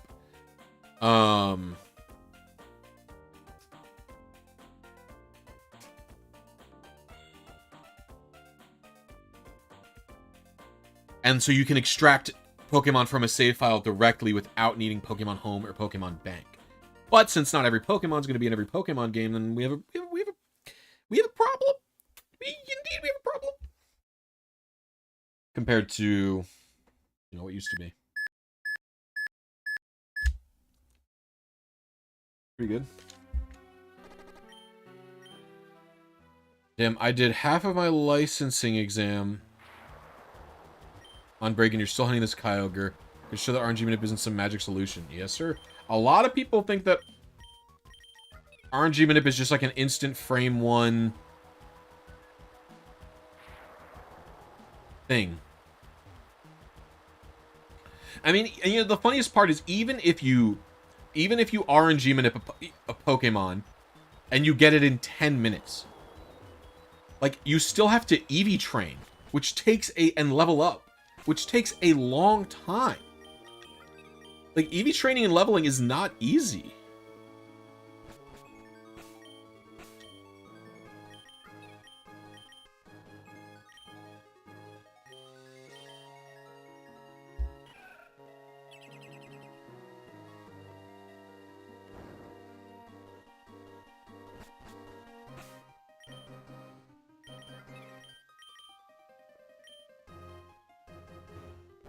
Yeah. Or like what Gen 5 does to Gen 4. Gen 5 sends a DS download play app to another DS game and then just rips Pokemon off the save file. If you just made an app that did that, it could do it with Gen 4, 5, 6, and 7 save files, because there is 3DS download play as well.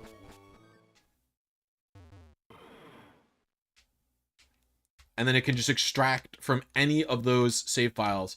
And they could even make it work with, if they wanted to, they could even make it work with the Virtual Console games. Now, the problem comes with... What I think they should do is they put that in the newest gen game, and then they also put it in Pokemon Home, so you can yoink dudes directly into Home without too much of an issue. But the games will permanently, like, once they make the app once they make this app once, they only need to make it once, and they can just reinsert it into every new system. Right? They're not gonna have to really work on much programming infrastructure. It's all gonna be very similar.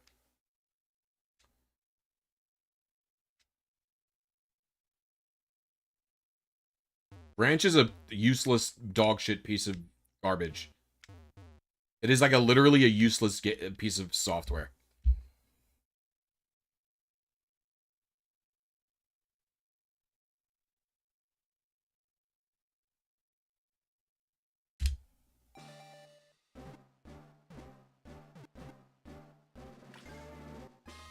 I don't think it would be hard for them to do that.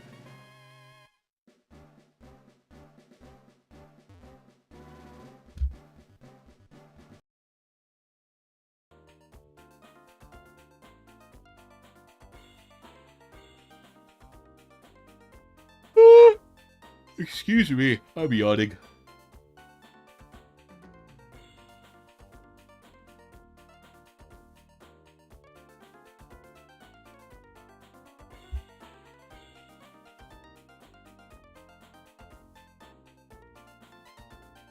If you're getting two pieces of important information, they are lazy and out of touch. I don't actually think Game Freak is lazy. I think they're just rushed constantly. I think they don't have enough time to make anything. They out of touch? Maybe. They do talk a lot about, like, young people's attention span in ways that I don't know. It's different, right? Pokemon isn't like any other video game franchise you may like, because it is so popular. Like, Pokemon's appeal is so big. Like, aren't Scarlet and Violet the best-selling Pokemon games of all time?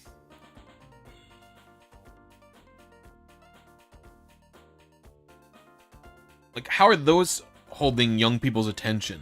You know? Sword and Shield hasn't been. How is Sword and Shield...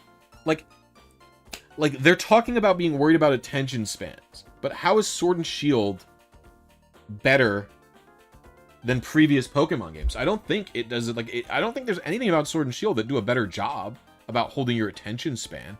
I guess online play, is that like the way that they're working it? Like, the Wild Area's online raid communities is...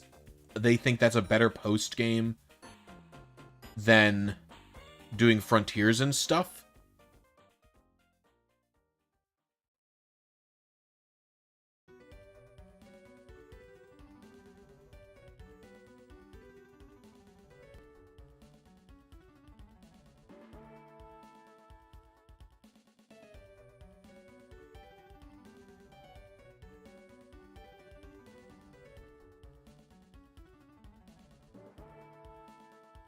So I don't know. I don't know if it's actually better or worse or whatever. What's the golden rule of the main series? I think the last traditional Pokemon game, not counting remakes, was actually X and Y.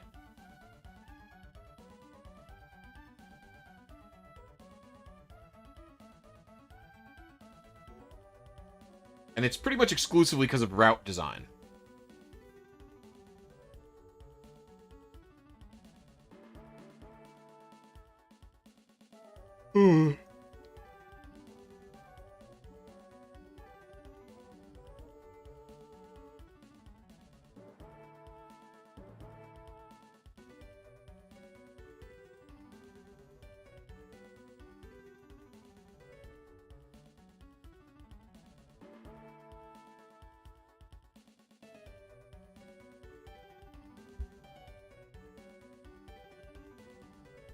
I just got tripped up so hard because it's playing, the playlist has Gen 3 music in it. And I'm like, wait, this is the wrong music that's playing.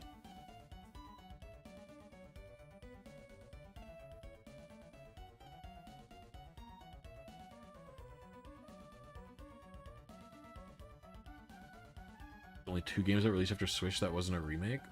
What? I said not, I said X and Y. Because what I was saying is I'm not counting... I was basically trying to say the last traditional Pokemon games are X and Y, and I said not counting remakes, because I'm not counting BDSP, and I'm not counting Omega Ruby and Alpha Sapphire, because those are remakes that keep the formula.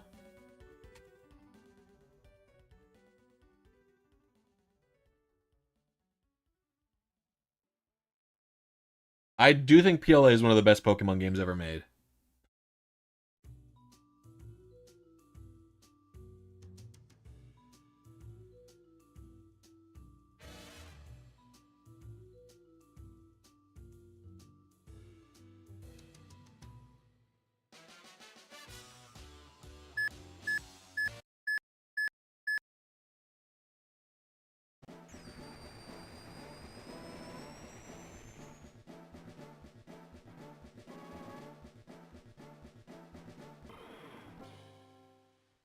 What do we got?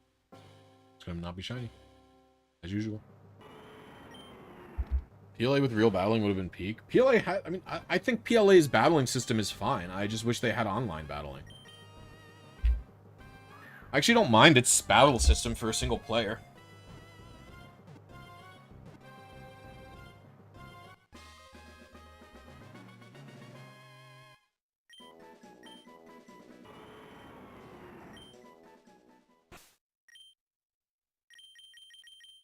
Because it's, like, so weird that, like, PLA has, like, mints and stuff in it. Like, who the fuck is minting their Pokemon in PLA to have a good nature? Like, what is, literally, what's the point? 2 seeds late. 2 advances early.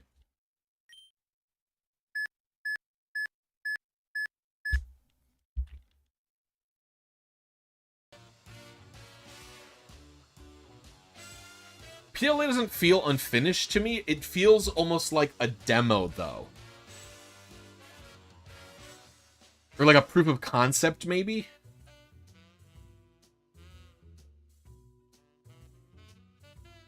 It's a more focused experience because it really only tries to do one thing. Which is weird because most Pokemon games try to do a lot of things, right? Most Pokemon games, they let you battle, they let you do contests, they want you to catch Pokemon, they want you to breed Pokemon, they want you to shiny hunt, they want you to EV train Pokemon, they want you to do raids, right? Pokemon Legends Arceus, it wants exactly one fucking thing from you. Catch guys. It wants you to catch the guys. That is the only thing it wants you to do, and everything, the side quests, the main story, the actual game mechanics, they are all purely focused around catching.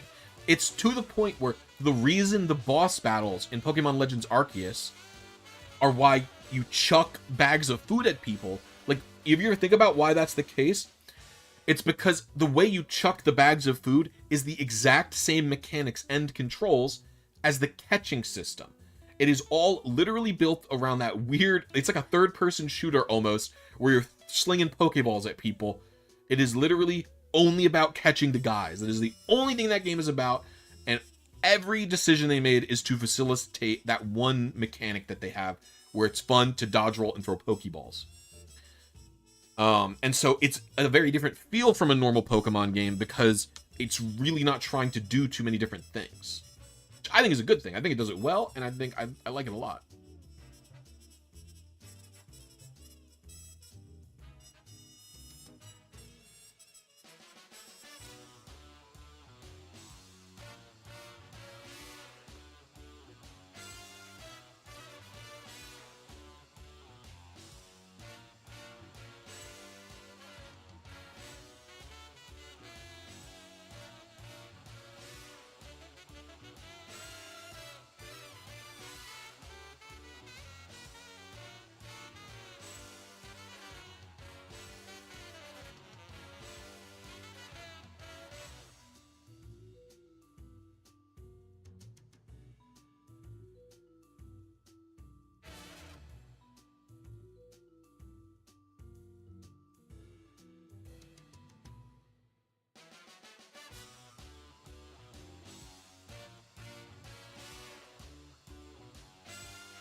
Indigo Disc's story is pretty bad. I don't like it.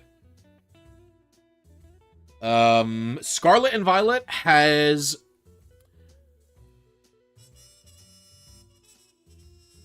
It's got like 4 storylines, right? It has the main 3. So it has Arven, Nimona, and Penny. And then it also has the DLC siblings. Which are Kieran and Crazy Chick. And all of the stories, literally every single one of them except Arven's, is like just complete garbage.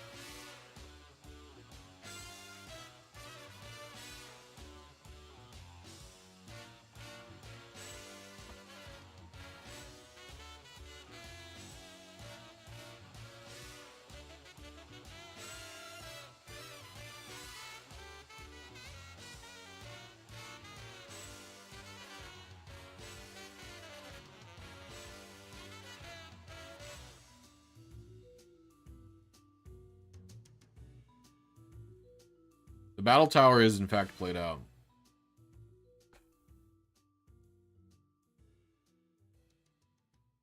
I don't think you need a facilities for something to be good. So you can tell Scarlet and Violet was trying to do the same catching angle PLA had, but it's just a lot less fun in Scarlet and Violet to catch Pokemon. I mean, they've pretty much said that they'll never do Battle Frontier again. It's pretty much like actual words they've said.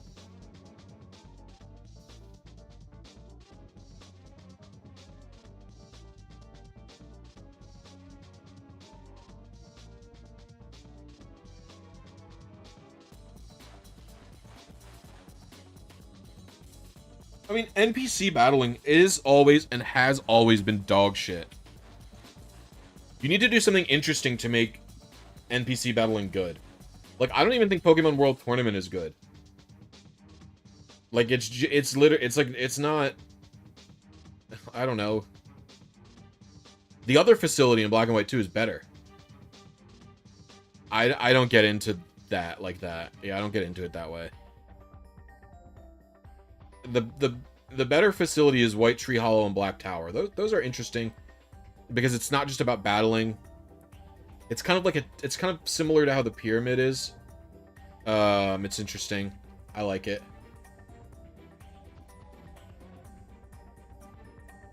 You have to do something to make battling interesting against NPCs, because if you're just doing raw battles, it's very boring. I think. Remember today, by the way, I forgot to.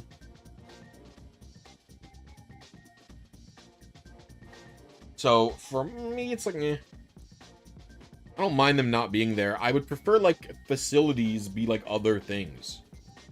Like, I'm fine with level-scaled battling just being against other people.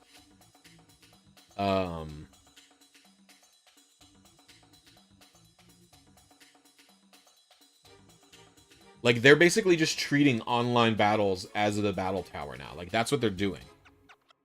Which I think is fine if you make an actual... Like, you make other shit to do in the post-game.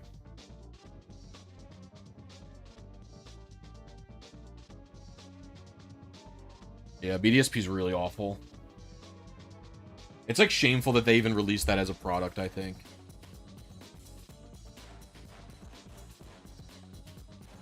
No, BDSP is, like, a garbage product for idiot losers. I'm, like, ashamed that I bought it.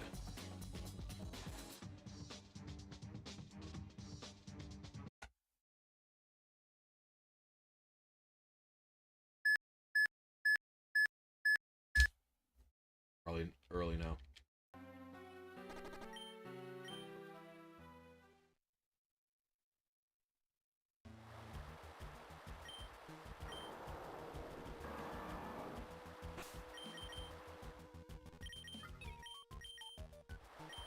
Yeah, but I don't know why.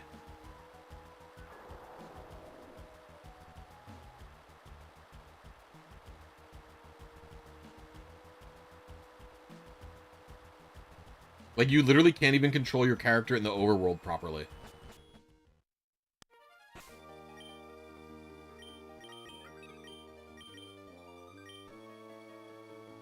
The underground is the only good thing about BDSP. I actually like the Grand Underground a lot. It makes the single player a lot more engaging than it would otherwise be.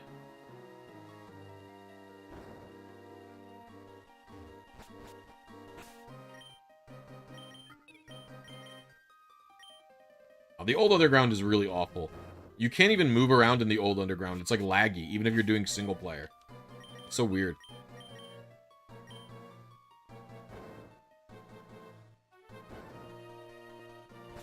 They probably just didn't have enough time to make it.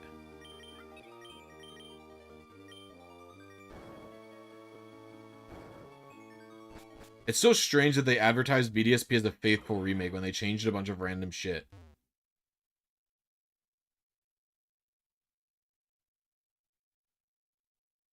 It's like they have this half-ass clothes customization. They have a fully different underground technique. Contests are different. Like, what? But no new Pokemon? Only old Pokemon? Why? What? But the old Pokemon have new types? Like, what is this game? Who's it for?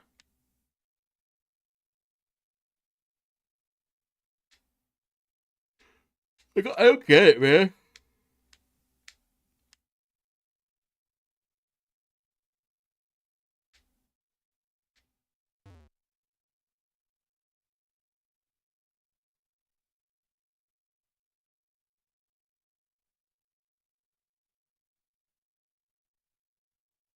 I'll never stop harping on the controls. The fact that they fucked up the controls in a Pokemon game so bad is so fucking funny to me. How do you, it's literally an RPG. How do you actually fuck the controls up? And they somehow they managed to do it.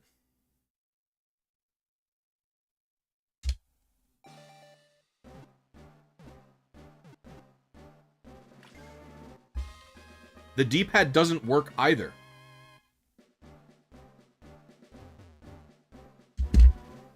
The D-pad does this thing where when you turn a character, like if you're running in a direction and you turn, your character, instead of turning instantly, will stop and do a full turn. It makes it laggy. And also, the D-pad on like modern controllers is not as convenient to use as the analog stick. The analog stick is placed in prime thumb position compared to scrunching my thumb.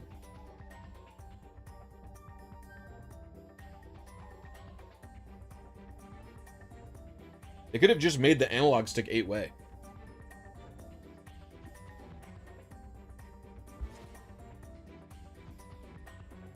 Oh yeah, it's so awful. I'll literally never stop harping on it.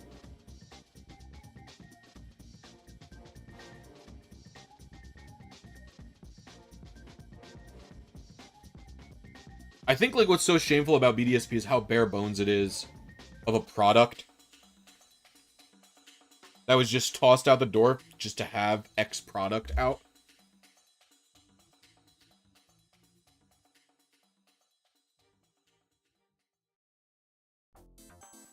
Like it's literally like it's like content for content's sake.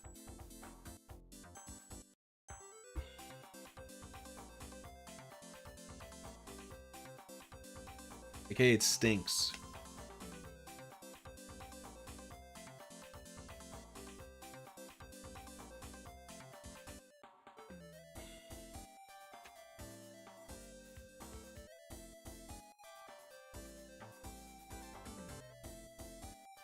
Is there any Pokemon who can't go into a single Switch game? Does that exist? I think every Pokemon's available on the Switch now, right?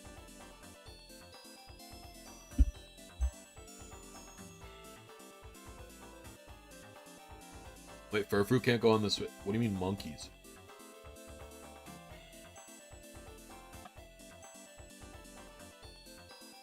Oh, like Simisear, Simipour, and such? Okay, makes sense. Well, you know Furfru's going to be in the next game, so... Furfru's going to be on Pokemon Legends ZA. We know that for a fact. I guess we technically don't know it for a fact, but... I would be fucking surprised if Furfru is not in Lumiose City.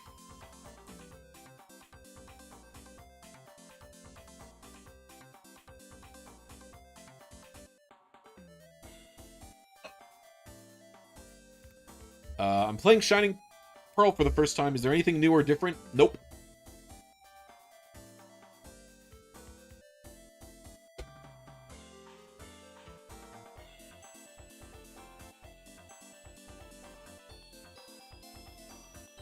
The Grand Underground is different. And it lets you catch Pokemon that you couldn't normally catch, which is good. But in terms of stuff in the overworld and the story and stuff, no.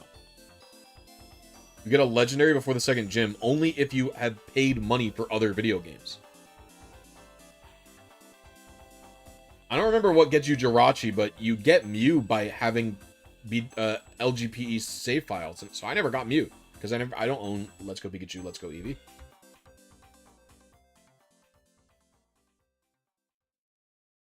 Jirachi's Sword and Shield. Oh, there you go.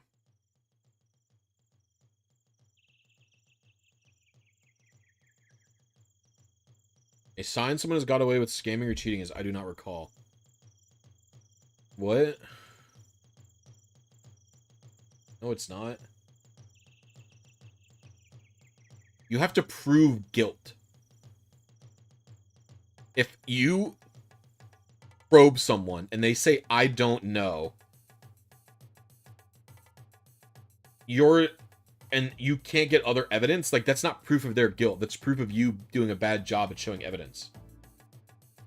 Now, if they say, I don't know, in contrast to evidence that you provide, then yeah, that's evidence of guilt, but...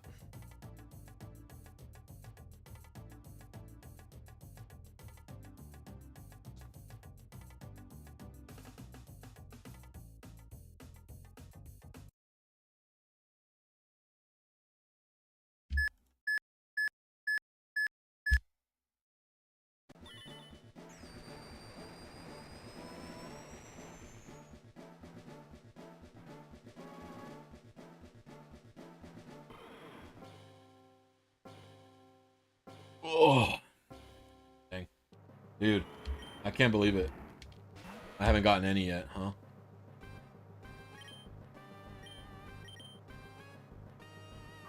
I mean, I think the BDSP mystery event stuff is fully over.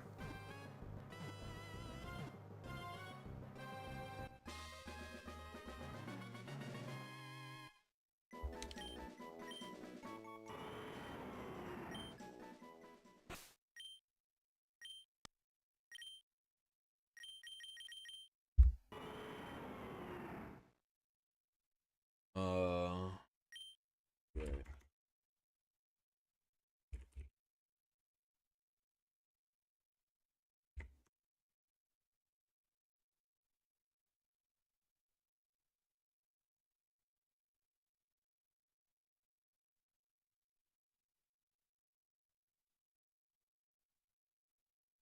No, I was one frame late on Seed Method 4. Are you kidding me?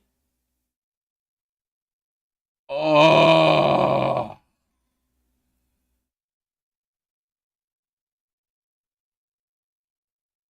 Look at that, dude. Dude. That's the closest I've ever been.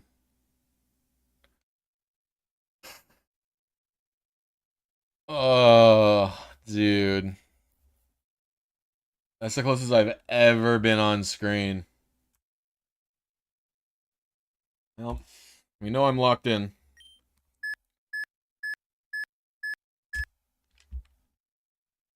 The positive to that is that I'm locked in, and we know it.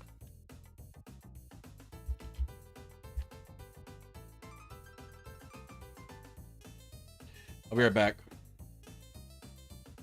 Oh, fuck, I spilled my coffee.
I couldn't get this one thing.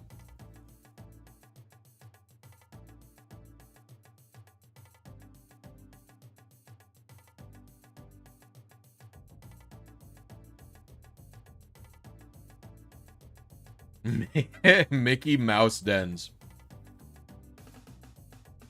I've never cheated to obtain a Pokemon. What are you talking about?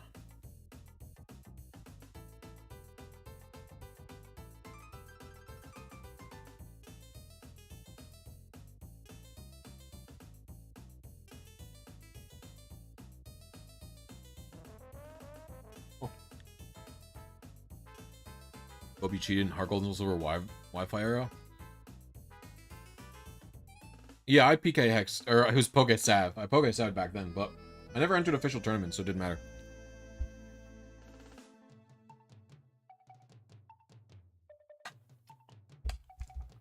I also don't think I ever Poke Sav shinies, but I don't know. Even back then, I didn't give 2 fucks about shinies.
Everyone cheated in Gen 6 and 7.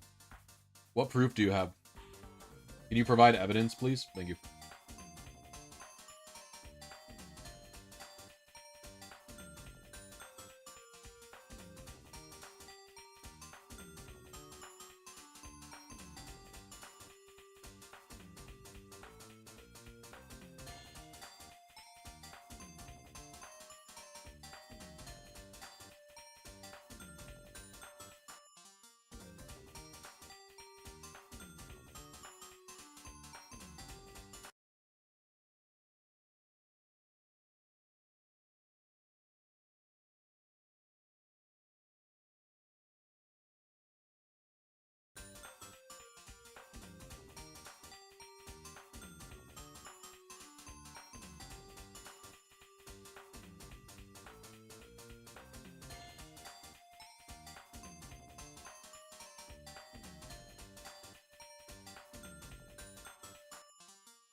Which Pokemon game is the best post game?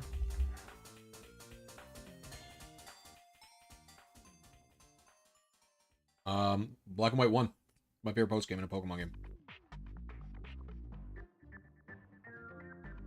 Black and White 1 are by far my favorite post games of a Pokemon game.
We only have 14 seconds.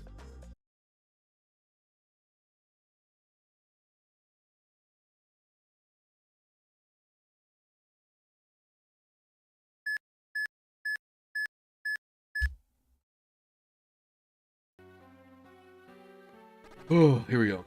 Black and White 1 is better than Black and White 2. I prefer Black and White 1's post-game, absolutely. I prefer Black and White 1 in general over Black and White 2, but in the post-game also specifically, yes.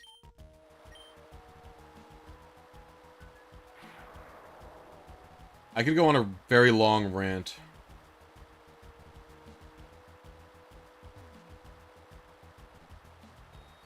About what makes Heart Gold Soul Silver's or Black and White 1's post-game so good. I've been wanting to make a video essay about it for a long time, but I don't know. My ADHD is too bad to write. I don't know.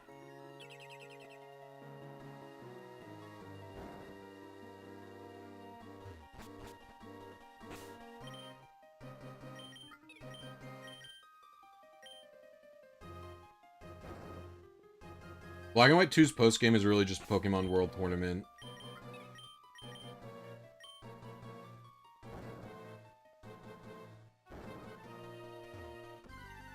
We got battle.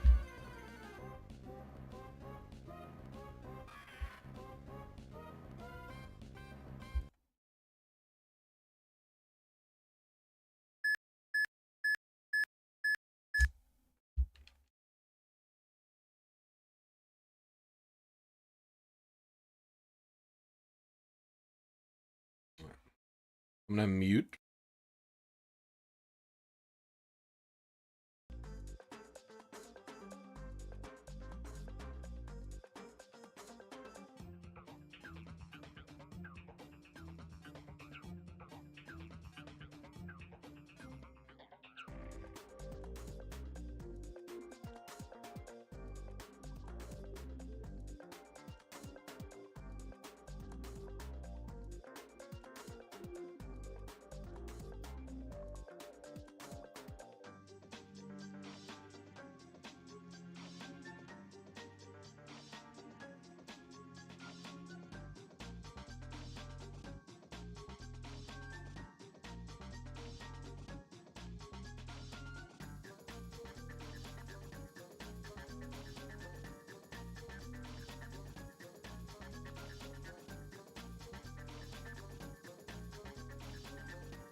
I'm back. What's up, Energy Man? Lunar 1384. You might want to learn about the cheating problem in VGC. You want to know Smogon bans. Smogon bans haven't spiraled out of control. This is such a silly talking point.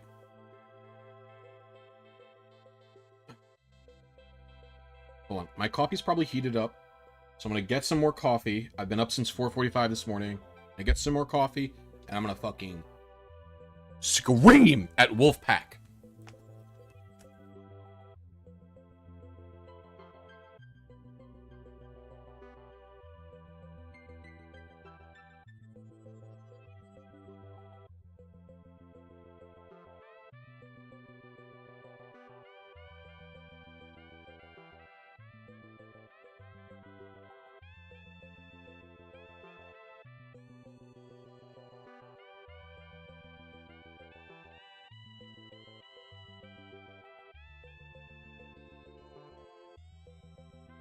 You missed me this... Jeff, look how long I've been streaming. I've been streaming since, like, 8:30 this morning. I was unhinged for the first 2 hours of the stream. And then I didn't even get hinged. I just became tired.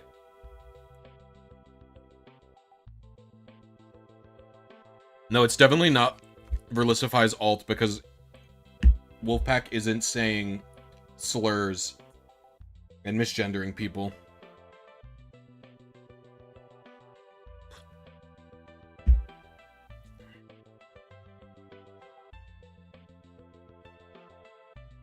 Okay.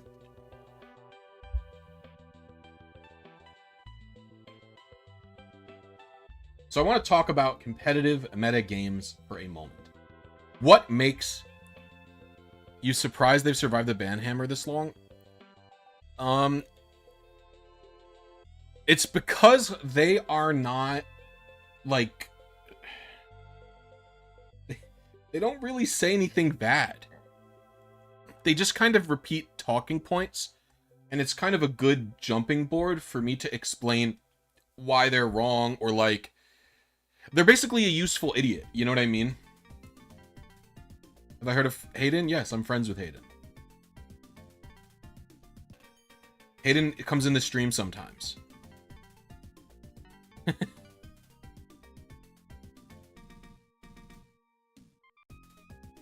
Alright, so...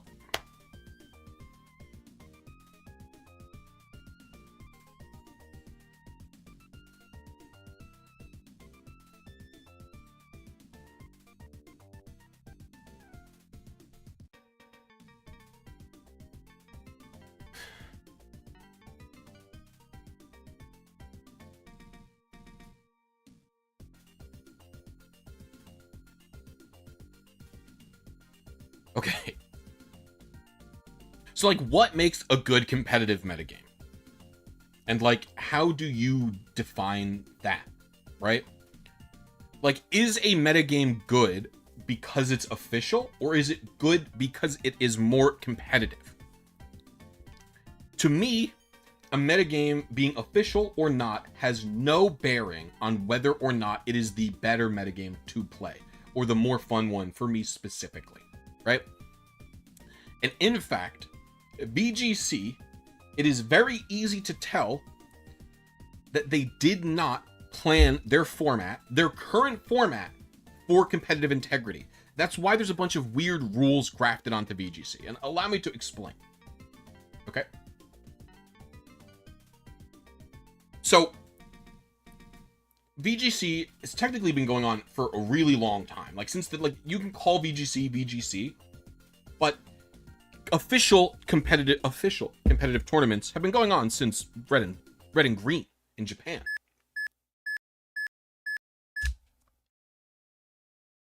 Right?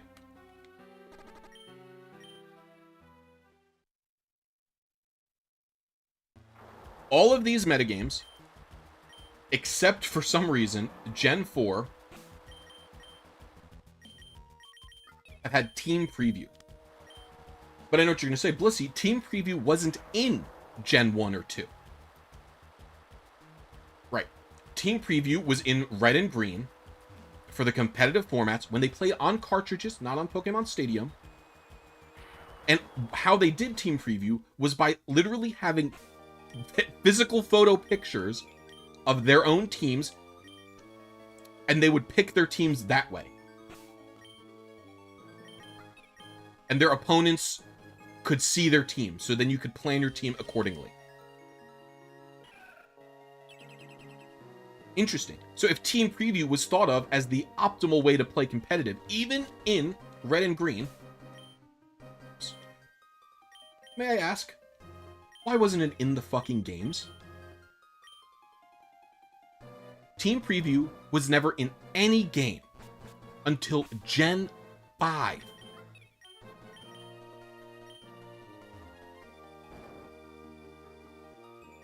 If Game Freak was planning and balancing competitive metagames for competitive play, don't you think they would have added Team Preview a little bit sooner instead of it being from only in spin-off games? Like, don't you think that's the case? To me, that looks as though some other company who runs the events, be it Pokemon Company International these days, or Project Pikachu beforehand, or Nintendo for the Nintendo Cups, some companies decided Team Preview is how the game should be played, not Game Freak. Game Freak didn't design them that way. And you can tell because in the anime, there is no Team Preview. In none of the booklets, there's Team Preview. You never see the gym leaders' teams beforehand. Not seeing the opponent's Pokemon is actually very important. It's actually very, very important for competitive play. Okay, that's number one. So, number two. Why aren't the games double battles? Like, why are the games still single-player RPGs? They are, to this day, there's only like one... For a long time, there was only one double battle in all of Scarlet and Violet until the DLC came around. Why aren't the games double battles? If Game Freak cared so much about competitive play, why did they even make Pokemon Legends Arceus, a game with literally no way to play competitive Pokemon? It's because they don't fucking care, and it's not how they designed their games to be played. And so, I say, if a company isn't planning or isn't caring how a game is played, and if they leave you the option to play a game in multiple ways, then official rules or fan rules, it doesn't matter. Whatever more fun for you. I think VGC is less fun because there is more luck involved. VGC is a more luck-prone format than singles. Like, bar none. Their bans are community voted. All you have to do is be good enough to vote on a suspect test. Shouldn't be hard if you're a good player.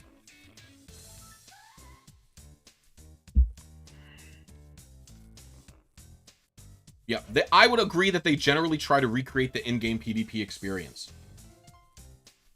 Even the concept of bans isn't that weird. Because, like, the battle towers and stuff have bans.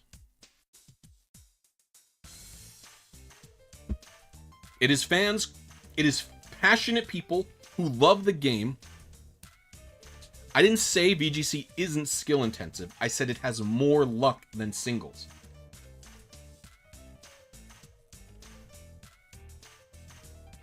I didn't say VGC is only luck or all luck or even mostly luck. I said VGC is more prone to luck than singles. Doubles inherently is more prone to luck. Like, I would say this, Smogon has an official doubles OU format. Doubles OU is also more prone to luck. It's not just because games are shorter. That's part of it, because games are shorter. But also, it's because 4 Pokemon on the field creates these dynamics where there is not necessarily... There's not only is there not necessarily a best play in every specific scenario, but no, like, okay, singles doesn't have to deal with double protects. Singles doesn't have to deal with ally switch. Rock Slide can flinch both opposing Pokemon at the same time, just because I would say that doubles is a more luck-prone format because Rock Slide can flinch both opposing Pokemon at the same time. Just off of that alone, the idea that a spread move can cause a double flinch with a 30% chance, that's mad. That's absolute madness to me. That that's an acceptable thing in a format. That alone is more luck.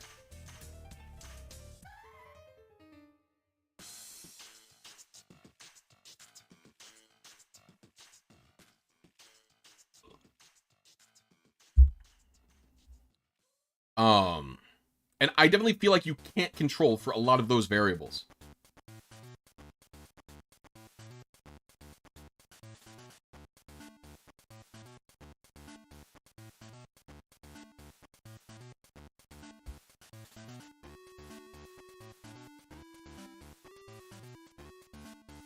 Yeah, singles is literally about slowly chipping your opponent away, figuring out which of your Pokemon is best to hold as a win con, and slowly take it out over time.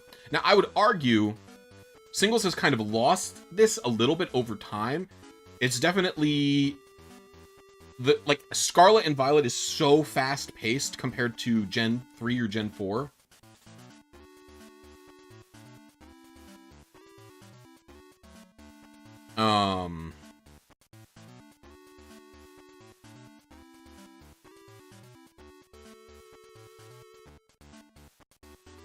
Well, I would argue that's not true. In VGC, there's like unknown players all the time.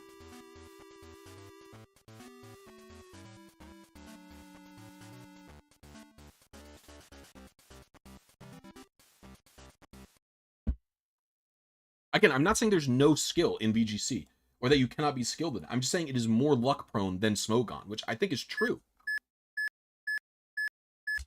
I don't know that it's even, to me, it's not even arguable that VGC is a higher variance, more luck-prone format than 6v6 singles. I'm not saying you can't be consistent at it. I'm not saying there's no skill. I'm not saying there's no skill expression. I'm saying it's literally factually more luck-prone. Oops. I hope I didn't kill this thing. I don't even know what I clicked. I clicked like minimize or something.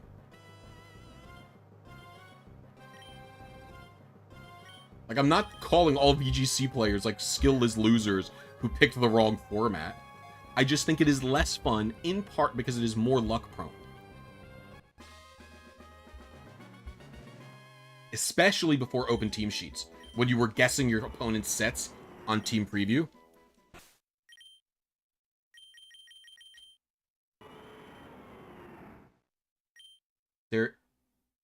This is the exact same Kyogre. There's no way. This is also one for... There's no way this is the exact same Kyogre. The stats are exactly the same, bro. It's the exact... I hit it one again. Are you kidding me? It's one late again. Bro. Do I adjust one for... I'm adjusting one. I, like, never do this, but I'm doing it.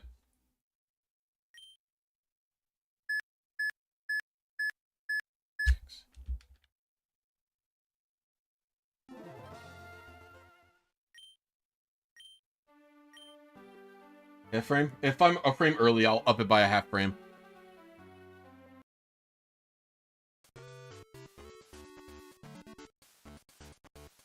I think it's a big problem. I think it's a big problem for me because I like a more stable game. Like, I even think that Gen 9 Smogon OU is probably too high variance for me, and I prefer older gens because of it. They're way more stable metagames. It's more fun.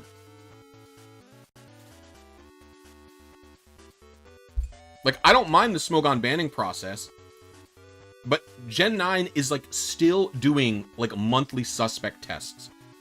because there's so many problematic Pokemon. Like,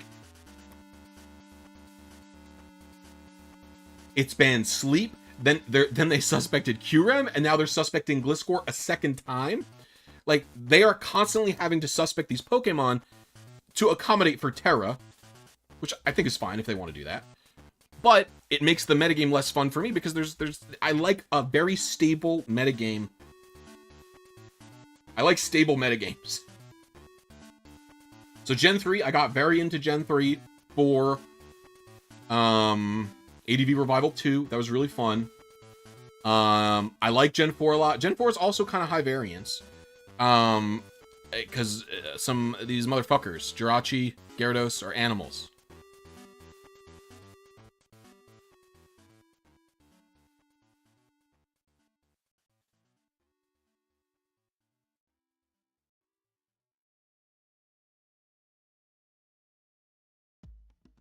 Yeah, Pokemon that break the way the game works are always extremely frustrating.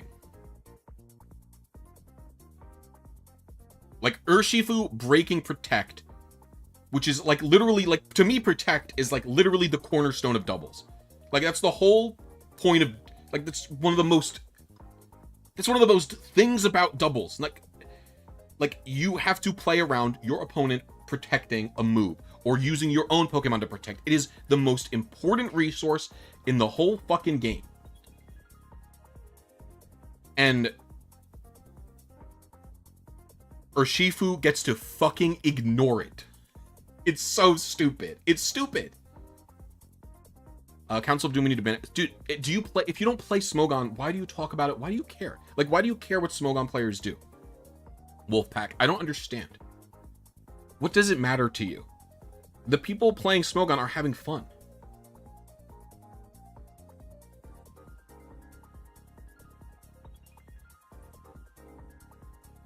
It's needed. I don't think Urshifu is needed. I think Urshifu needs one thing, and that's to fucking go. It needed to be lurked long ago? Okay, you're right. You're correct. I think Urshifu could break Protect.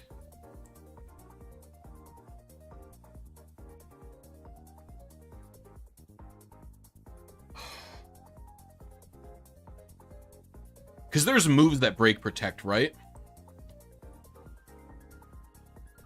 Is it Feint? Did they delete Feint? Is it in Scarlet and Violet still?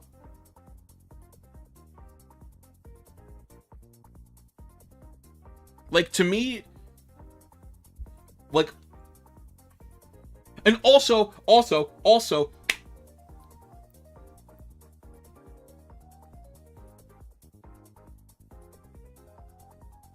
no, it's in Scarlet and Violet still, it looks like.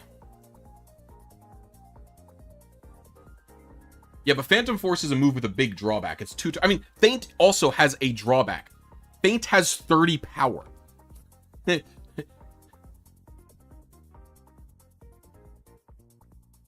Feint is a utility move that stops Protect and Detect from working, rather than being primarily a damage move, right? Feint is not good enough of a move to run? I don't think that's true. There's got to be use cases for Feint.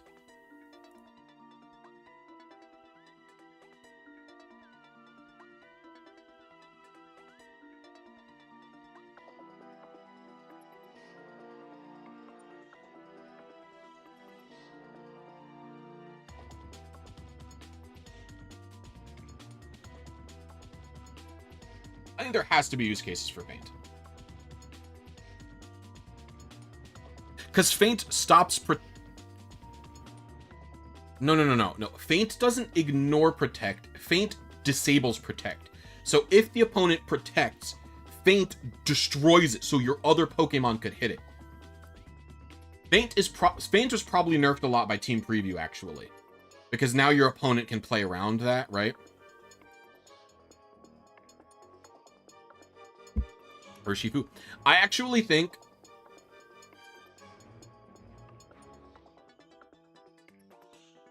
nerfing Urshifu that way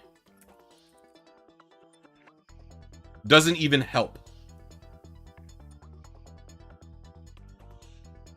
like think it doesn't even help because like you're still ignoring protects.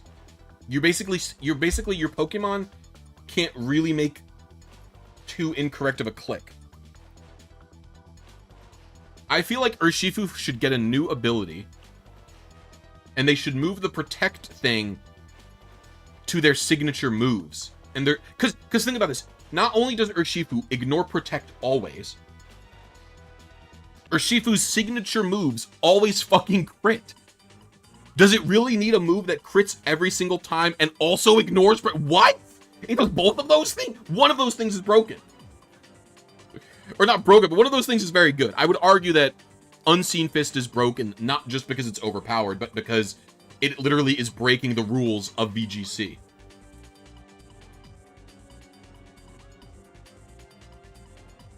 I think I would prefer to have no... I think I would prefer to have no Unseen Fist than an always crit move.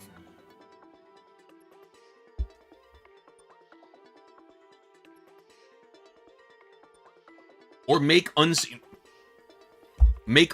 Fist a once a battle thing, or once, you know, in every other turn, like Unseen Fist can only remove protect sometimes, or you know what I mean? Make it situational, make it, you know what I'm saying?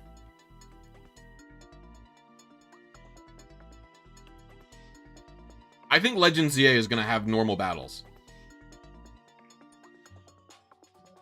ZA doesn't look to be anything. There's no information about ZA.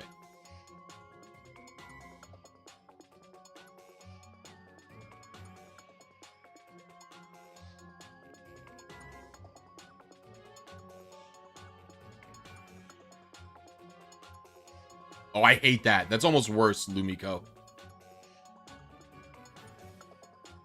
Leaker seems to think so. I don't trust the leakers because they haven't shown any footage. You know what I mean? If they showed pictures and footage, maybe I'd believe them more.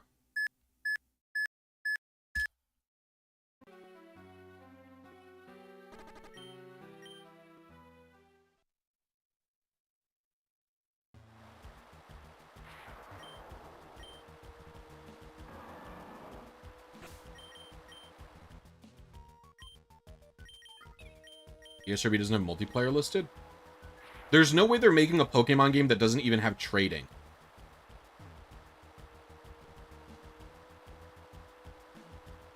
Because Legends Arceus has online multiplayer features.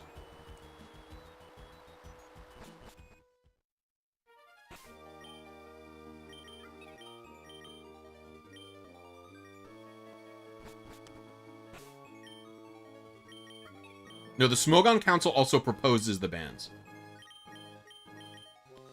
The Smogon Council runs a feedback and says, hey, do you guys think this thing should be banned? And then if there's enough positive feedback, they will run a ban. They'll run a suspect test.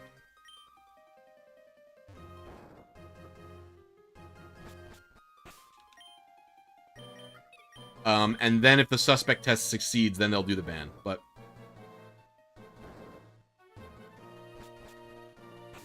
they also do quick bans without people's, vote. And I would say they were a lot more liberal with quick bans this gen. It feels like a lot of quick bans happened. People were pretty mad about the Volcarona quick ban.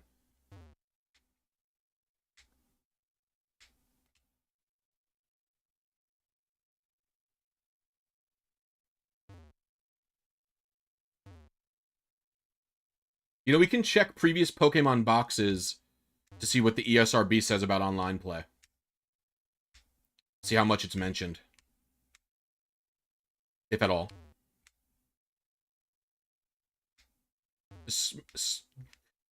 I mean, it doesn't prove rigged voting, because the QRM ban rigged voting, they got caught.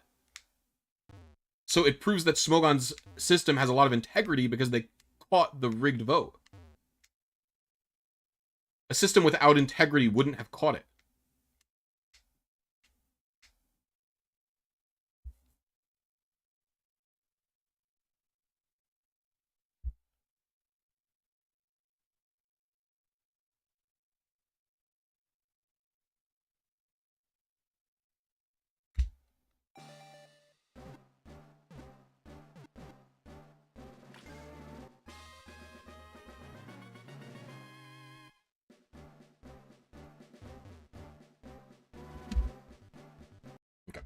Let me go get my Pokemon boxes to see what they say about online play.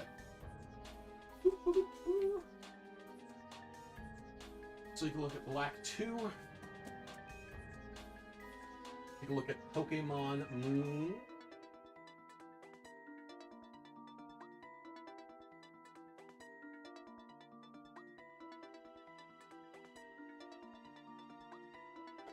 Moon. That's new.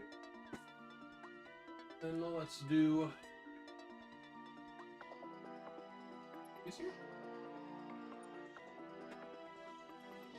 Oh, Legends Arceus is fun.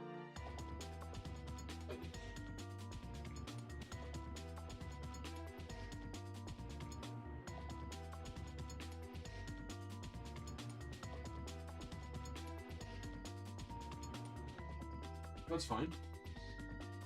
I think this is enough evidence. Let's see. All right.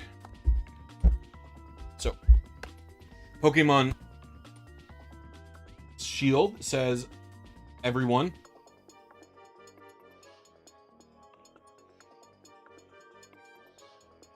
On the back, it has a Nintendo Online Play notice.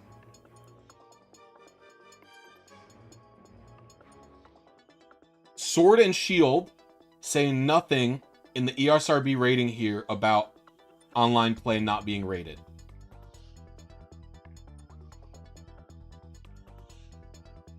This game has pretty substantive online features, and it doesn't say they're not rated.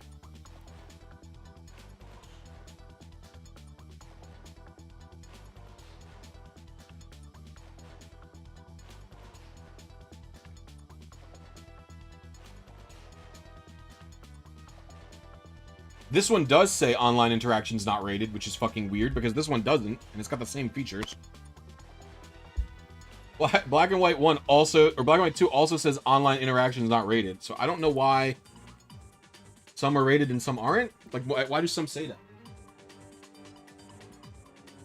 I wonder if it's because I got it in the bundle pack. Maybe they're different.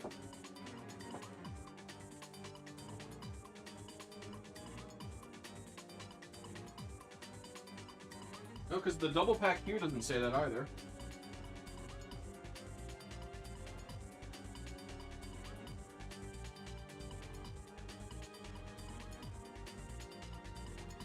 The DS games had mic support, the 3DS games did not.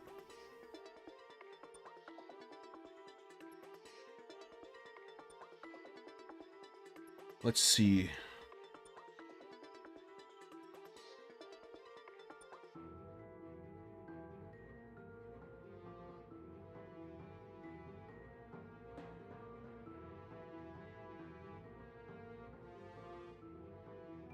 Yeah, we would have to look at the Internet Archive, Jeff, and see what it looked like before PLA's release.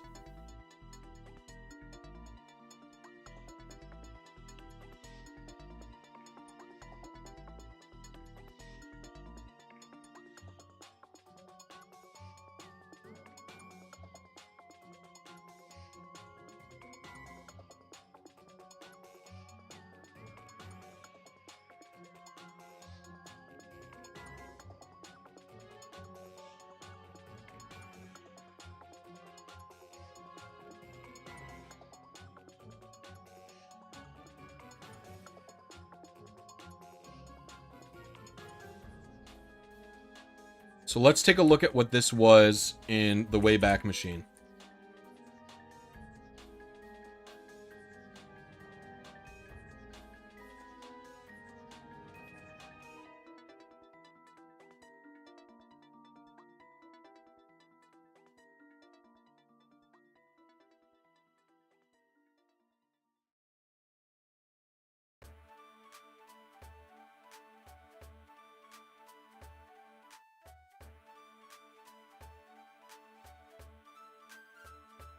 This didn't exist before October 2023.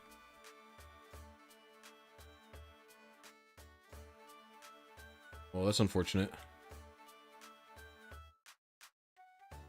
So I'd have to examine that.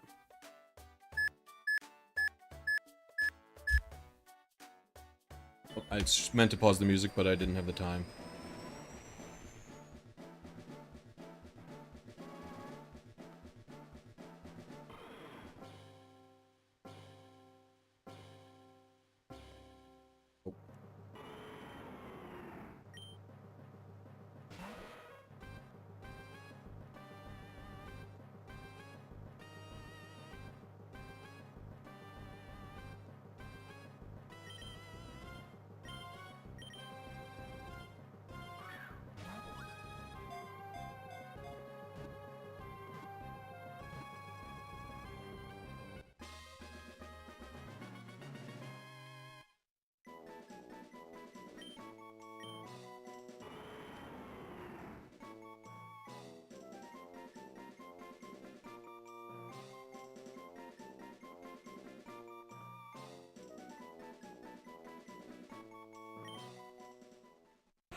There's no way! There's no way! There's literally no, there is no way. It is the same, it is the third consecutive, there's no fucking way. How?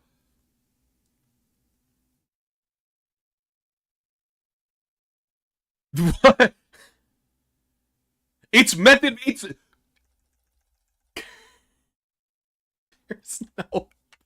there is simply no way that just happened. I don't want to adjust earlier.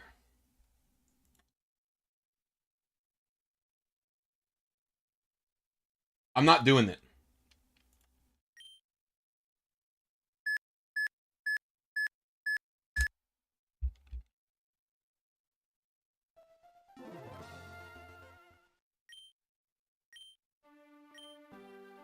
What are you even talking about, Wolfpack? If I get it a fourth time in a row, I'll adjust, but...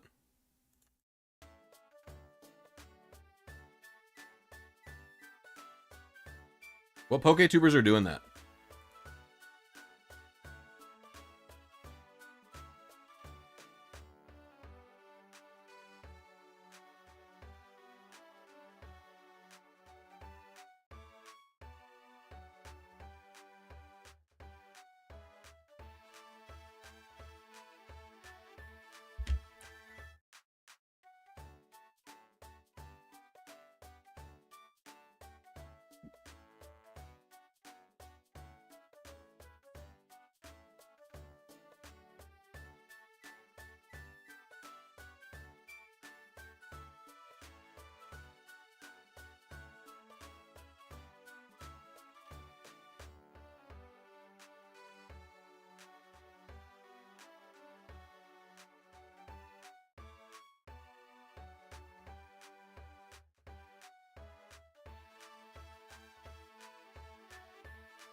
I don't know who Nerth is. What?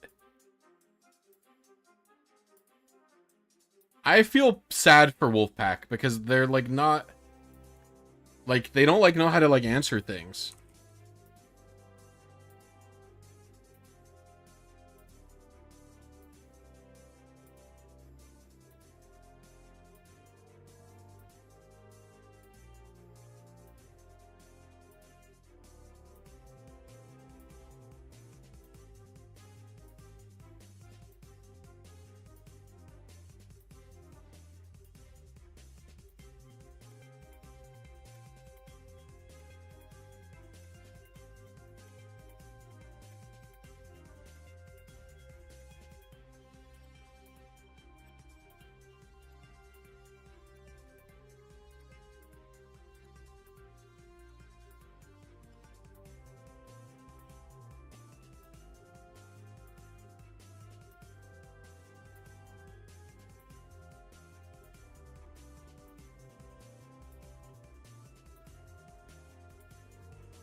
What have I said that's a lie?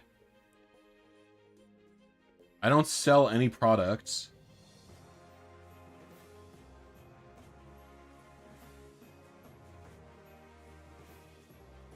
I've never promoted cheating. I've never cheated. Like, you can never engage with anything that I say, Wolfpack. Come on. You literally, like, never answer the words that I say on stream. Why do you even come to these streams?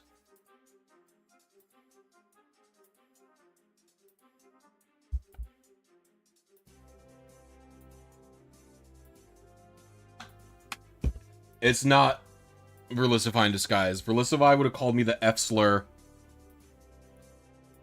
And a child groomer. And, like... Verlisify actually answers when I'd say things to him directly, but he's like a Gish Galloper. He can't actually answer points. Yeah, he's obviously a fan of him.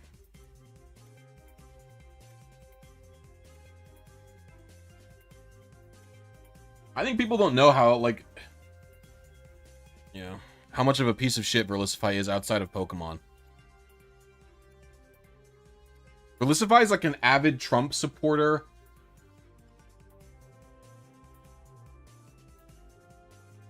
Who, like, doesn't believe in, like, gay rights and shit. Doesn't believe in trans rights. Literally, you're a furry, by the way.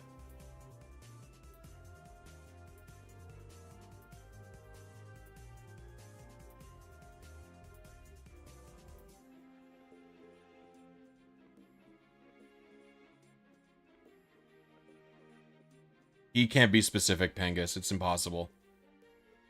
He's, like, not capable of it.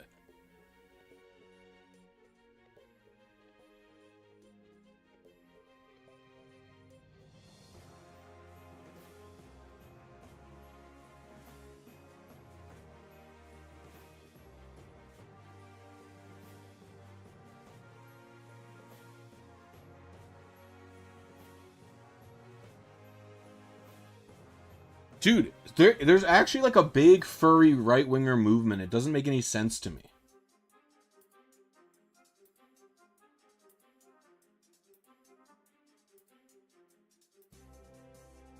Who says Verlisify's a Trump supporter? Him. I never lied about Wolf's Raichu. It's you only think that I did because you can't form your own opinion.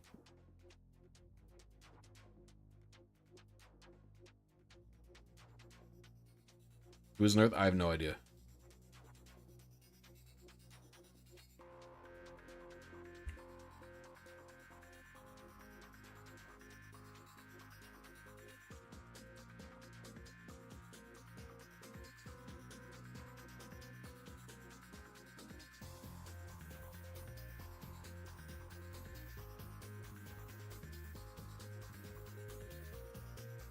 Verlisify literally tweeted, "Oh, thank God," and saying, he tweeted 2 hours ago, "We're fired up to make America great again."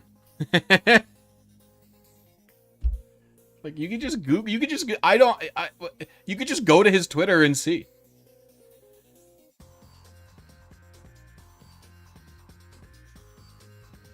Yeah, I know how rare the Raichu is. I never said he didn't hack it.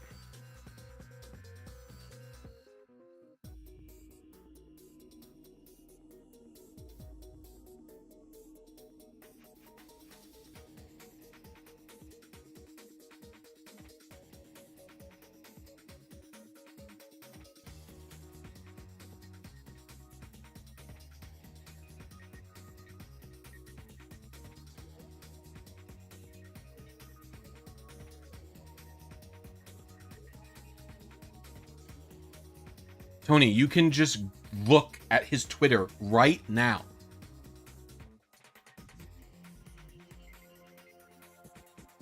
And show that he supports Trump, he believes in Trump. Like, you can just literally go and look at his Twitter to see that he supports Trump. You don't have to take my word for it. Literally go to his fucking Twitter right now, bro.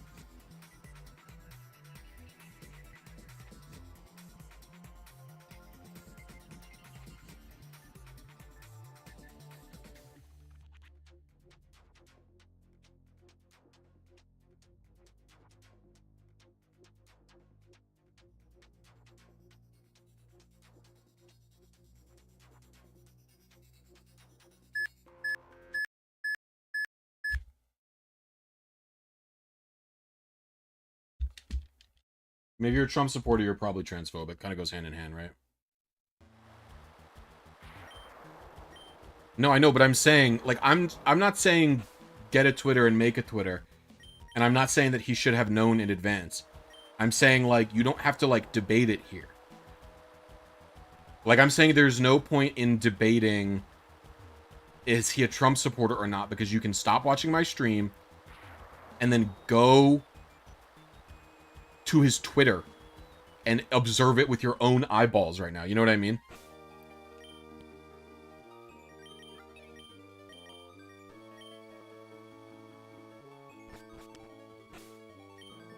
Like, you don't need to, I'm saying you don't need to take my word for it. You don't need to take anybody else's word for it.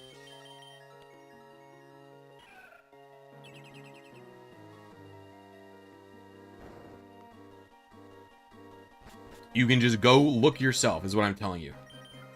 Yo, thank you for the memberships. I'll read it after I'm done with this movement part, which is a little bit tedious.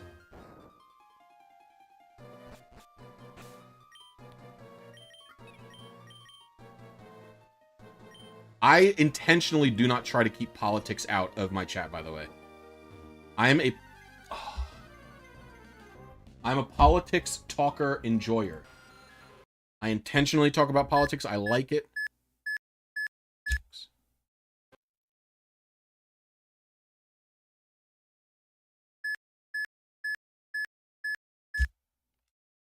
It's the day after a major election. I will talk about it. Alright, I will read the Snapple facts now. Give me a moment. Alright, first of all, everybody, thank you to Sir Lowry and to Saitas for the gifted memberships. Everybody, please, if you're a channel member, show them some Blisy love with the emote. I love this emote so much. Or you could show some Blisy Pog, too. This is also a good emote. How do I get back to chat? Okay. With that said, every donation or channel membership that I get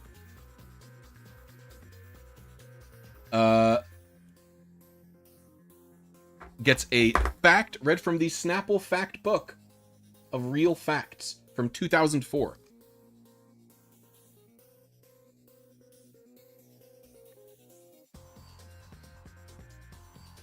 Okay. Real fact number 187. There are over 61,000 pizzerias in the US. Okay. That is a fun fact. There's probably more now.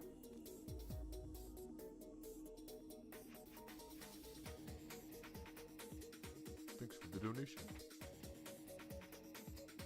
This is a weird one. This is Snapple real fact number 40. It is possible to lead a cow upstairs, but not downstairs. It's time for a Snapple real fact check. Can a cow go downstairs?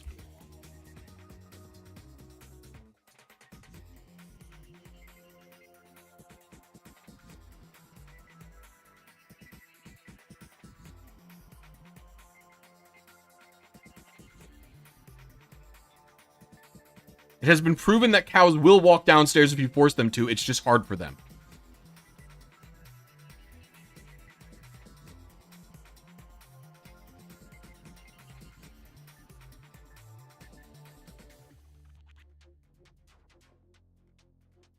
Okay, we have intel, folks. Folks, I'm on my research arc here.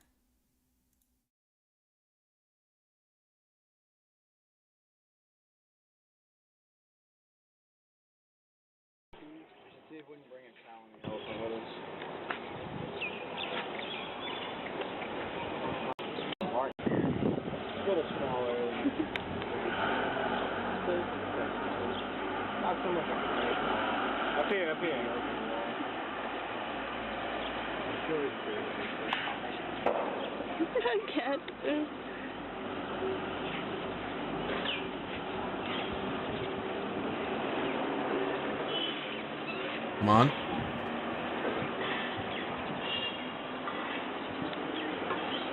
It doesn't look like it's easy. The cow looks like it's having a hard time. I can't deny this.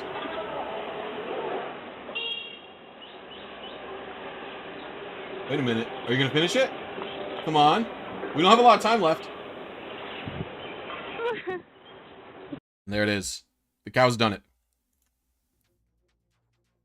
So I would say that this is an incorrect Snapple fact, but I would say that there is some truth in the fact that it is not easy for cows to go downstairs.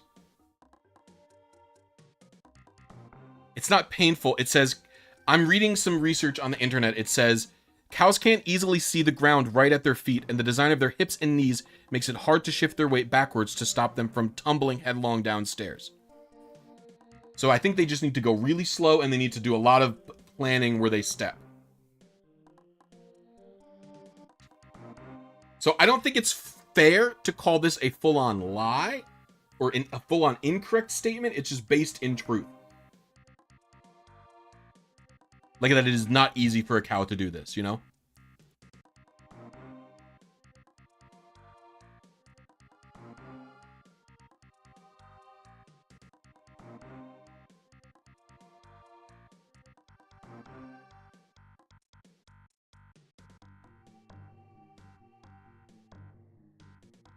I mean, the way that Verlisify harasses other creators and people, I think, is indicative of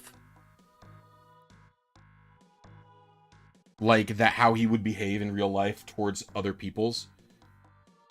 Like, I remember, like, when Verlisify commented, because I knew that I would get attention from him when I made my video on recreating Wolf Glick's team, and that in the video, I don't repeatedly call him a cheater and hacker and stuff like that.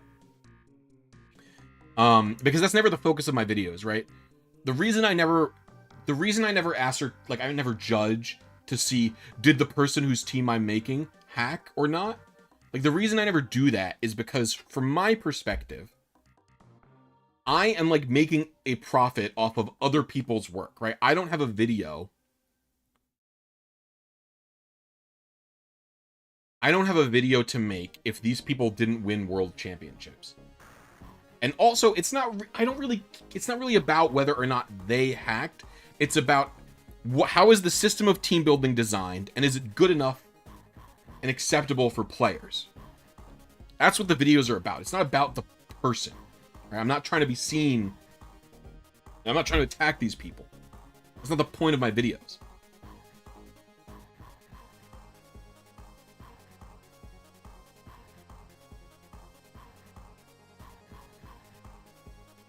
Does that make sense? Like, he doesn't seem to understand that.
Thank you, Olav. I appreciate you.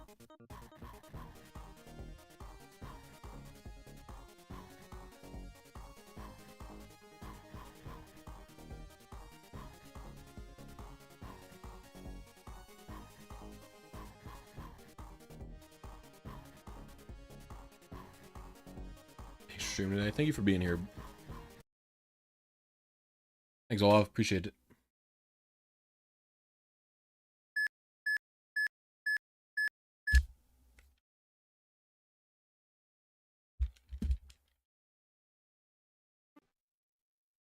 I feel like I was early on my seed there.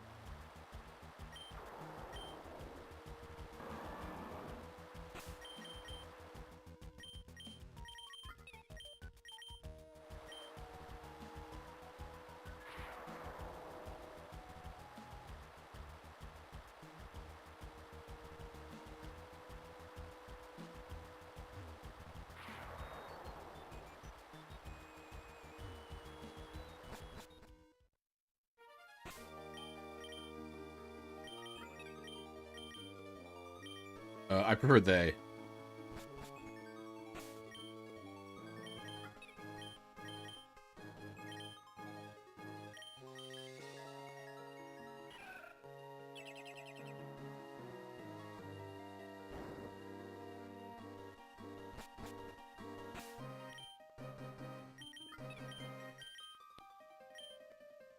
What is the Terra leak? Oh, is that what they're calling the instead of the Giga leak? Really? Instead of the Giga leak?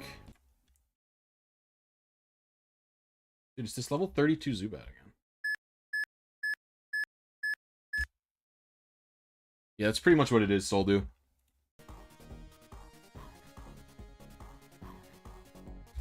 Yeah, I've seen most of it. It's in Discord channels and stuff. And it was also on B-Sky. B-Sky isn't like a godless place. I gotta pee. I'll be right back. Without info.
I might need the fan on. It's getting a little warm in this room.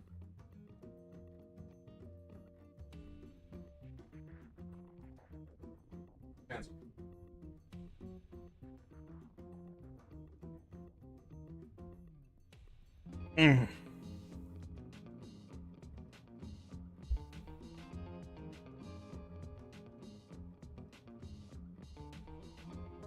Fishing is so easy. Have you seen those Google form fishes going around?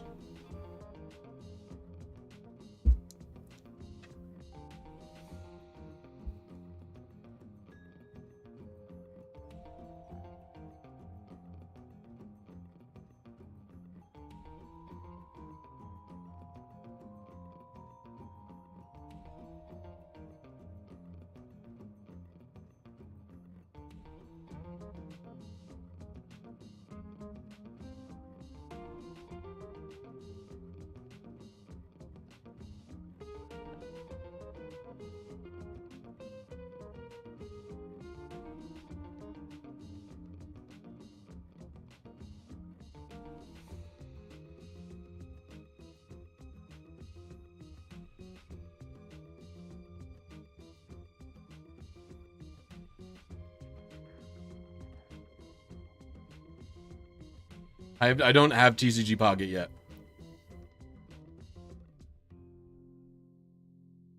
Oh, Lord.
Yes, I turned off my mic because I was talking to my wife.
Sorry, like 8 people DM'd me.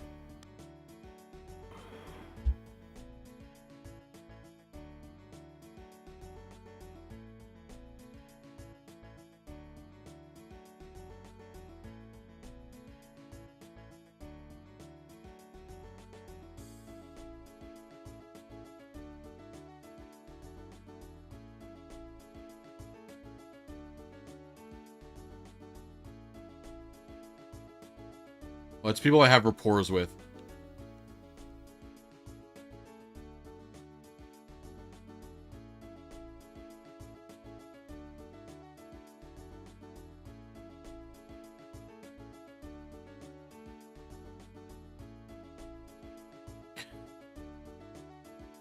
That was so funny. How can you walk downstairs? That's so funny.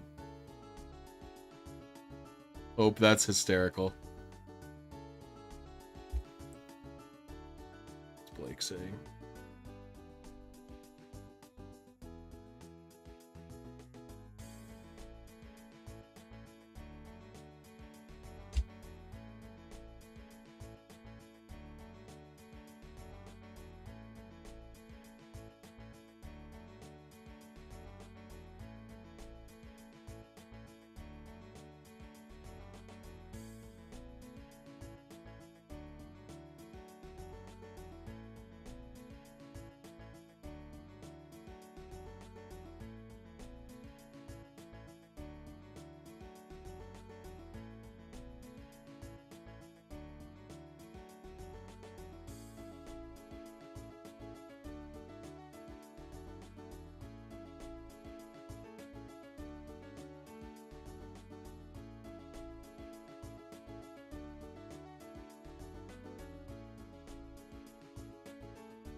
You can encounter a 6IV Ditto in normal gameplay. What are you talking about?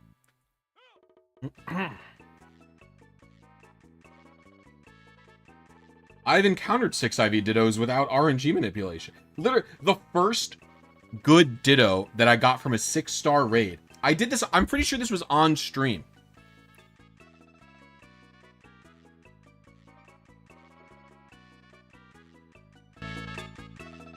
The first Ditto that I got from a raid den in Sword and Shield had 5 perfect IVs and 0 speed. It was the God Ditto.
Is this method for Kyogre? Yas.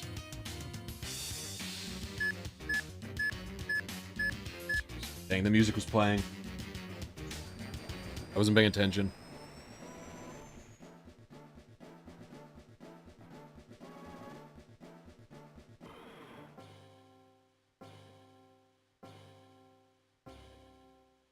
Blue.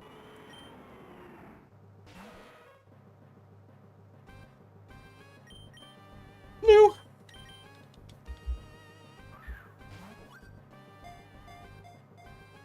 I was there for your rant on politics. I have to say the way you handled the chatters was adequate. Well, I guess that's not a compliment, but it's not an insult.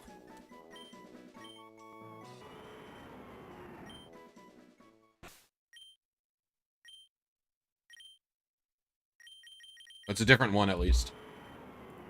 This is naughty, I think.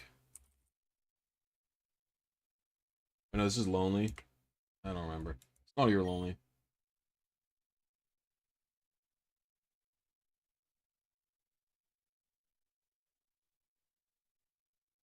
I think it's lonely.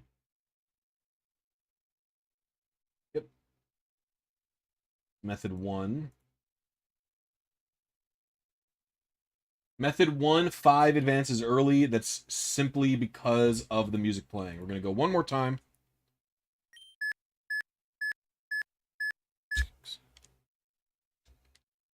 Yeah. Well, because our plans changed to not being online, it's fine to do one more, since I have to wait for Amanda to get the car anyway. Right, we're gonna chord here. On my computer. That's the full plan, Jeff. I pick you up.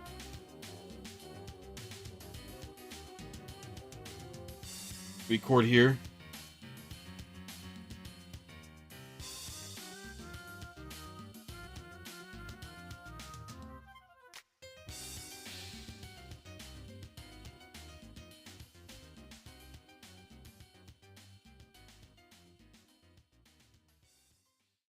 Jeff's washing machine broke, so he needs to do laundry.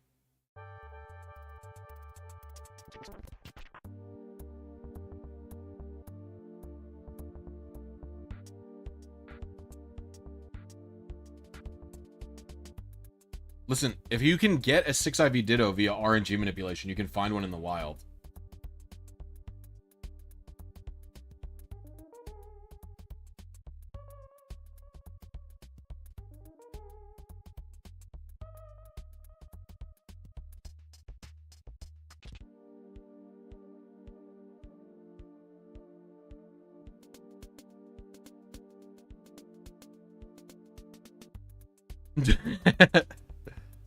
A lot of people keep saying that they're surprised I haven't banned this person.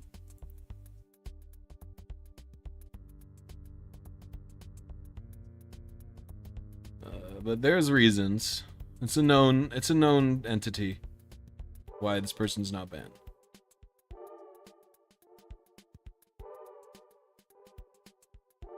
I'm doing this game where I'm like looking for a Pokemon that isn't there. They're trying to figure out which Pokemon is in here. It's like a little sprite game. I could be playing it with you gamers, but I'm not doing such a thing.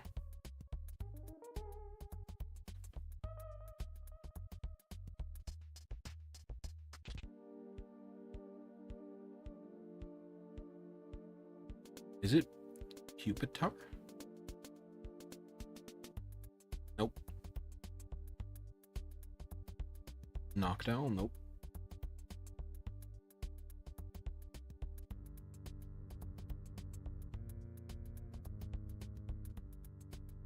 Is it Fortress? Nope. How can AI prove something that literally isn't true? I have also gotten more than one 6 IV Ditto from random luck in Gen 7, 8, and 9.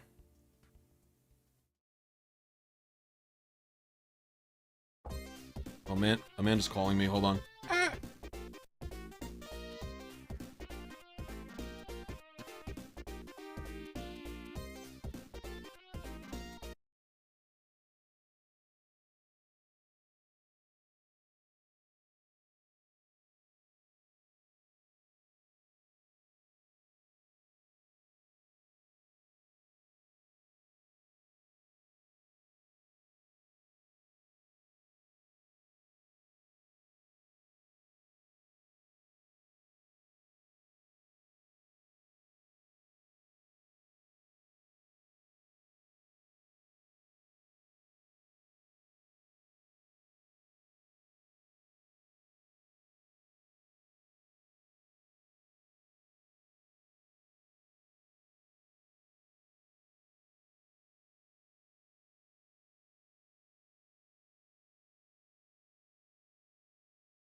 Ooh.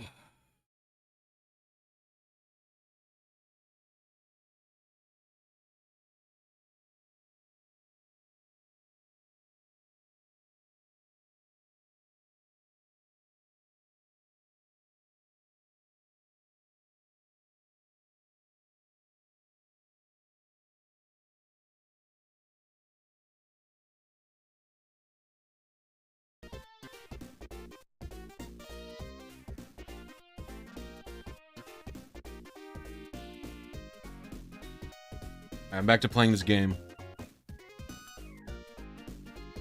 Cargo, Centret, Ferret, Pupitar, Chikorita, Bayleaf. Are both spiders around? Yes.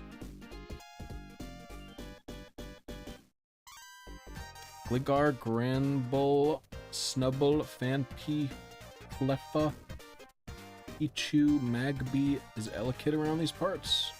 Yeah. Swinub. All 3 starters are fully present.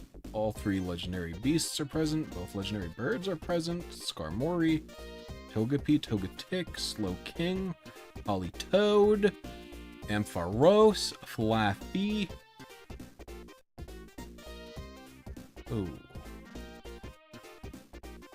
Is him a Reap round?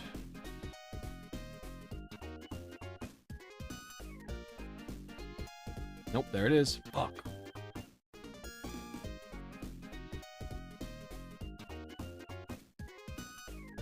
Sunflora, Sunkern, Delibird, Teddiursa, Blisy, Houndour. Is there a Houndoom?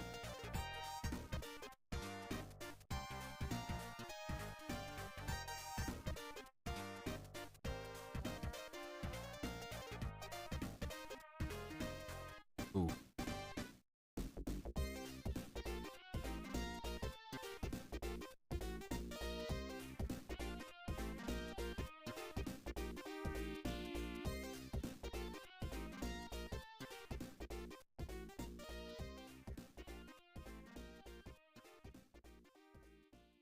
Alright. I stopped playing the game. It was Remoraid who's missing.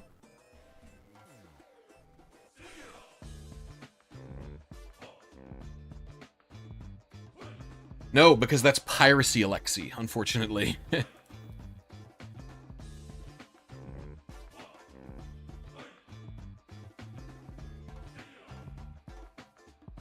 Wolfpack, you said Pokemon community, the truth is what I make it. You are the one saying that. You understand? You're the one just making up the truth. Like, do you understand that?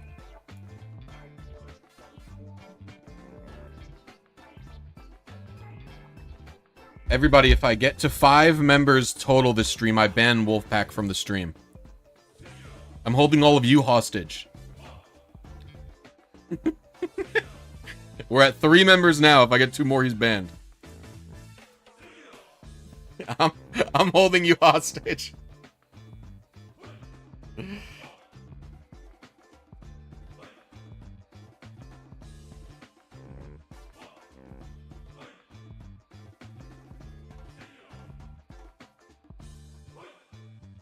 I can't run from karma? What's my karma?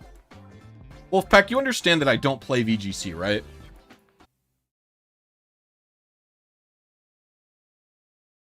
I engage with it at the most casual level.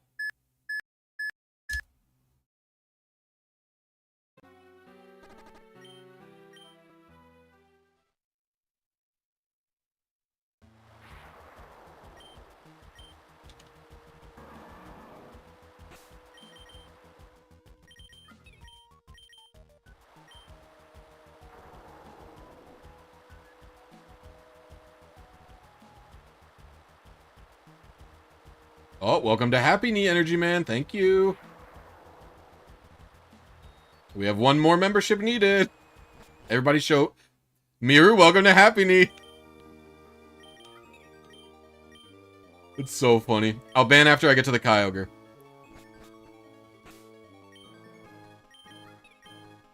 Actually, I'll just do it right now. Their last message was, oh no. Everybody show Energy Man and Miru some Blisy love or Blisy Pog if you're channel members. That's $2 I ever spent. Thank you both. That's really funny and I appreciate both of you.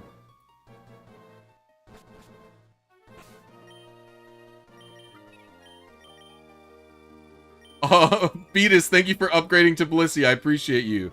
Everybody show Beatus some Blisy love.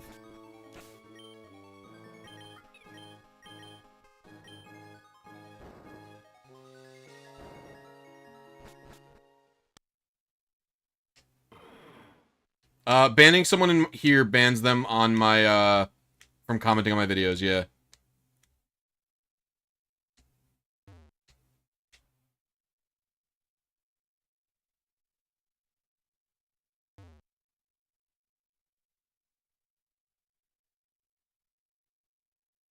Voted off the island. Voted off the island is so true.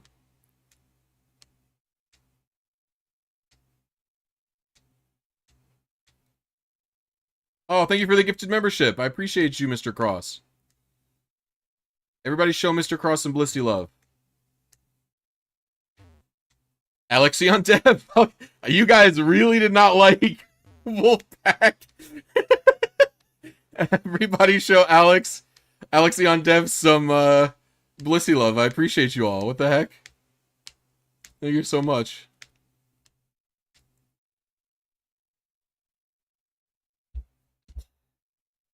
It's 1, 2, 3, 4. It's 4 new members, so we are at 7.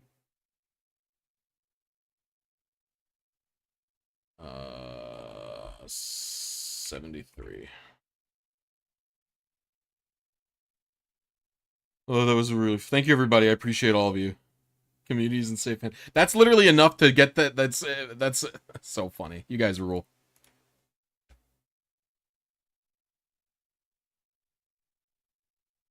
Oh, thank you, Kazan, for the gift. I appreciate it. Everybody show Kazan who some blisty love. So funny, we do have a bunch of emotes. Oh, whoops. I was supposed to let it hatch already.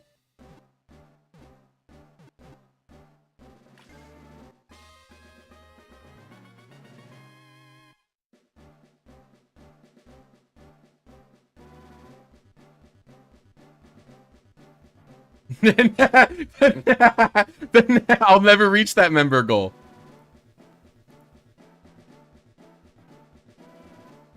What is this one? Oh, Blisy Passion, that's right. Oh.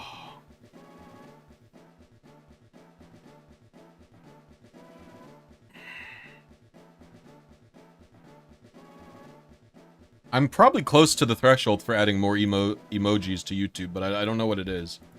I'll investigate.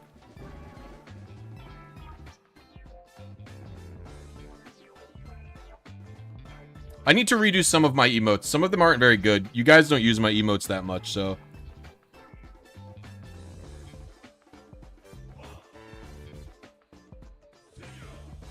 I mean, it could just be a YouTube chat thing also. I'm not really sure. Oh,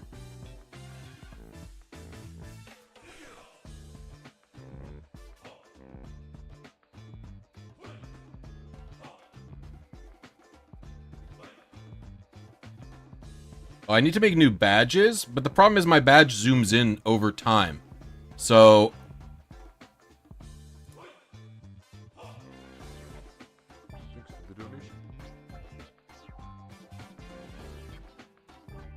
it looks like I need 5 more members to get another emoji.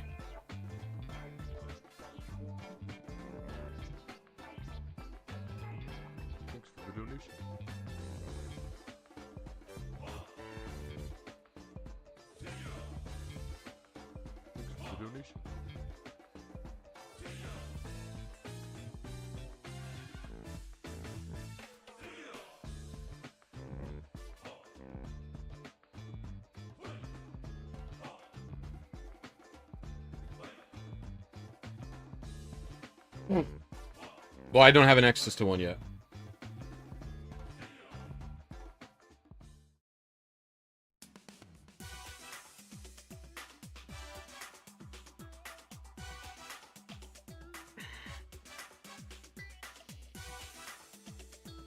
I actually have a good reason for not currently...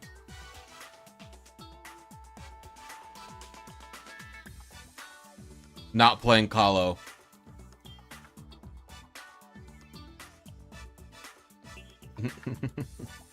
You're in my Discord, you'll understand why and what happened, but...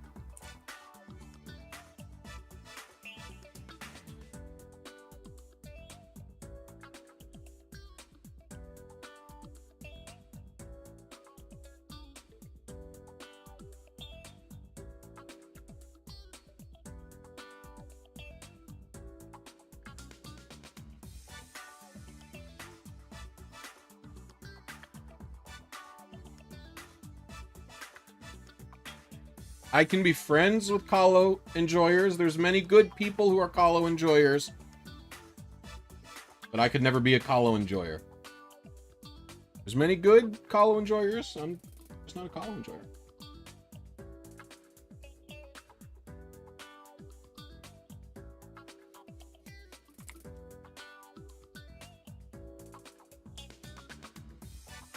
We'll see.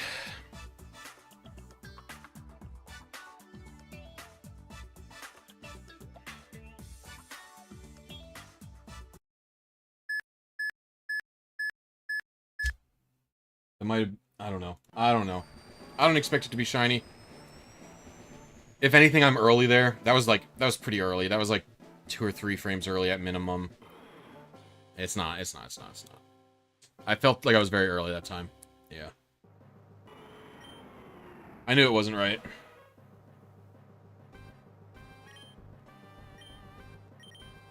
I felt like my press was early that time. I fully felt it in my loins.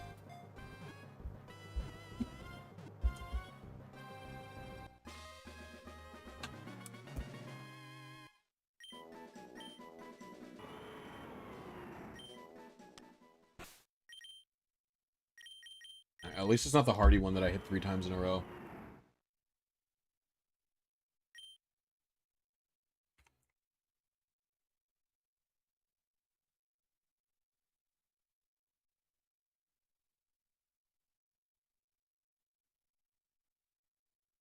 I put the wrong nature in then.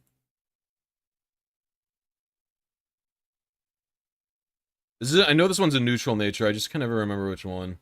It's bashful.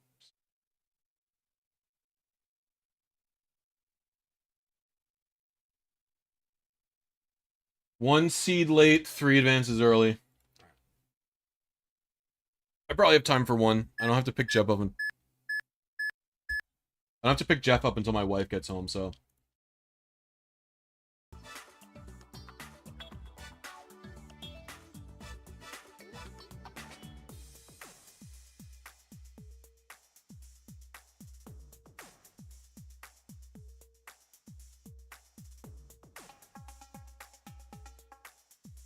I'm not doing a Hefe laundry stream, you degenerates.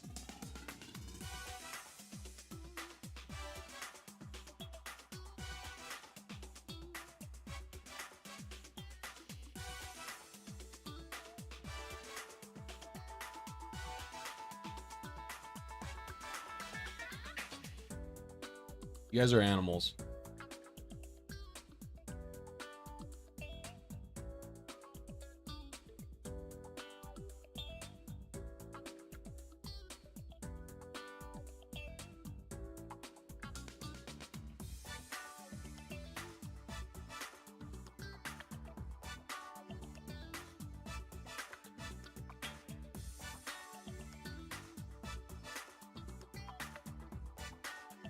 Can you obtain Ditto and Ruby and Sapphire? Nope.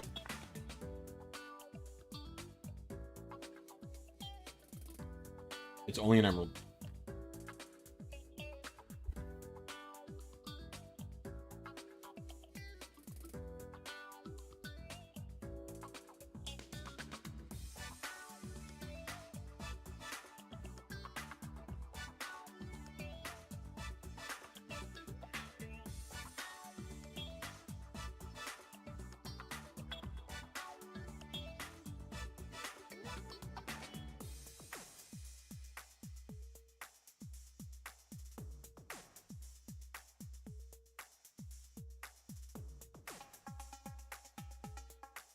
Actually kind of nice out. I'm gonna open my windows up.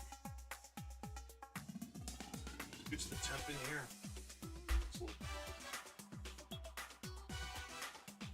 My other door.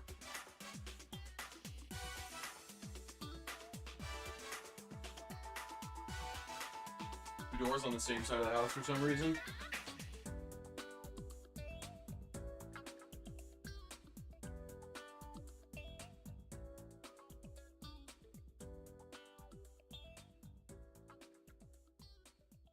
Why does painting affect the RNG seed anyway? Nobody knows. It's just in the code, they just did it. There doesn't seem to be like a function.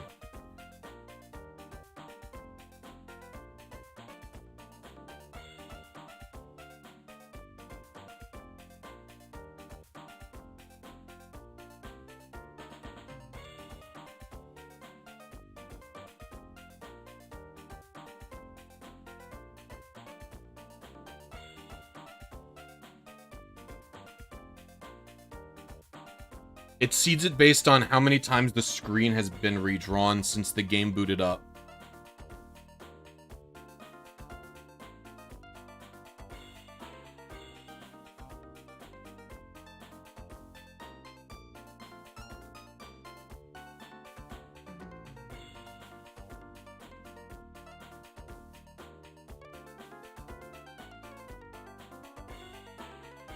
No, it's even worse.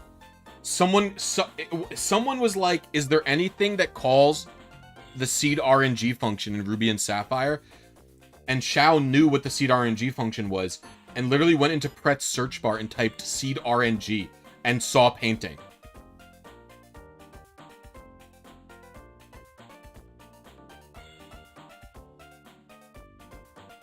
He didn't even know, he just searched it. He just typed seed RNG parenthesis, close parenthesis, and then hit F, and it showed up.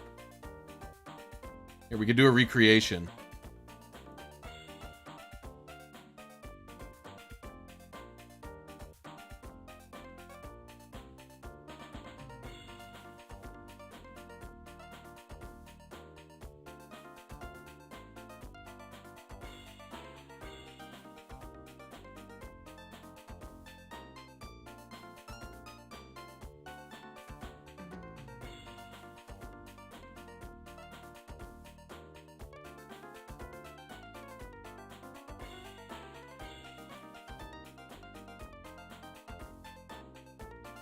And then he saw this.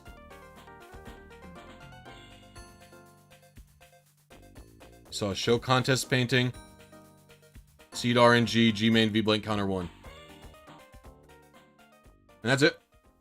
That's how I found it. That's literally how painting RNG was discovered.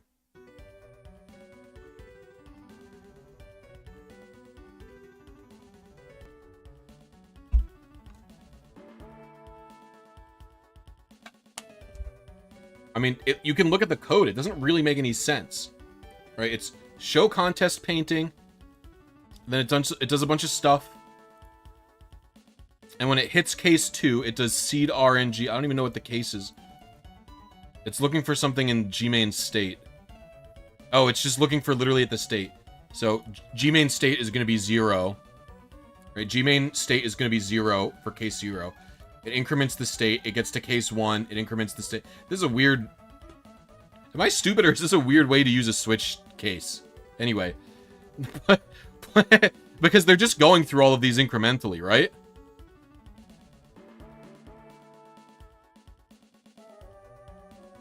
In any case,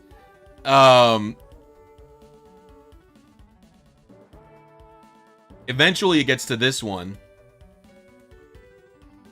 And it's seed RNG based on VBlank counter.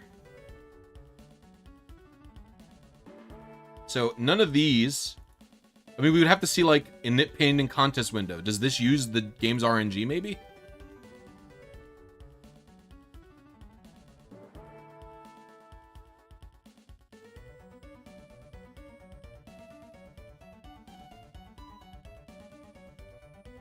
Like, it doesn't look like any of these use the RNG. So, like, if one of these functions uses the RNG, and maybe... Oh, hold on, wife home. Going to say hi.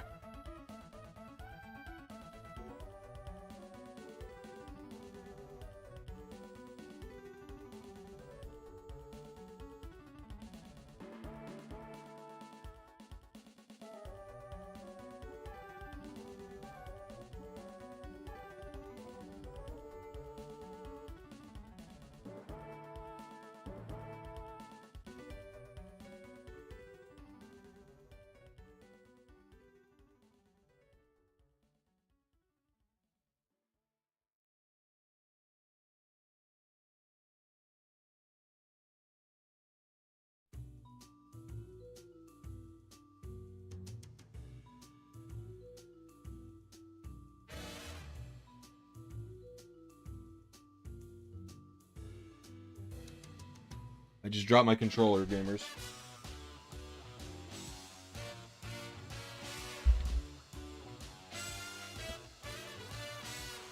I'm not using it in the office.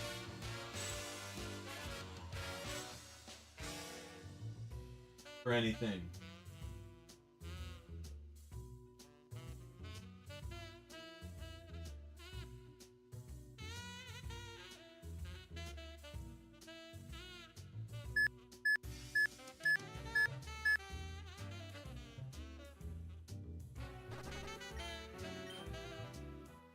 We're just gonna raw dog the music on this next attempt.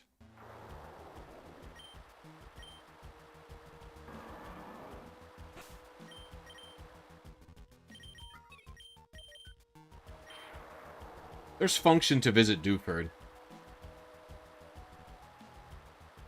You visit Dewford for Mirage Island, and you visit it for Reggie's.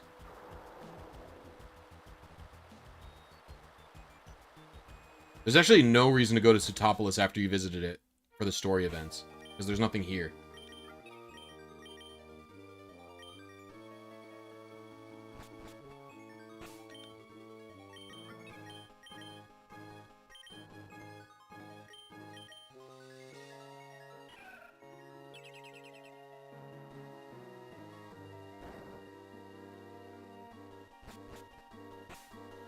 I was thinking of Pacific Log. You're totally right.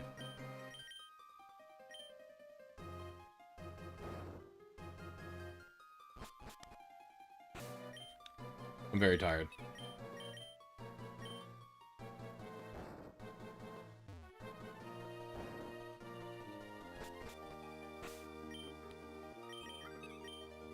Yeah, battles in general will mess up the RNG.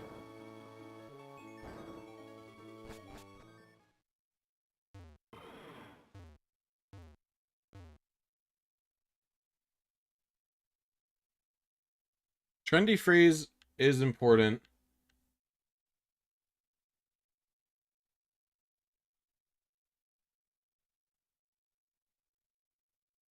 Trendy phrase is important. Dewford also has that cave. In Emerald, you go to Granite Cave to fight Steven in the rematch. And also, it's like where Abra is most common. It's the only place to get Nose Pass is down that cave. Right?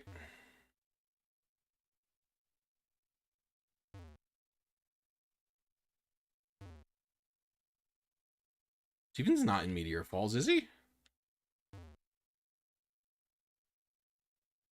Maybe he is. You still have to go there for Nose Pass if you want it. Let it be known.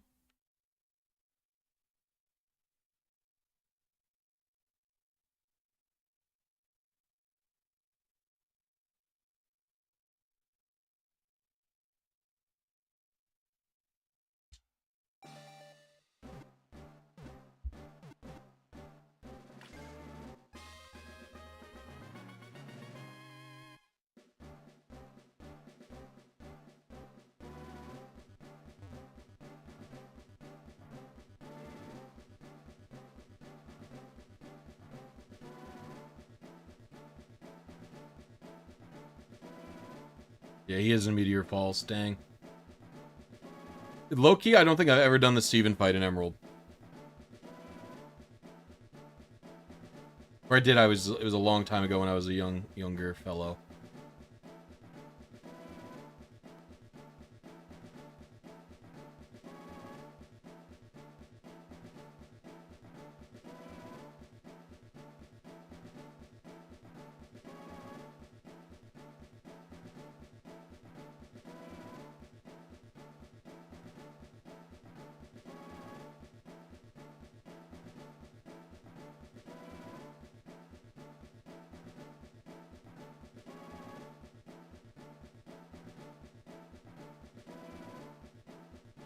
Savari Zone type beat.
Aido?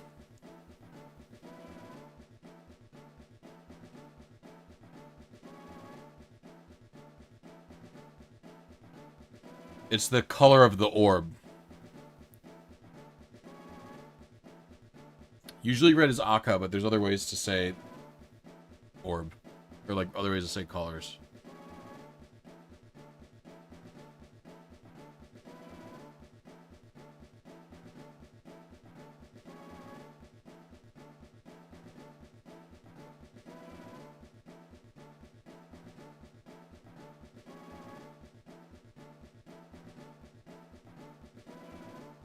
Locking in.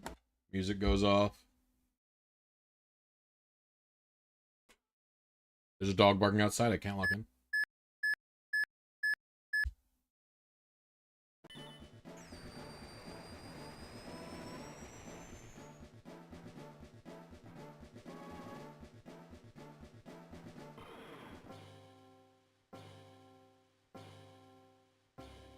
Blue.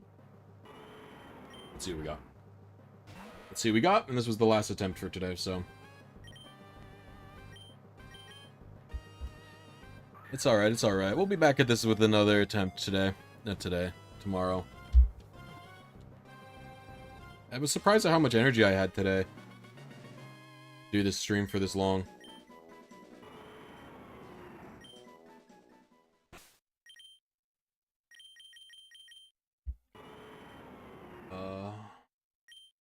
This is the exact same Kyogre I just hit. So that's 1 seed late, 3 advances early. It's literally exactly the same.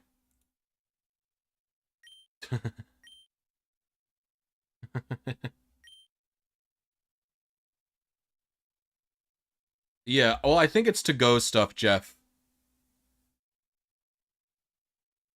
So I think we might get burritos and then come back to my place after we pick you up. Alright. I'm heading out, gamers.